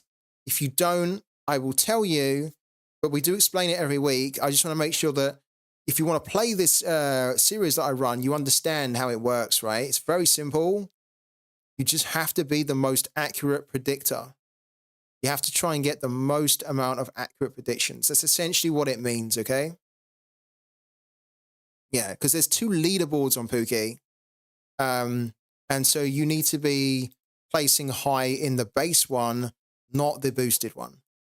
And the leaderboard that actually matters is not the all, but it's my rival. So you always need to make sure that you're adding me as a rival, as Twisted Fortune just done there. Because if you're not my rival, I can't see you on my base leaderboard. And that's why I need to see you so that I can then pick the winner.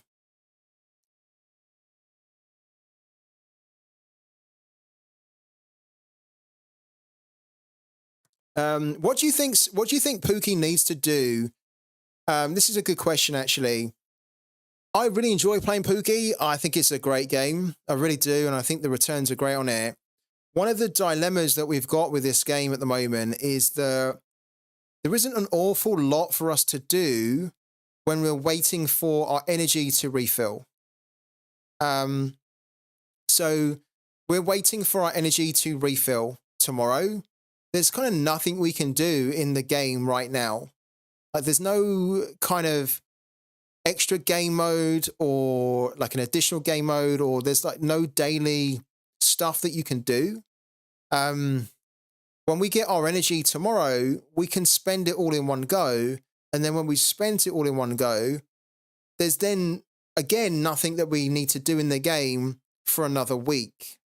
And so this is probably the one area that I would love the Pooky to try and address if they can in a future update, is that I actually, as I think a lot of you guys that play Pooky, you probably want to spend a little bit more time in the game, maybe having different ways to win the Matic, or maybe other ways to win the POC tokens, right? Because at the moment, the only way to win them is just in the standard leagues, right? Using this energy.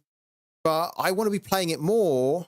I want to be having a reason to come back every day to play it, rather than just doing everything in 5 minutes, which is great, by the way. I do like that we don't have to spend long on it if we don't want to. But then I just think that there seems like a bit of a missed opportunity here to be bringing me back like every day for the next week until my energy refreshes. So what do you guys think Pooky need to do? So this is a bit of an idea brainstorm here for the whole chat. What do you think Pooky should do or need to do to improve the game and to get you coming back to playing it every day? I'd really like to know that. A mini game. So Connor says a mini game to win PXP would be nice. Yeah, I think it would. I think that would be a good idea, because this is really difficult to win. The PXP, the POC. I have a lot of it because we had a great run, but it is actually kind of difficult to win like hundreds of that. They have recently talked about that in their blog. They recently made an announcement here about the updates which they're looking at. And one of them was around, or was it around XP? Maybe it wasn't. No, it wasn't. It wasn't around the PXP. But I think that they do need to look at trying to find a way to improve the distribution of that, because it can be really difficult to win. It really can. I would say with the free to play ball, you can win energy for the week after predicting. Yeah, I think so. I think that'd be a cool one. I think, you know what, a really nice, easy fix here would be to do what Sorare are trying to do, which also Marvel Snap have already got in the game, which is to have kind of missions, right? Have some kind of like prediction missions, or to have a separate energy system. So this is your weekly energy, and then to maybe give users daily energy that then recharges by an X amount every day. So maybe you get like, say, 10 daily energy. And then what you can do is you can then predict on games daily, but in a different way. So rather than predicting like here for over 2.5 on the score, maybe instead what you're doing is you're trying to predict how many yellow cards there are going to be in that game. Or maybe you're trying to predict how many corners there will be in that game. Those markets are massive. Cards and corners in betting are massive. A lot of people bet in those. A lot of people also bet on both teams to score, for example. Now, technically, when you predict in Pooky normally, if you say, I think it's going to be over 2.5 like that, that's not just over 2.5. That's over 2.5 and both teams to score if that scoreline comes off. So maybe they could also do one where these games which are happening daily or whatever, you have a separate energy, and then you could predict on both teams to score. So that then it doesn't have to be over 2.5, because this is also over 2.5, right? But that's not both teams to score. The both teams to score is a separate market entirely. And because it's a high chance market, because it's only 50-50, like it's either yes or no that both teams score, right? I think that would work quite well for like daily energy. And that daily energy, you could then be spending it, and maybe it recharges by like 1 a day. So maybe it starts with 10 and it recharges 1 a day or something, or 2 a day, something like that. And then in the daily mode, you then get a chance to win more PXP, so the POC tokens, and maybe if you're the best for the day, you get a chance to win some Matic as well. So it's like a daily leaderboard that resets after every day, and you use your daily energy to play it. I think that'd be really cool, personally. And I think that would definitely keep me coming back, because even if we spend all of our weekly energy, I'd be like, okay, I don't want to miss out on any of the daily, like the daily energy, or any of the daily games which I could play, which would then give me a chance to build up and keep winning PXP, and even some Matic as well, which is the actual currency. I'd love to see something like that personally. Can I redeem show me the money on today or tomorrow's stream? I finally collected enough FTS coupons for it. So well done indeed, Twitch Gaming.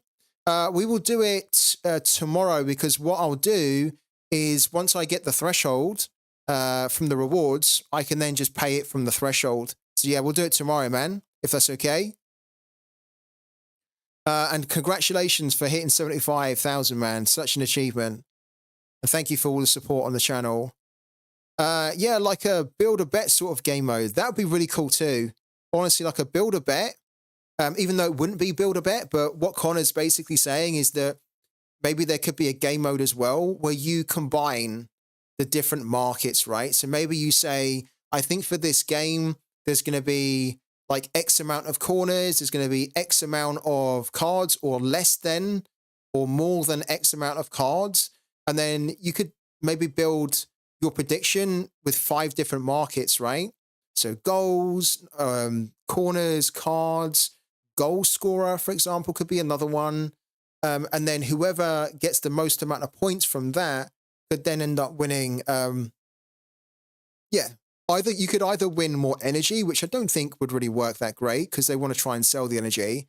But I think actually in that type of mode, I think it's better to try and win the PXP or the POC, and then the Matic, right? And then maybe daily challenges, and you get extra energy if you hit. This is actually a really good shout from Paolo. One of the things that one of the kind of quite successful things that games do is you get login rewards, right?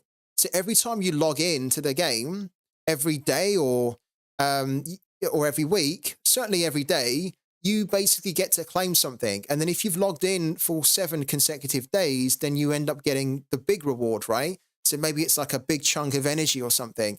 This is something which I think Sorare really need to do for Rivals as well. So they have the daily missions here, but I think that what would serve this mobile game, because think about mobile games, most mobile games give you some kind of like a daily login reward, right? What Rivals could do is that every game, every day, you kind of, maybe not log in, but every day you play a game, that then accrues so that after 7 days, a week, you can then end up winning a reward box, right? Or maybe you don't win a reward box. Maybe you win like a bunch of arena tickets or something. Like being able to just give people something to keep playing the game because they have been playing the game consecutively day after day after day. They should be rewarded for coming back and playing the game, because then that just encourages them to keep playing it more and more and more. Stuff like this, right, is so popular for mobile games that it's such a surprise that Sorare have not done it. And maybe they will do it, but again, it's a surprise that it's not already there in the game, because at the moment, as we talked about, there isn't really a big incentive to be playing this every day, other than just to try and hit like one of the challenges, which is to try and play Rivals for 30 days or whatever. Yeah. Milestone rewards for logging in. FIFA Mobile, for example, have it. Yeah. So many of the successful games have it, and so many of the mainstream games have it. And it's actually it feels rewarding then, because when you come in, you get something, like maybe every day, you get X amount of arena tickets, and then, or maybe it's different from day to day, which would be great.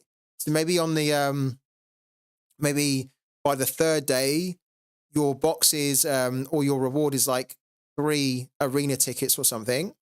Maybe the 1st day, when you log in and play, you get some Sorare coins, right? You get probably, I don't know, like 10 or 20. It doesn't even have to be a lot. Just something, right? Just to keep people coming back and playing it. Stuff like this, they're really missing a trick, Sorare, when they don't have it in the game already. And we don't have an idea as to when they're going to be releasing these kind of features into the game. I think that's also another frustrating thing, is that we get that Sorare Rivals is not the finished article, but we don't actually have a timeline on when it is going to be the finished article, when the product is going to be so polished that we can say, yeah, that's like 99% now what it is. And then the additional 1% is just iterating. They got me saying it now. Just like literally evolving it and just tweaking it for small minor improvements, rather than filling in big gaps of a product that is very underwhelming, but with high potential. Sorare, more like slow rare. They do have their own pace, don't they, Sorare? And we've known it for a while. We've often joked about that Sorare have lots of things cooking. We know that they do. At the same time, it's probably why they're a little bit overwhelmed, because they're trying to do thousands of things at the same time. But some things just take a ridiculous amount of time, like an insane amount of time to come into the game, that should just be quick wins that you can throw in there. For example, we're going to come back to it again. This is a quick win. Honestly, being able to sort this by earliest to kick off, I feel like, and I'm not a programmer, right? So maybe I'm being a little bit harsh, I don't know. But I feel like this sort of thing could have been fixed like in a day, where it's like, okay, cool.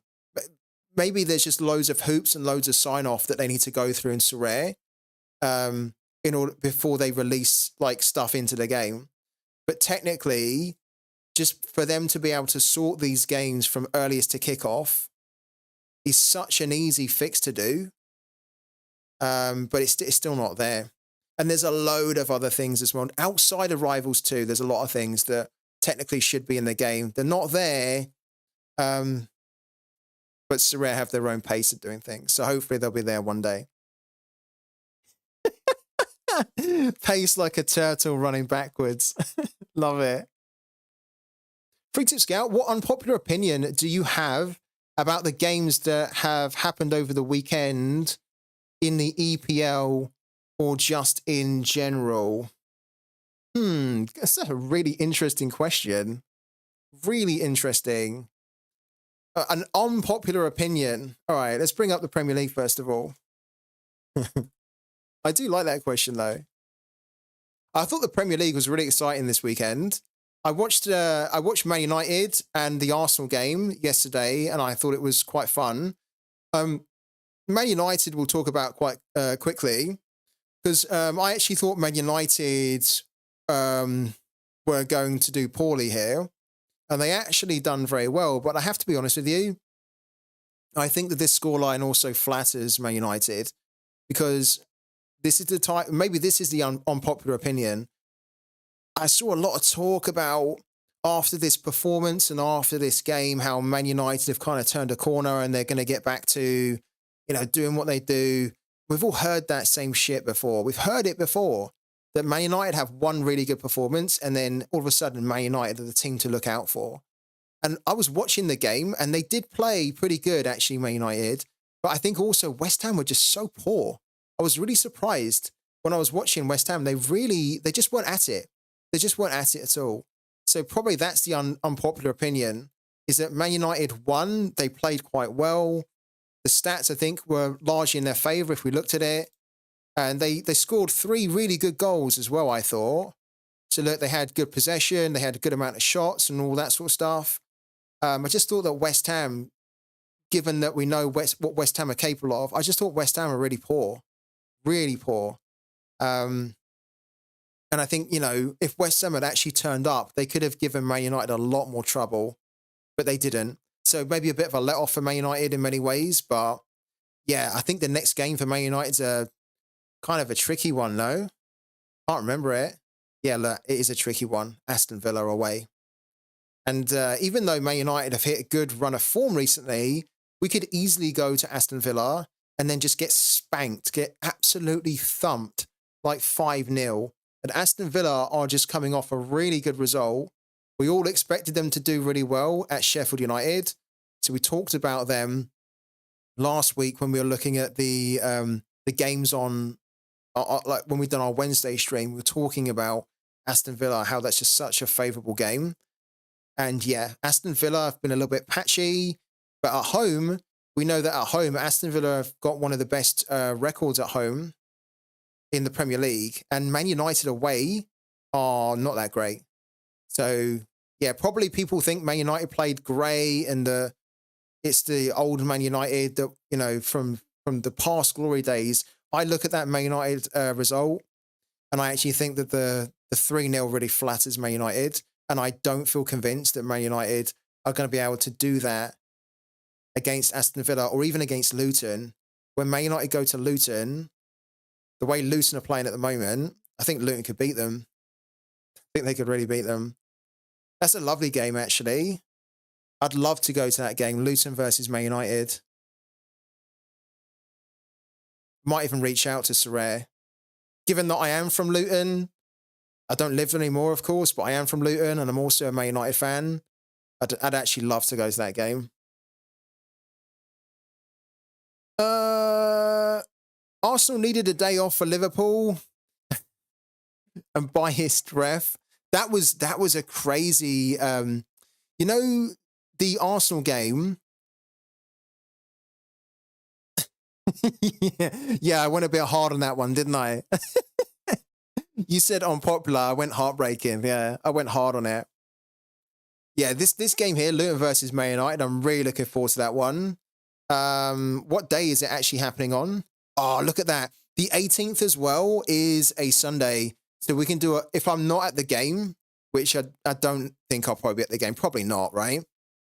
But if I'm not at the game, then I'll definitely be doing a stream, and we can do a watch along. Because that'd be quite cool to see, to follow Luton versus Man United. That could be a huge upset. But the Arsenal versus Liverpool one, Liverpool just looks so all over the place defensively, and especially Alisson. I feel like Alisson, I've seen him a couple of times this season, and Alisson looks a little bit, he looks like a bit of a nervous wreck at times. It's not the Alisson that I remember. He looks like he's got some big mistakes in him. And of course, yesterday he made that really big mistake where he ran out, almost tried to kick it and then missed the ball entirely. It was awful. And I thought the last goal that Arsenal scored as well, I thought he shouldn't be getting beaten, you know, from that angle when he had the goal covered and it went kind of like through his legs. It was a bit weird. So I don't know whether he's suffering from a bit of a crisis in confidence or whatnot, but they need him to be back to his best because it's really shaping up, isn't it, at the top? There's not much in it now. Hello to Balfour as well. So we're watching the Luton win live. We are, hopefully. Trafford, for me, will be the best Prem goalkeeper soon. He's insane. What a massive shout that is. I can't believe Twitch Gaming thinks James Trafford is going to be the best Prem goalkeeper rather than the legend Andre Onana. I can't believe that. I'm shocked. Vicario, yeah. Who do you think is the best goalkeeper right now? This is a good question. Who is the best Premier League goalkeeper right now? Who is the best Premier League goalkeeper? I would love to see the responses because there are some really good goalkeepers right now in the Premier League that are performing very well. I don't think it's as cut and dry, personally. I'd love to know. Connor says Flecken, Van der Sar, presently playing in the Premier League. Arthur says Alisson. Go check the goalkeeping against Rome. Pickford, De Gea is Alisson. Does everyone really think Alisson? I like Mark Gork's answer there. Ortega Moreno. I think Ortega Moreno is really good. Like technically, Ortega Moreno is probably one of the best goalkeepers. I'm not kidding. He just doesn't play. We've already talked about him. He's the best number 2 by far. Areola. What happened to Areola? Because he came off injured. Maybe Connor knows that because Connor's in the chat, right? Connor, what's the injury with Areola? Because Fabianski had to come on, didn't he, at half time? How serious is the injury to Areola? In FPL, it's Pickford who has the most amount of points. Probably Precaution, no news yet. Okay.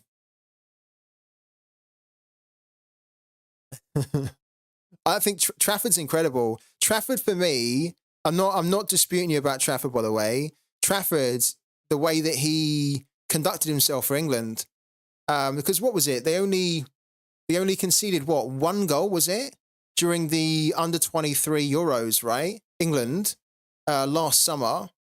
And he kept the most amount of clean sheets, didn't he? He was so good, and he has been so good for a while. Obviously came through the Man City Academy. So he has the potential. He has all the ingredients to be like top goalkeeper. It's a good experience for him at Burnley as well. I think that it's really good for him because he's a young goalkeeper and he's playing for a really bad team. Like there's almost no pressure on him because they are expected to concede goals, right?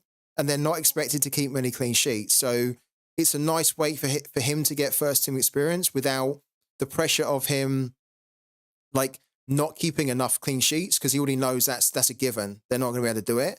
He just needs to try and limit the damage. And I think that's a really smart play from them to get him there.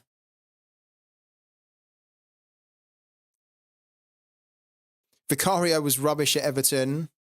I'm not convinced at the moment by Vicario. I think he is too early for Vicario in the Prem. I'm a little bit surprised that nobody. I'm a little bit surprised that nobody mentioned Nick Pope. A little bit surprised that nobody mentioned Nick Pope, because I think Nick Pope's fantastic as a Premier League goalkeeper. Really good. And also, I'm surprised that nobody mentioned Martinez as well in the chat. So Martinez, obviously, World Cup winner, #1 for Argentina. Doing incredible, I think, so far this season. I think his scoring as well for Martinez in Sorare is very good. It's always very good. And he gives you so much high end as well. I mean, Martinez, for me, is fantastic as a goalkeeper. Look, his scoring's great. Yeah, Nick Pope surely got to get a mention, hasn't he? Nick Pope. I can't believe Nick Pope didn't get a mention. Zuma always needs something to kick. I feel like if Zuma doesn't have something to kick, then he's going to meltdown. Yeah. It's quite a nice, you're right. It is actually quite a nice time. It's quite an exciting time for football fans especially goalkeeping football fans in the Premier League, because there's just a whole host of great talent there. I mean, Nottingham Forest as well just went and sweeped up far too many quality goalkeepers, in my opinion. Look at that. Matt Sells, Matt Turner, Odysseus in there. They got three, in my opinion, three really good goalkeepers there. I mean, Wayne Hennessy's old now. He's kind of past his peak, but he used to be a fairly decent goalkeeper back in the day. But these three here in their own right, just think that's incredible that Nottingham Forest have that. Who did they actually play? I didn't even see who they lined up in goal for the last one. It was Matt Sells, was it? Wow. If you're Matt Turner, you're gonna be so pissed, because you basically moved to Nottingham Forest to get more game time, and it now looks like Matt Sells is gonna be playing, right? Because Matt Sells is #1. He was the #1 at Strasbourg. There's no way he moved from Strasbourg to go and sit on the bench, right? I feel sorry for Matt Turner, because I really like Matt Turner. But you know what? Like, maybe Matt Turner needs to go back to the MLS, right? At the end of this season, if he's not playing. Because he's good enough that he should be the #1 somewhere. And he was fantastic when he was at MLS. And if he was to go back to, let's say if he was to go back to the MLS at the end of this season, at least he's got a couple of years experience in the Premier League that will serve him better for the MLS, right?